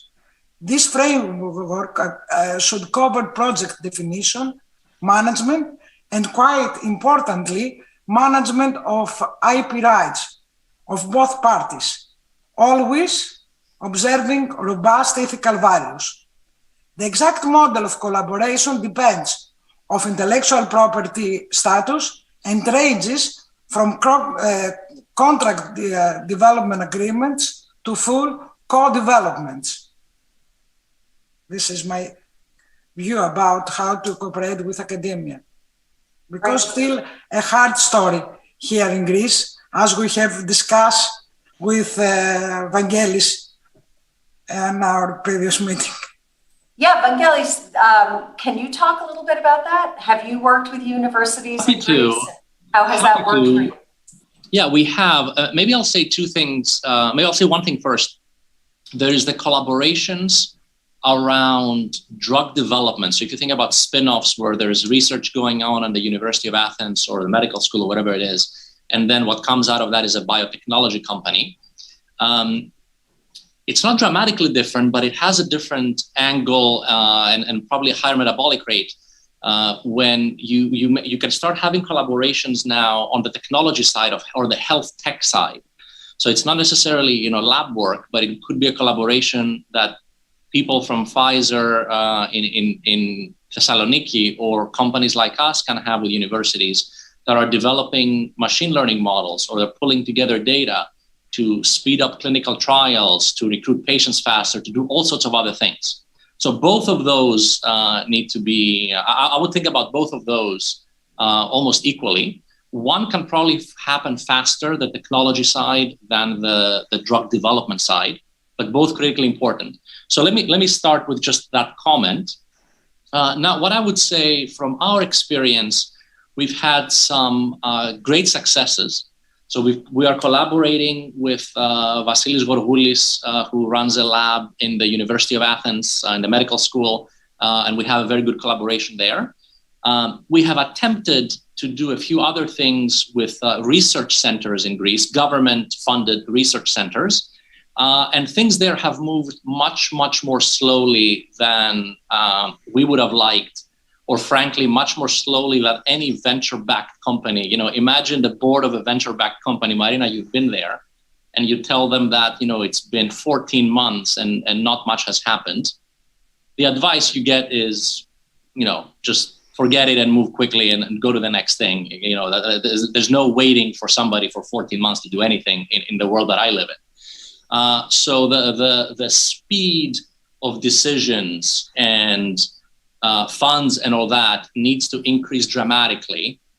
Both, maybe less so surprisingly, by the way, the ministry. The ministry has worked faster than the research centers themselves, which I find, I was surprised by that. But what I would say there is an acute need to cut bureaucracy out of the system. And that's a broader conversation we can have. And I'm not saying anything new here. But in this particular case, it impacts those industry tech with research centers collaborations in Greece if that doesn't get moved out of the system. That's great. Thank you. Clearly, that's a complicated situation that will take some time to parse through. I'm curious, Nico, has Pfizer done any collaborations with academia in Greece?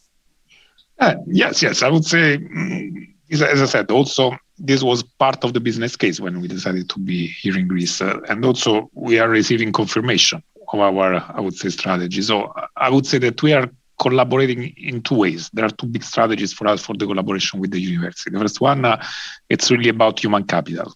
So this is getting the right pipeline of talents, also working, I would say, in understanding what are the future trends in terms of capabilities. So this is something that we are doing also in connection with some specific initiatives, especially, as I said, for improving our talent pipeline. So this is the first area in which we are collaborating. The second one is more related to innovation and solution. So I think really, and this is a belief not only in digital now in Pfizer, but also if you think about, I would say the vaccine that we developed was an external collaboration also with the biotech company. So it's also the strategic approach that we are having. Going externally, for me, it's a boost for innovation because you can have different perspectives, you can brainstorm on ideas, and also I would say you can accelerate also having different or additional capabilities to yours. So this is really key. And this is the reason why we are aiming also to make some of this collaboration in the research fields that could be really specific, I don't know, some capabilities related to machine learning, artificial intelligence, data science, but also in finding solutions. So this is also another part of the area. So for example, if we have some challenges coming from Pfizer globally, also the discussion with the universities, how can we find the solution for aiming for supporting especially our patients in managing better their diseases, or I would say in their management of the illness that they have. So I think these are mainly the area of collaboration that we are having with universities. That's great. And in terms of the talent pool, because that's such a critical piece of this whole puzzle, and I want everyone to have a chance to talk about that. But I'm curious, have you seen, because you're talking pretty large numbers as Pfizer in terms of your employment there, are you seeing people come back to Greece after the brain drain? Is there a brain gain that you're seeing, people from the diaspora coming back? Yes. I would say, first of all, you're right. It was a massive, I would say, strategy that we put in place because we started on May 2020 and now we are 351 people. Wow. So we hired a lot of people, but it's not only a matter, I would say, of quantity, of numbers. It's really a matter of quality. So considering that 84% of them comes from the STEM areas, and more than 75% of them have a postgraduate degrees. So these are really important numbers for underlining the quality of these colleagues. And also, one thing that we are really proud that more or less 15% of them are coming back from abroad. So this is important because it's also here a good number, and we are taking back not only talents because unfortunately they went away because they didn't find an opportunity maybe at the time when they came out from the university, but we are having also their international experience. So this is key because it's a way also for us for improving, for accelerating our capabilities, also for leveraging the networks globally. So this is enriching a lot our, I would say, pipeline of talents. And also, I think these people are really motivated in general in CDI, but also these people because they are proud of coming back to Greece and working in Greece for a company like Pfizer in Thessaloniki. I will echo that, Marina, in terms of people coming from abroad. About a quarter of intelligentsia, where there's about 55 people now in Greece, about a quarter, maybe even more, have come from anywhere in Europe, some in the US. And it's a mix of, people that just received their PhDs and instead of doing a postdoc or working at a company in Sweden, they come back to Greece, or people that were working in research labs in the UK and they came back to Greece. I would very much echo what Nico said. That's great to hear. And I mean, I've noticed myself, it feels like this younger generation of Greeks has a real drive, a real hunger to make things happen. I don't know if the others would like to chime in. Julia, Konstantin?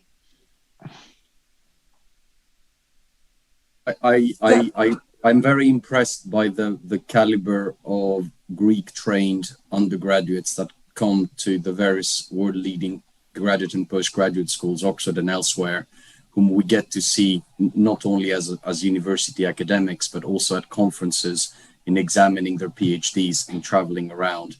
And I think that pool of talent definitely exists, and the upskilling that has taken place for the young Greek generation is indeed unprecedented.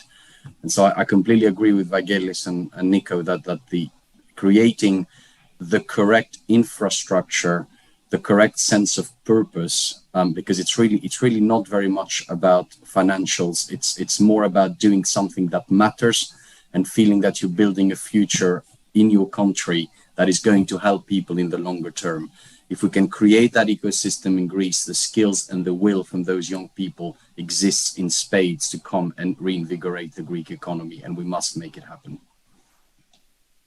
For us, it's very difficult to hire people, to find skilled people with high skills and qualifications. This is, consequences of the big crisis, two crises, consequent crisis in Greece. So the brain drain, it is a situation that we confront now that we would like to make investments. So the only solutions from our side is to go to the universities, to reach out to universities abroad, and offer meaningful positions to qualified persons, as well as to increase the salaries that is very low in our country, and to give them some initiatives to come back.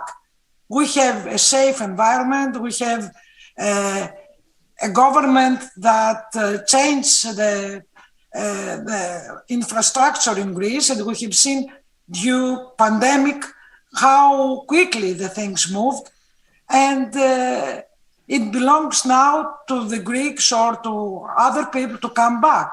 Even the advantage of teleworking and digital nomads will give a solution to our problem.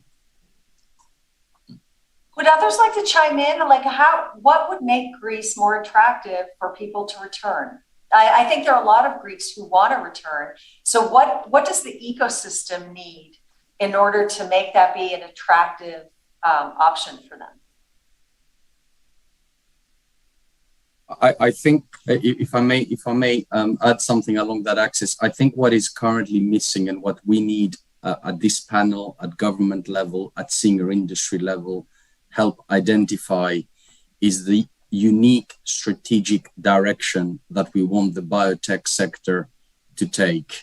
I think people are generally unlikely to wish to return for the ways of the past, but they may be inspired to return because of a very clear strategy and ecosystem of excellence in a particular way to build the future. And so, for example, the building that sits in my background is where the Oxford vaccine was developed. It's also where my institute is based. It's been really exciting to watch an ecosystem come together with everything it has to respond to a pandemic. And I think in Greece, if we're going to move in a particular direction, we are unlikely to ever be able to compete with sort of large scale, low margin manufacturing with companies like India and China, where a lot of these larger production plants are increasingly moving. But if the pandemic taught us anything, it's the importance of one-stop shops within the European Union to produce vaccines and solutions within borders without the need to cross borders in these situations. I therefore think Greece could have a unique position as a place of sort of low volume, high value manufacturing for things like biologics and things that typically have a higher margin but are produced in smaller quantities. If we could agree what that strategy is to be, and we could convey it and actively recruit, providing training schemes, collaborations with universities, and a very clear vision, I think people will be compelled by it and will return in spades. Maybe I'll add, I think that's exactly right, Konstantin, and maybe I'll add a couple of thoughts, Marina. One is painting a vision of what Greece can be and getting people to believe in it and sticking with it and delivering on it and showing some early wins. And the government is doing a lot of things, right? It's the digital, the Ministry of Digital Transformation, whatever it's called. It's taking a lot of barriers out of the system. So when people are used to a life in the US or in the UK, they see Greece going that way. So there's a lot of things like that. I would also add to that externally focused companies. So having companies in Greece that are not necessarily only for the Greek market, but they're looking externally. So you can be in Greece, work in Thessaloniki, and actually provide a service for a lab in Connecticut. You can work for a technology company in Athens, and your customer sits in Switzerland or in Brazil or in Tokyo. So it used to be that if you are working in Greece, you're confined to some degree, not always, but to some degree, you're confined within the borders of Greece in terms of who you interact with, who you learn from, what you do. In a much more global world, you can still be based in Greece, but have a mentor who sits in Switzerland, have a customer who's based someplace else. So being able to deliver that and having externally focused companies based in Greece, I think will go a long way.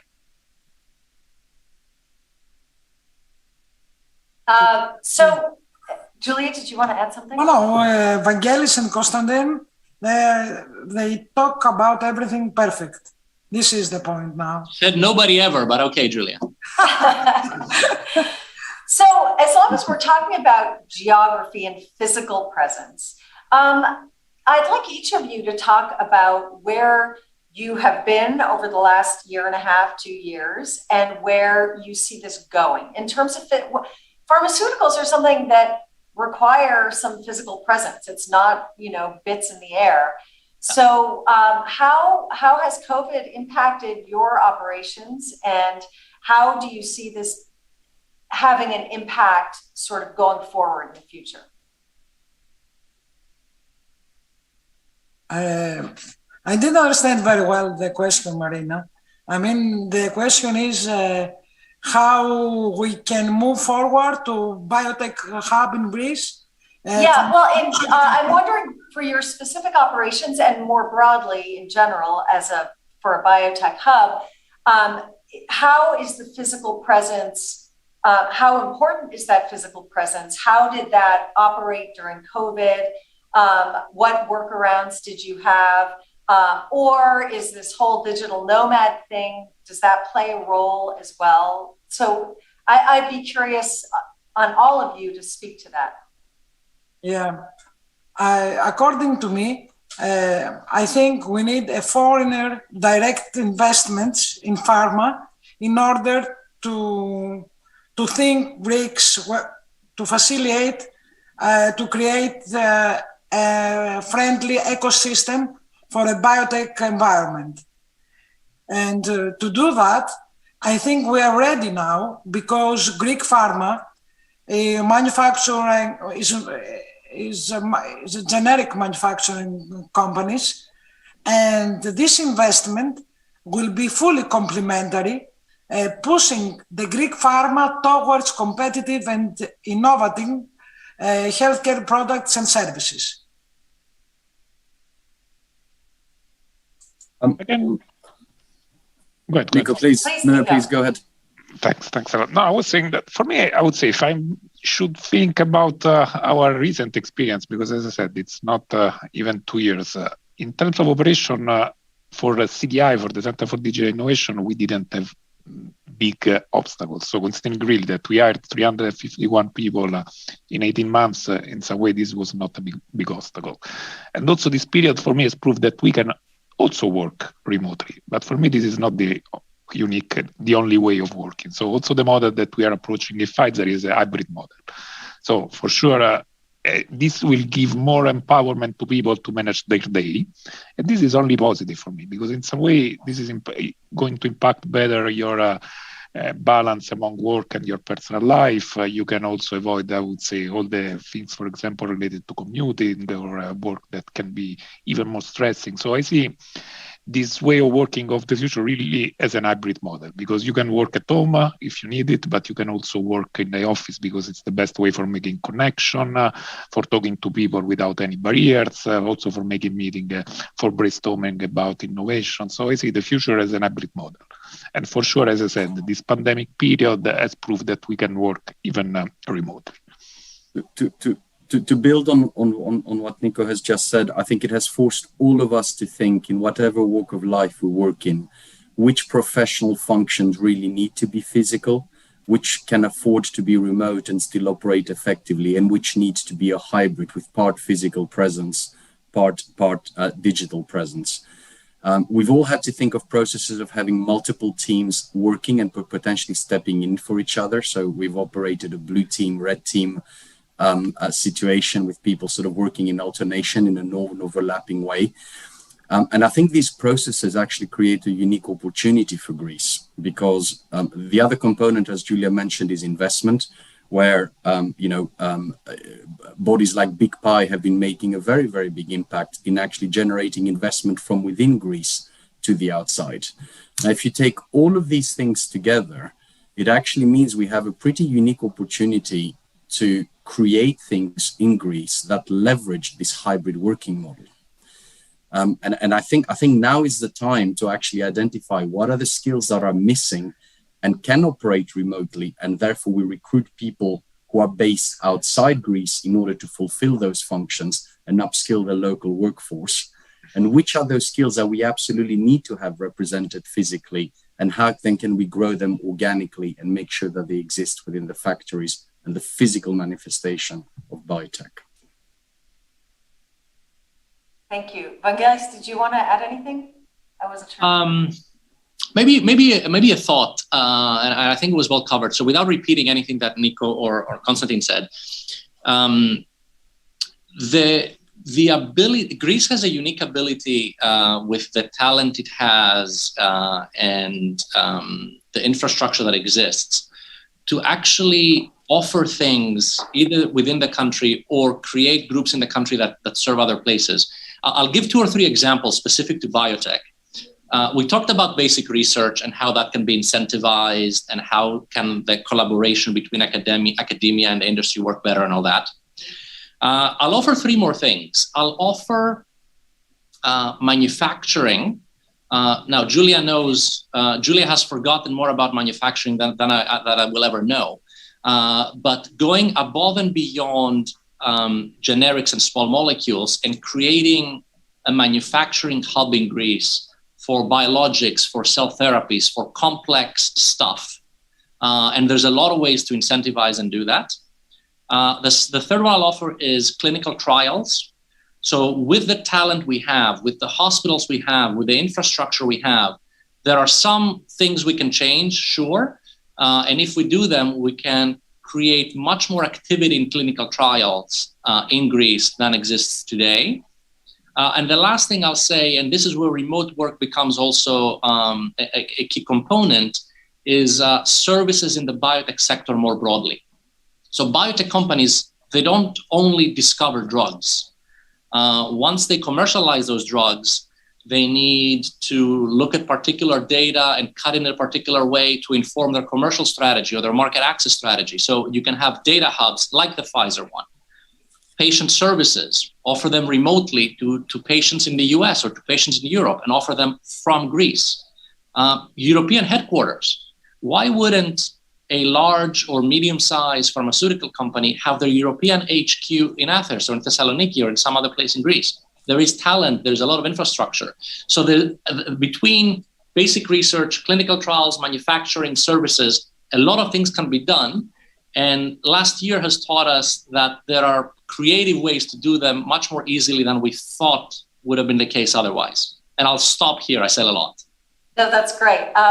So we only have 3 more minutes. And what I would love to hear from all of you is, what would you ask from the government? Is there a role for government to play to help this biotech hub to form? Or should government just get out of the way? What are your thoughts about that?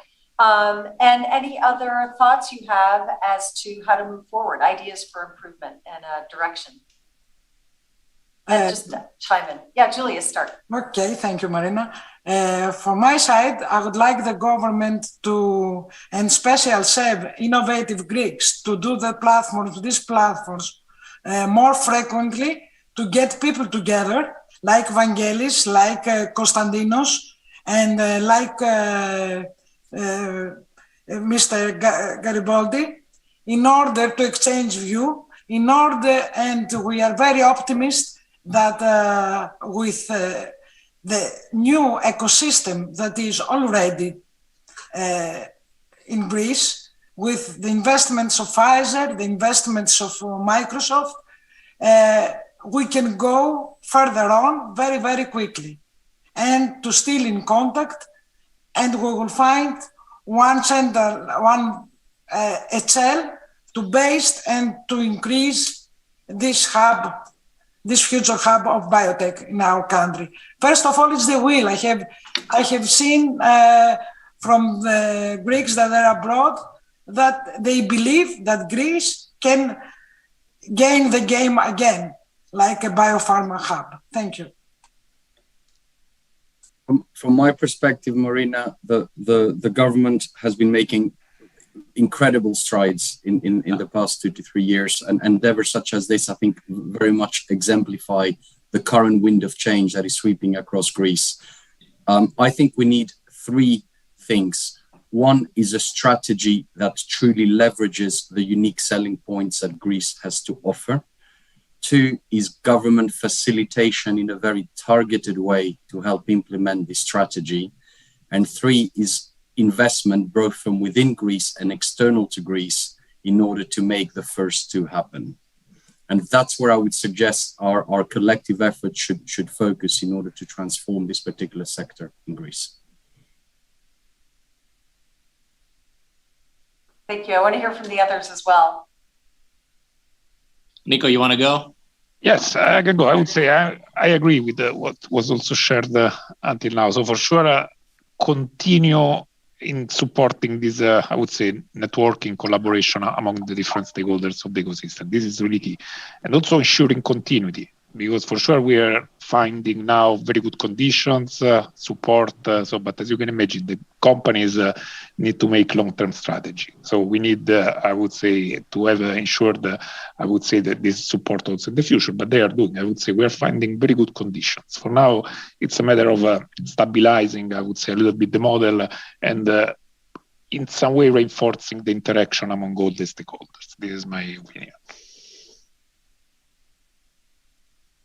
Maybe, Marina, I'll say, look, there are the generalities, if you will, or not generalities, but things that are being said over and over again, reform the legal system, cut down bureaucracy. So forgetting those for a second that need to happen, I'll say, that there is a lot that has been done in the last couple of years, and others said the same thing.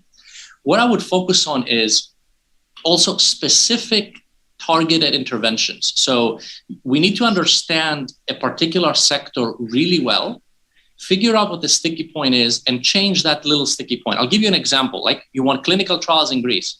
One of the sticky points, there's not that many, but one of them is, how can you adequately pay a university in Greece or a hospital in Greece for the service they provide in running a clinical trial?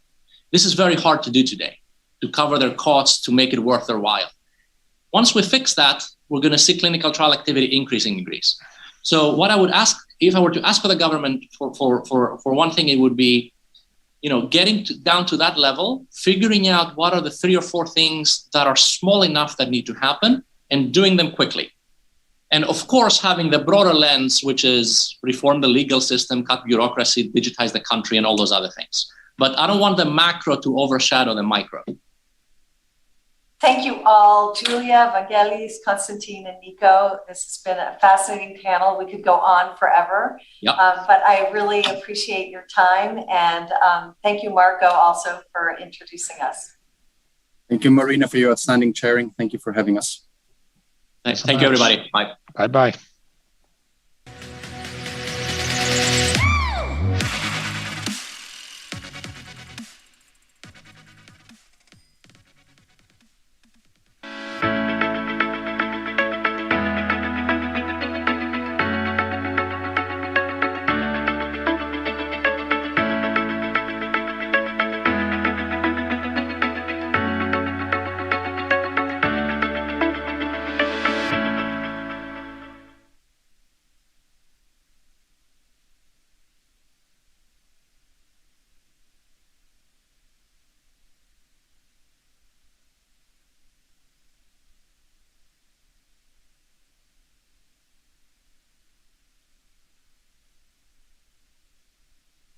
Good evening. My name is Gaurav Gujral, and I lead Accenture's Sustainability Services practice for our government and public services arena. It's an absolute honor to be here at the SEV conference, and I'm absolutely delighted to moderate this panel on game changers, green tech, and sustainability. What kind of investments does Greece need to accelerate its journey towards net zero? We have an esteemed panel here with us today, joining us from different corners of the world. So let's go across and meet our panel. We have Murray McCaig, co-founder and managing partner, Arcturn Ventures, a global VC firm investing in breakthrough tech companies addressing climate change and sustainability. He has founded, scaled, and exited 3 3 businesses successfully, and is a former Olympic athlete who competed in the 92 Games. The next panelist is Kostas Papamantelos. He joins us from New York today. Kostas has been with RWE since 2008 and currently holds the position of Global Head of RWE's Energy Transition Investment Vehicle that operates out of London and New York. Within RWE, he also has a second hat, the CEO of RWE Renewables, Hellas, the subsidiary that RWE established in 2021 as part of its market entry into Greece. Our third panelist today is Ioannis Kaltsas, the head of the investment team for Greece and Cyprus at the European Investment Bank. And then last but not the least, we have George Tsoupalas, Chairman and Managing Director at McKinsey for Greece. Absolutely delighted and an honor to be with you all today. So a few words to set the scene before we kick off. I think you'd all agree that we're having this discussion at a very opportune time. The climate is under duress, and Greece has felt this very personally. I was at COP26 a few weeks ago, and what I witnessed in terms of the collective resolve and mobilization of both state and non-state actors across the finance community, business, and policy to collectively set a new path forward has never been so strong. We are clearly on a new course, and there's no turning back. And the new course is heading us towards a low-carbon, more sustainable, and greener future. And this will bring with it significant benefits economically, socially, and on our planetary systems and biodiversity. From a business standpoint, success will be defined not just by setting the right ambition, but also action. Now, Greece enters this arena quite strong. According to the Environmental Performance Index 2020, Greece ranked 25th overall from 180 countries. It is endowed with natural capital, solar, wind, and tidal energy. We've heard several panelists today talk about the immense human capital, the strong STEM skills, the human ingenuity, and a thriving startup ecosystem. If we look at economic catalysts, the signal that we got from COP26 in terms of the mobilization of the finance community, the GFAN signaling about $130 trillion of investment ready to go into green transition. And if we think more locally from a European arena, we heard Marco talk about the EU RRF and about over $30 billion of funding coming into green transition in Greece. And this will go across a vast spectrum of areas. So the built environment, investments in energy storage, battery infrastructure, renewables, EVs, and the hydrogen economy. If we look at the role of government, they've certainly sent some very strong signals. They've set out a bold national energy and climate plan with clear, aggressive targets and enabling regulation to support the energy transition.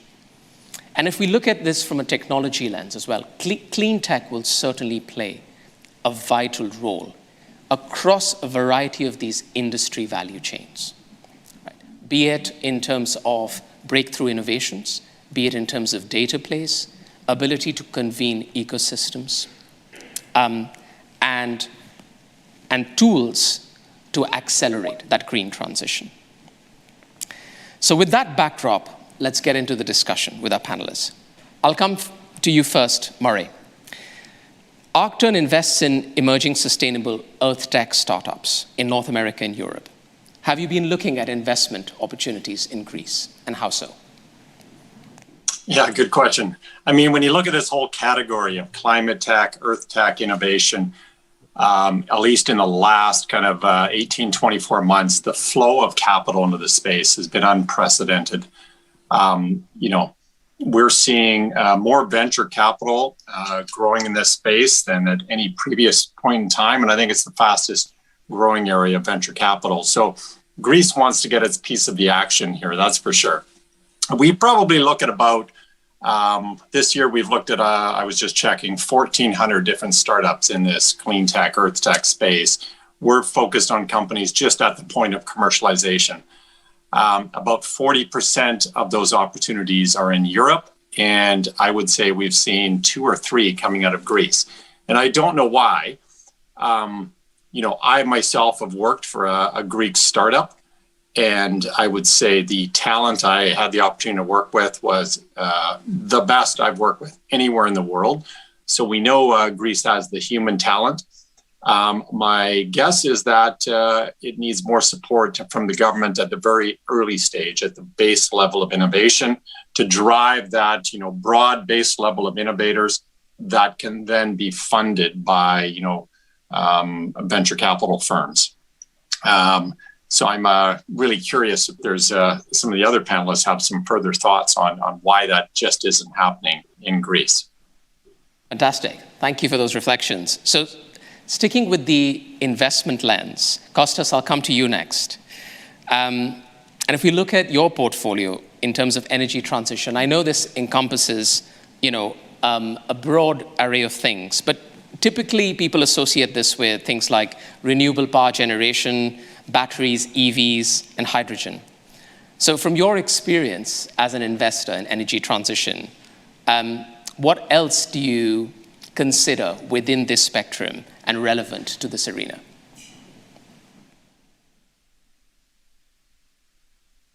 Yeah, good question. Let me just step back quickly. Looking, at RWE, RWE is committed to deploy, to invest 50 billion within the coming decade in renewables. That's onshore, offshore wind, that's solar, that's flexible power generation. These are all strategic, investments averaging about 5 billion a year. So within that very big organization, we've got the Energy Transition Investment Vehicle that, in fact, looks at deploying capital into companies that actually are relevant and facilitate the energy transition. We're up and running since 10 years. We've done over 15 transactions and have deployed roughly $500 million. So over that period. Yes, and as you said, most of the people, when they think about energy transition, they think about, we need more solar parks and onshore and offshore wind, and that is absolutely correct. But there are industrial goods companies that absolutely are necessary to facilitate the energy transition. You need services companies that will actually provide sophisticated services. You need software companies that will, facilitate the flexible power generation assets. You need industrial goods companies that facilitate, that will provide cables. You will need to start thinking about industrial goods companies that will be providing building materials that will increase the efficiency of the buildings, and so on. So we are looking at all this entire spectrum, and what I've learned through, in particular, 2 investments in North America. The one was into energy storage. We invested into Silicon Valley company a couple of years ago, which is now listed in the US. And we started looking at this at, power in, power out for hotels, hospitals, restaurants, easy, the kind of logical concept of storing the power when it's expensive, when it's cheap, and releasing it when it's expensive. But what I've learned is also through some of our co-investors, Silicon Valley legends like Peter Thiel, this becomes increasingly a software game. And I think maybe we can discuss a bit more about that later, because I think Greece can play a role in that. That's great. Thank you for those reflections. And I certainly want to come back to both, your point around catalyzing the wider ecosystem and the value chain, and Murray's point around the role of government in de-risking some of that investment, especially in the early stages. But let's get a few initial comments from some of our other panelists. If I come to you next, Ioannis, from the EIB's standpoint, How are you looking to engage in this green transition? So what are some of the sectors and the technologies that you're looking at in your portfolio, especially in light of the EU climate goals and now the recent COP26 deal? Thank you very much for the question, and a big thank you to the organizers for having me tonight in this panel. The topic indeed is very hot. And for the EIB, the energy transition, but more generally, the climate agenda in Greece has entailed into really fundamental changes. You know, the EIB is working in Greece the last 60 years, and all over Greece has put its name in some of the most landmarks of projects here in the country in terms of infrastructure. Most of the roads, the big roads, they bring the brand of the EIB. Bridges like the Rio Andirio Bridge that features in my Greek passport, airports like Eleftherios Venizelos, and big industrial projects, including most of the power stations of PPC that gave power to Greece over the last 60 years. Greece, in terms of statistics for the EIB, in terms of climate change, during the period of 2005-2015, it was second from the last in terms of countries that we did climate change projects. This had to change fundamentally.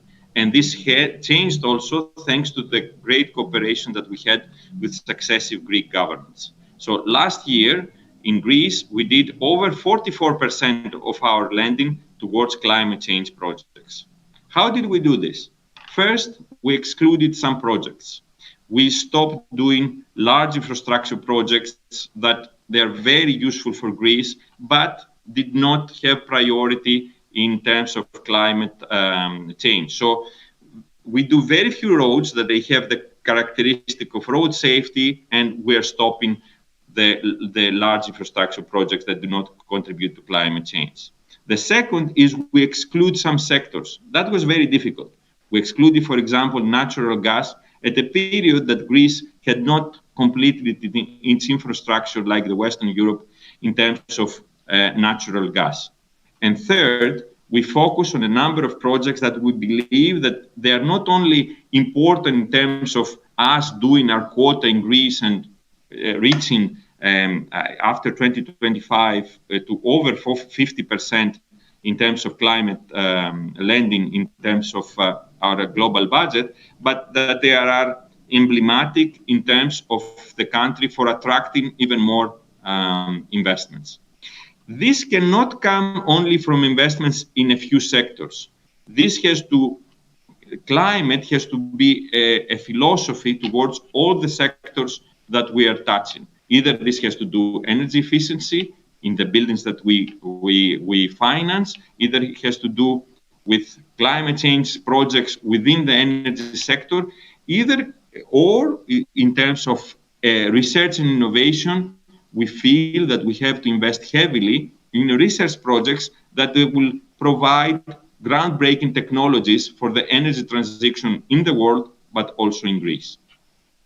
That's fantastic. And again, just as with the other panelists who've gone before you, I would love to come back and talk a bit more about some of these, as you call it, the strong foundations that you've seen as investors, be it in terms of governance and institutions, be it in terms of addressing some of the underlying structural issues that existed. And Greece has obviously come through a very tumultuous time financially over the last better part of the last decade. And of course, we heard earlier in the session with Marco and the Prime Minister and Prem Watsa, some of the real sort of concrete progress that has been made on the ground in terms of setting up the right conditions for success. I would love to come back. George, we'll come to you next. So if we step back from the investor lens, and if we look at your role as strategic advisor to CEOs in some of these companies that are involved in energy transition, as well as policymakers. And if we think of this from sort of an economic and social value that can be generated, and how Greek really taps into that potential in terms of its green transition journey, what are you seeing as the big opportunities when you speak to some of your clients? You're on mute, George. Can you hear me now? Yes, thank you. Sure. Thanks very much for the question. And also I wanted to thank very much SEV for the invitation. And I also wanted to thank SEV very much for the fact that they have supported McKinsey in the development of Net Zero Greece, which is a major study that actually studied and identified the optimal path for Greece to achieve 55% by 2030 and net zero by 2050. This represents a major input that McKinsey is providing to the development of the national new climate law and environmental law. And this comes after McKinsey's effort similarly for doing this to Europe as a whole, as well as doing it for some other like 20 plus countries. Now, what is important here to say is that the study proved that Greece can reach the targets of 55 and net zero. And to do so, it would be needing 500 billion of investment. 500 billion of investment. And out of this 500 billion of investment, 20% will be happening in the first 10 years and the remaining 80 in the next 20 years. And of these 500 billion of investment, 425 of those is basically redirection of investments. There are investments that they would otherwise take place and invested in incumbent technologies. And only 75 billion, which is an average of 2.5 billion a year or 1% of the GDP, are new additional investments on clean technologies.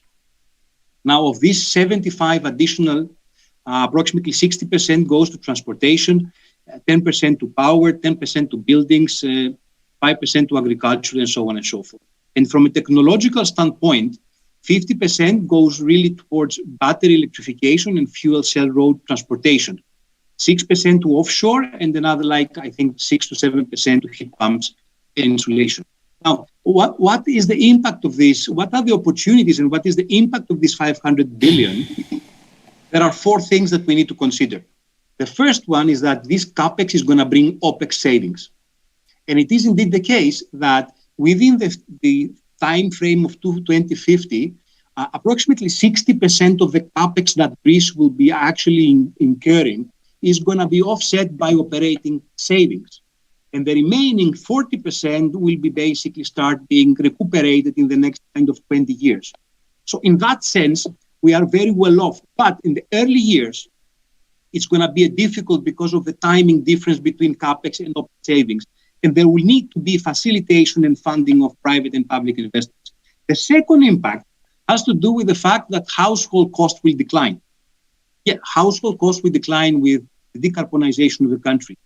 We estimate that both housing, utilities, and also transport will actually benefit. Illustratively, let me tell you that by installing heat pumps, they could save an average income household around 15% of energy expenditure and heating, and by 2030 and by around 20% by 2050. Also, the widespread application of passenger cars and motorcycles would help reduce the relevant cost by 15% in 2035 and by 2030 and 35 in 2050. The third point of impact would be the trade balance and the GDP. We will add GDP approximately 3 percentage points and 5 to 6 billion. We will create new jobs, 30,000 by 2030, and we will have an impact on trade balance. The impact on trade balance will be mixed. There are some things that will be favored, some other things that they will be not so favored. For example, if you think about the energy trade balance, will improve as a result of lower imports for oil, gas, and higher net exports for electricity. The trade balance also will improve in terms of goods such as cables, pipes, batteries, because Greece can capitalize on their increased use and export more. And then there are going to be more negative effects, which is going to be the trade deficit for cars or the trade deficit for wind turbines and so on and so forth. And last but not least, this energy transition is providing important opportunities for new investments in value chains of green technologies. For example, in the manufacturing and installation of the equipment, in terms of improving the energy efficiency, in terms of the offshore wind, in terms of production and transport of blue and green hydrogen. So we see that out of this investment, there are very important benefits that are happening for the society and the economy. Thank you, George. I mean, that was fantastic. It was quite a lot of statistics to take in, but I would love to, and I'm sure the panelists would agree, we would love to get our hands on that report once it's released. I'd also like to come back on a couple of your points around, how do you support, citizens and society more generally in making that transition. So yes, I think absolutely valid points around the overall, household running costs over time are certainly going to decrease, but we certainly have this problem of the green premium, so to speak, right now, which is making the transition to EVs and to heat pumps in the first place. And how indeed, and that's a result of basically we don't price carbon into goods and services in the real economy. So there's certain hurdles there, but that sounds like a great comprehensive study, and we'd love to come back and revisit that. So now that all the panelists have had their initial reflections, we'll get a bit of a dialogue going. So feel free to comment on any of your peers' sort of reflections and statements as well. But maybe, Murray, we'll come back to you if you wanted to just react to anything you've heard from your fellow panelists, and maybe I'll add another point, for you to perhaps mull on and react on, which is, what does Greece need to do to attract new technology investments and technology startups focused on sustainable climate innovations in a way that can scale, not only benefit the Greek economy, but as we've heard in some of our panels earlier, also service value chains and customers and clients globally? That's good. It relates to a lot of the stuff that George was saying. I think that Greece needs to decide, does it want to be a buyer or a seller in this low carbon economy? Does it want to be importing or exporting? When you think about attracting startups to Greece, it just never works. Canada's tried it. So I would say don't do anything to attract startups to Greece. I would think about, how do you build that innovation internally? And we have talked about the need for more government funding at the very early stage. It's also, having kind of bold and innovative regulation that encourages new business models to form, that encourages innovators to set up offices in Greece. And I think that, we're seeing, lots of billion-dollar companies being formed in this climate innovation sector. And Greece has to decide, does it want to be building, these climate unicorns in Greece? Does it want to be an exporter of innovation? And so I would really say, don't focus on what you can do internally to kind of build those exporters instead of being a buyer of innovation from other countries. Fantastic. Kostas, would you like to perhaps build on those points again from an investor lens, and both from RWE's perspective and more broadly what you're seeing? And Murray talked about this sort of bold enabling regulation. If you look at your portfolio and you look at some of the steps that the Greek government has taken, but also keeping an eye on what some of the peers around the world are doing to attract such green tech investments. Can you give us perhaps a few examples of what that bold enabling regulation starts to look like? I would like to pick up on the point that George made. If you look in particular in Greece, what are the kind of three key characteristics that are relevant for the energy transition? It's geography, climate. That's great for wind and solar. It's human capital, and as George said, it's quite strong know-how in certain parts of the industrial goods and service sectors that are absolutely relevant for the energy transition. So what needs to be done in order to attract domestic and international investments in Greece that are relevant to the energy transition?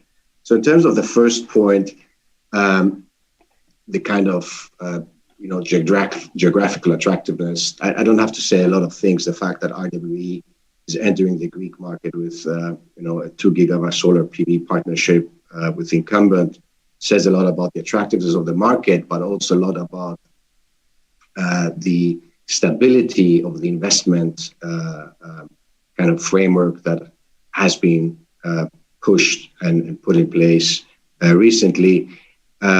That's obviously kind of wearing my RWE renewables Hellas hat. A recommendation there would be just for the Greek government to keep pushing for the relevant framework also in other parts, hydrogen, batteries, offshore wind. Now, in terms of human capital, as I said, really what we have learned as investors in this space is a lot of the investments are becoming technology plays, software plays, and not necessarily not just venture capital. It's really, if you think about flexible power generation, at the end, it's not the asset that you install there that is going to be available when there is no wind and no solar to produce power, but it's actually the underlying algorithm that's going to make the difference on what the kind of final carbon footprint will be, because all those assets still are going to be, at least on a transition basis, gas fired. So I don't see why this isn't something that could be developed in Greece. So yes, although I agree with Mari that attracting startups is, as a kind of a government policy is not an easy task. I think there needs to be some funding put in place to allow companies to start working in this sector, because the complexity of the energy transition when it comes down to power markets is immense, and digitalization software is going to be a key element of it. And Greece should play a role with all this. You need to unleash this human capital that is either available in Greece and outside Greece. And then to the last point, the kind of industrial goods companies, there are very successful Greek companies that are absolutely relevant for the energy transition. And they should be thinking of not only, serving the Greek market, which they're not obviously doing, and not only the regional, but on the global, they should become global players. What do they need? They need a closer link to academia for innovation. And that is something, both academia plays a role on that, and the industrial companies. That is what can make a difference for Greece. And we should use that competitive edge, because we've missed the train of building, wind turbines. And Europe missed the train of solar. It's now in China. But there are other far more sophisticated industrial goods products and services that can come from Greece. And we should be pushing for that. Thanks, Kostas. And I certainly picked up in both yours and Mari's comments this sort of, clear thread coming through around Greece needs to play to its strengths and to its competitive advantage in terms of, building out successful and scalable, businesses to tap into those value chains. So that's a great segue into, Ioannis, if we look at the EIB's role now, you're clearly looking at, clean tech and sustainability as a portfolio across all of the member states. So what are you observing in terms of the, the underlying conditions in Greece to tap into, some of that value and its competitive advantage vis-a-vis some of its peer countries across Europe? No, I will absolutely also agree with the previous speakers. We have to work in Greece with the idiosyncratic advantages of this country. One of the big advantages, for example, of this country is coastline. If you add all the coastline of Greece, mainland plus islands, it is longer than half of the periphery of Africa. So there is a big natural advantage there, which means, for example, that there is a big opportunity to develop offshore floating platforms for wind energy. And this is where also the EIB sees a lot its role. For sure, we also finance renewable energy projects, but wind and solar projects in mainland Greece, although we do these projects and we offer cheap finance, it is also plain vanilla now financing for all the systemic banks. There's nothing exotic in that. What we feel the EIB can offer could be in these exactly new technologies, our know-how, because from a financing point of view, we participate in these projects all over Europe, all over the world, in over 132 countries. And there is where we can help mostly the country. We do not want to compete with the Greek banks. At the same time, we do feel that Greece should grab the opportunity, as the previous speaker said, and maybe look at its advantages, not only for Greece, but in the geographic region which belongs. It was mentioned hydrogen. We do support a lot of big hydrogen projects that are intended to take place in Greece over the next few years, because we believe that Greece not only has a potential, but could be a hub for the Balkans, for Southeast Europe, in terms of hydrogen and this source of energy. Great, thank you, Anas. And George, if we sort of take a step back from those reflections that we've just heard, and start to look at this as one of the things that I repeatedly heard at COP was that we need a systems response to accelerating the green transition. And that came through quite distinctly in the way Murray and Kostas were also describing. How do you galvanize, certain actors who are interdependent and feed into those green energy transition sort of value chains, be it whether it's grid infrastructure, we talked about those undersea cables and all of those related type of companies. So if you look at that, and in terms of, some of the businesses and clients that you deal with, what do you feel is the sort of level of maturity and readiness for Greek industry and businesses to step up to that challenge and really mobilize itself to tap into that value, to unlock the potential and to really scale? That's a very good question. I have good news and I have not so good news. The good news is that based on our observation at the Greek industry and major national champions in different sectors, such as utilities, metals, refining, cement, they have been quite early on being very acute in picking it up, recognizing the risk, but recognizing also the opportunity. And you know what? They have started doing things, and they have doing things in 3 different fronts. The first front is that they have started developing strategies for the energy transition and sustainability.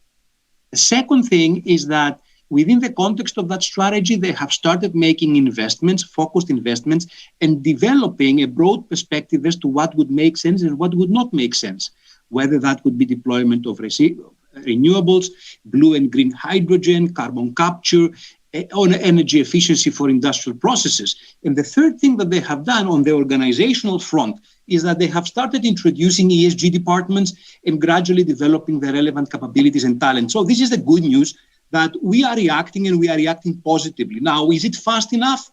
Time will tell, but at least we have some movement. The not as good news has to do with challenges. Challenges, as my friends discussed before, and let me give you specific examples. And let me take power, for example. There are 3 very important challenges here. The first one is that the deployment of renewables is just not fast enough. And it's not going to meet the targets the way it goes, because there are bottlenecks in licensing and the supply chain of renewables.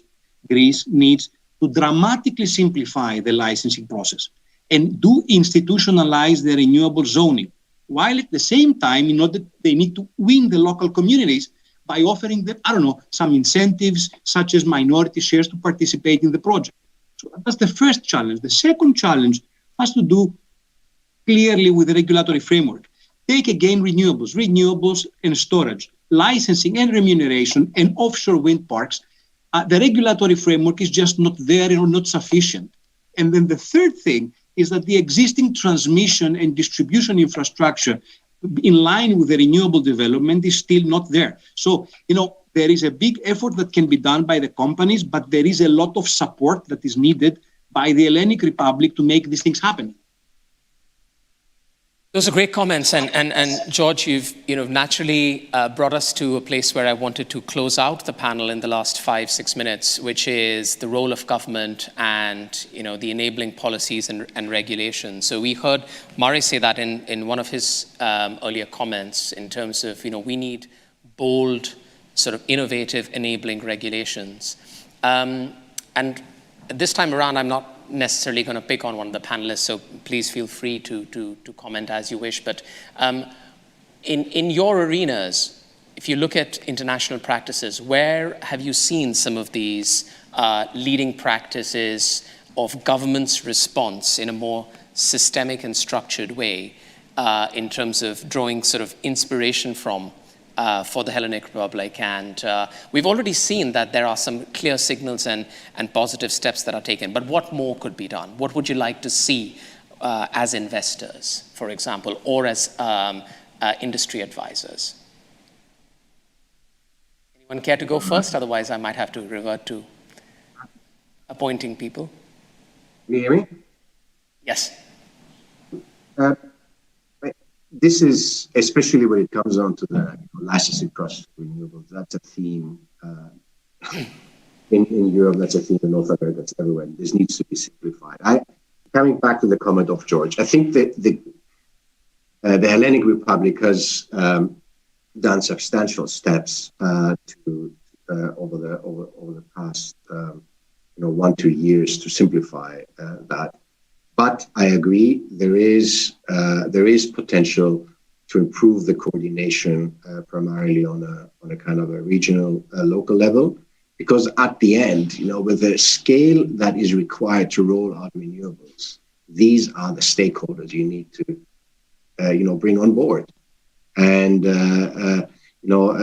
help in coordinating all of that would be a great step. To facilitate really the rollout of the gigawatts that are planned for the country. Thanks, Kostas.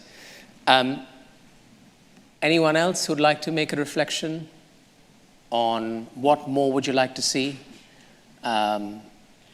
Clearly, you're all very optimistic, but you'd like to see a stronger response in terms of the role of government. Maybe, Ioannis, your experience in terms of, again, going back to that peer comparison across member states, where are you seeing some of that, really bold enabling regulation and positive development starting to happen in other parts of Europe, for example?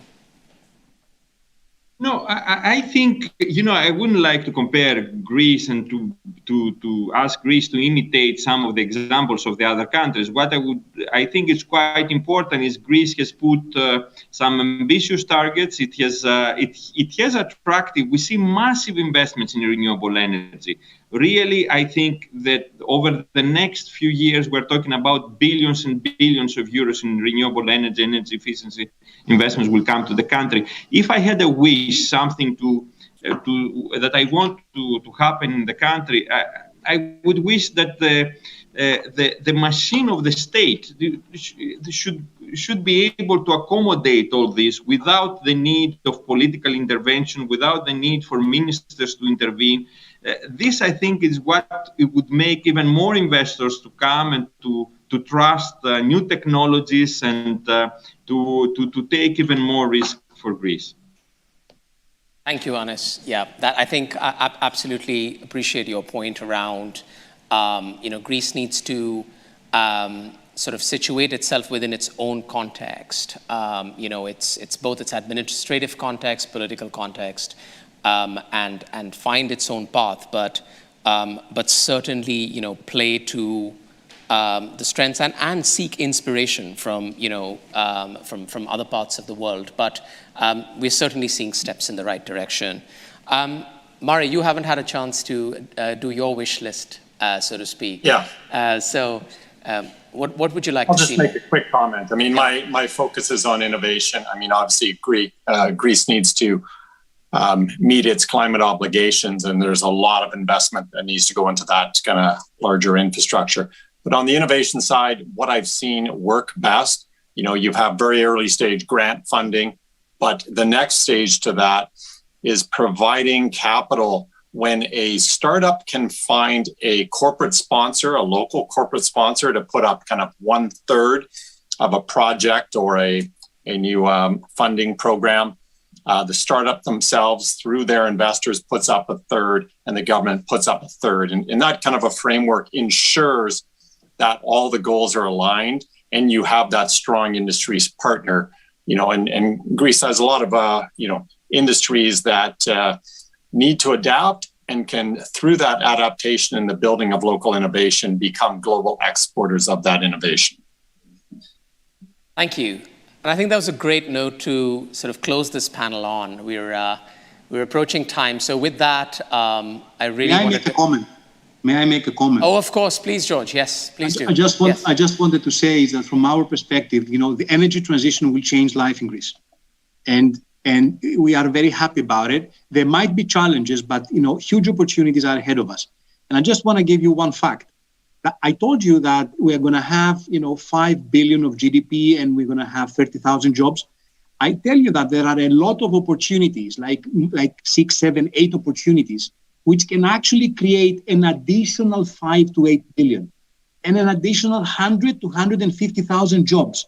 And things are, it's not only the obvious things such as the manufacturing and installation of wind parks. It's also having to do with energy efficiency in buildings.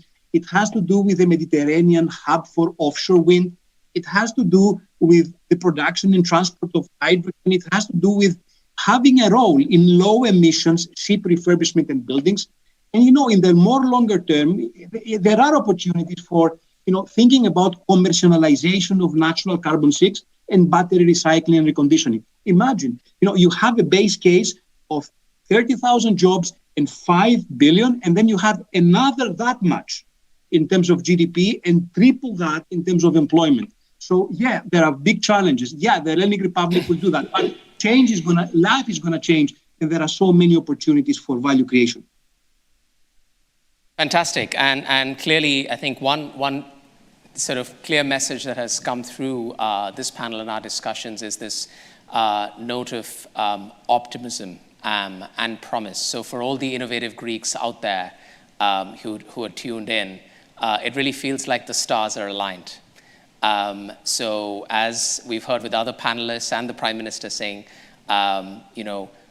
do seriously consider engaging in this movement and revolution being driven by clean tech and sustainability. With that, I wanted to thank all of our panelists for their incredible expertise and insight that they brought here. Would love to continue the discussion over drinks if we were here in person, but that's for another day. With that, thank you. Thank you. And have a nice evening. Bye. Bye, everyone. Thank you. Bye. Thank you very much.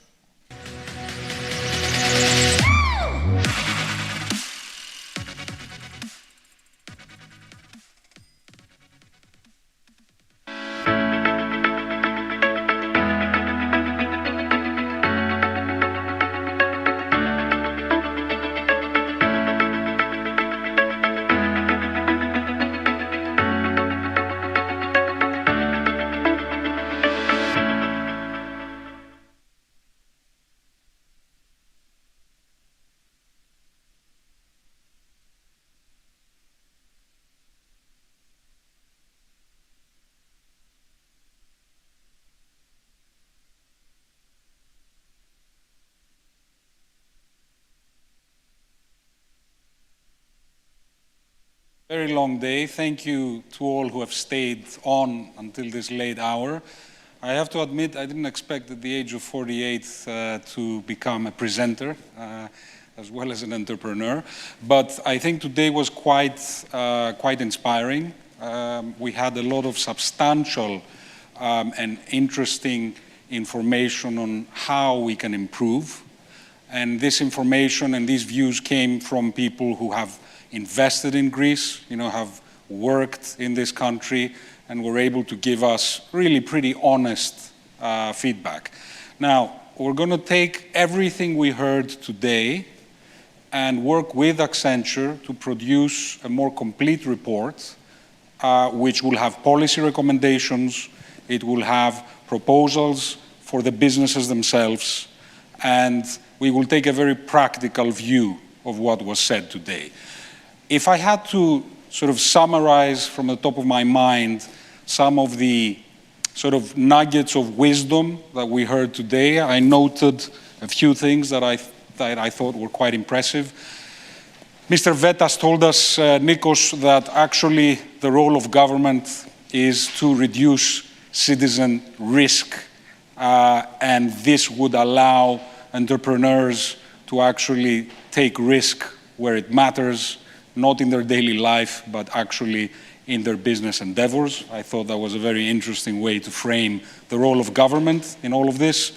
A second, I think, quite inspiring sort of fact is Murray McCaig that we just had now, an Olympic champion in terms of windsurfing, now transitioning into thinking about how wind and energy can lead to a better world and clean energy, which to me says, sometimes your personal passion in a sport or a hobby can become also a professional passion that can change the world.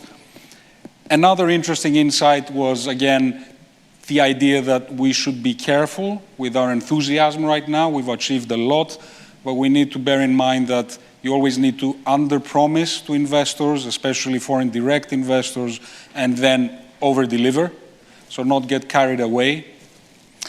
And I would say, finally, the idea that there is almost this incidence in Greece where for many years you had overeducated people, parents spend a lot of money in their kids' education, and there was a very poor, let's say, or limited economy, which meant that there was a very big opportunity for a while to arbitrage in terms of talent and what you paid for talent. As the country normalizes, and I think it's very clear to all from today's discussion that the country is normalizing, this arbitrage will eventually vanish. So Greece does not have a future as a place that has cheap labor. It probably doesn't have a future as a country that has employees that stay on for a very long time in one company. As we become more like other developed countries, competition will grow, demand for skilled people will grow. Therefore, we need to make sure that over the next few years, we actually create real value in products and services that are truly innovative and that can be exported. Now, as a closing sort of thought, I think you've seen today the interest, dynamism, energy, and trust that a lot of the people who have invested in Greece are showing towards the country. So, although we are fully aware of a lot of the deficiencies of our educational system, the deficiencies especially in soft skills among the people working in Greece, still the impressions that people like Nikos from BC Partners and many others have had of this workforce have been top-notch. So certainly, in terms of skills, it looks like we have left a positive impression.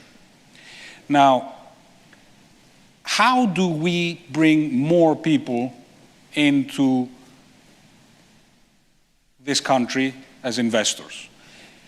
Beyond government policy, beyond good advertising, it becomes very clear that network is exceptionally important. Most of the foreigners in this discussion today chose Greece because they happen to know certain people here. And I think that is precisely the idea behind Innovative Greeks. The more we can network with each other, the more we can start networking with people who may be looking to invest in Greece, or people that we may even convince to try out a small team in Greece, the more this relatively small group of people that we brought together today will grow. So I think it's down to each and every one of us, A, to connect with each other, and we do need to probably make the next events more interactive, more Q&A, more to meet each other. But ultimately, we all need to act almost as preachers or as ambassadors of this effort and network towards at least suggesting Greece as an investment destination. And I think this value of network and this value of getting to know each other is extremely important. And I will end with, I think, the presence of Prem Watcha. Now, the sheer energy this guy brought to this event, I think, is indicative of the state of mind we all need to be in. Here's a super successful guy who started from nothing in a country far poorer than Greece, India, from a poor family, became one of the largest investors in the world, and is still as fresh, as enthusiastic, as optimistic as probably an 18-year-old. So I think, if anything, his advice that, or rather fact, that the Chinese have an ideogram where opportunity and crisis are depicted in exactly the same way, makes me hopeful that our crisis did not go wasted, that we are in a different place now.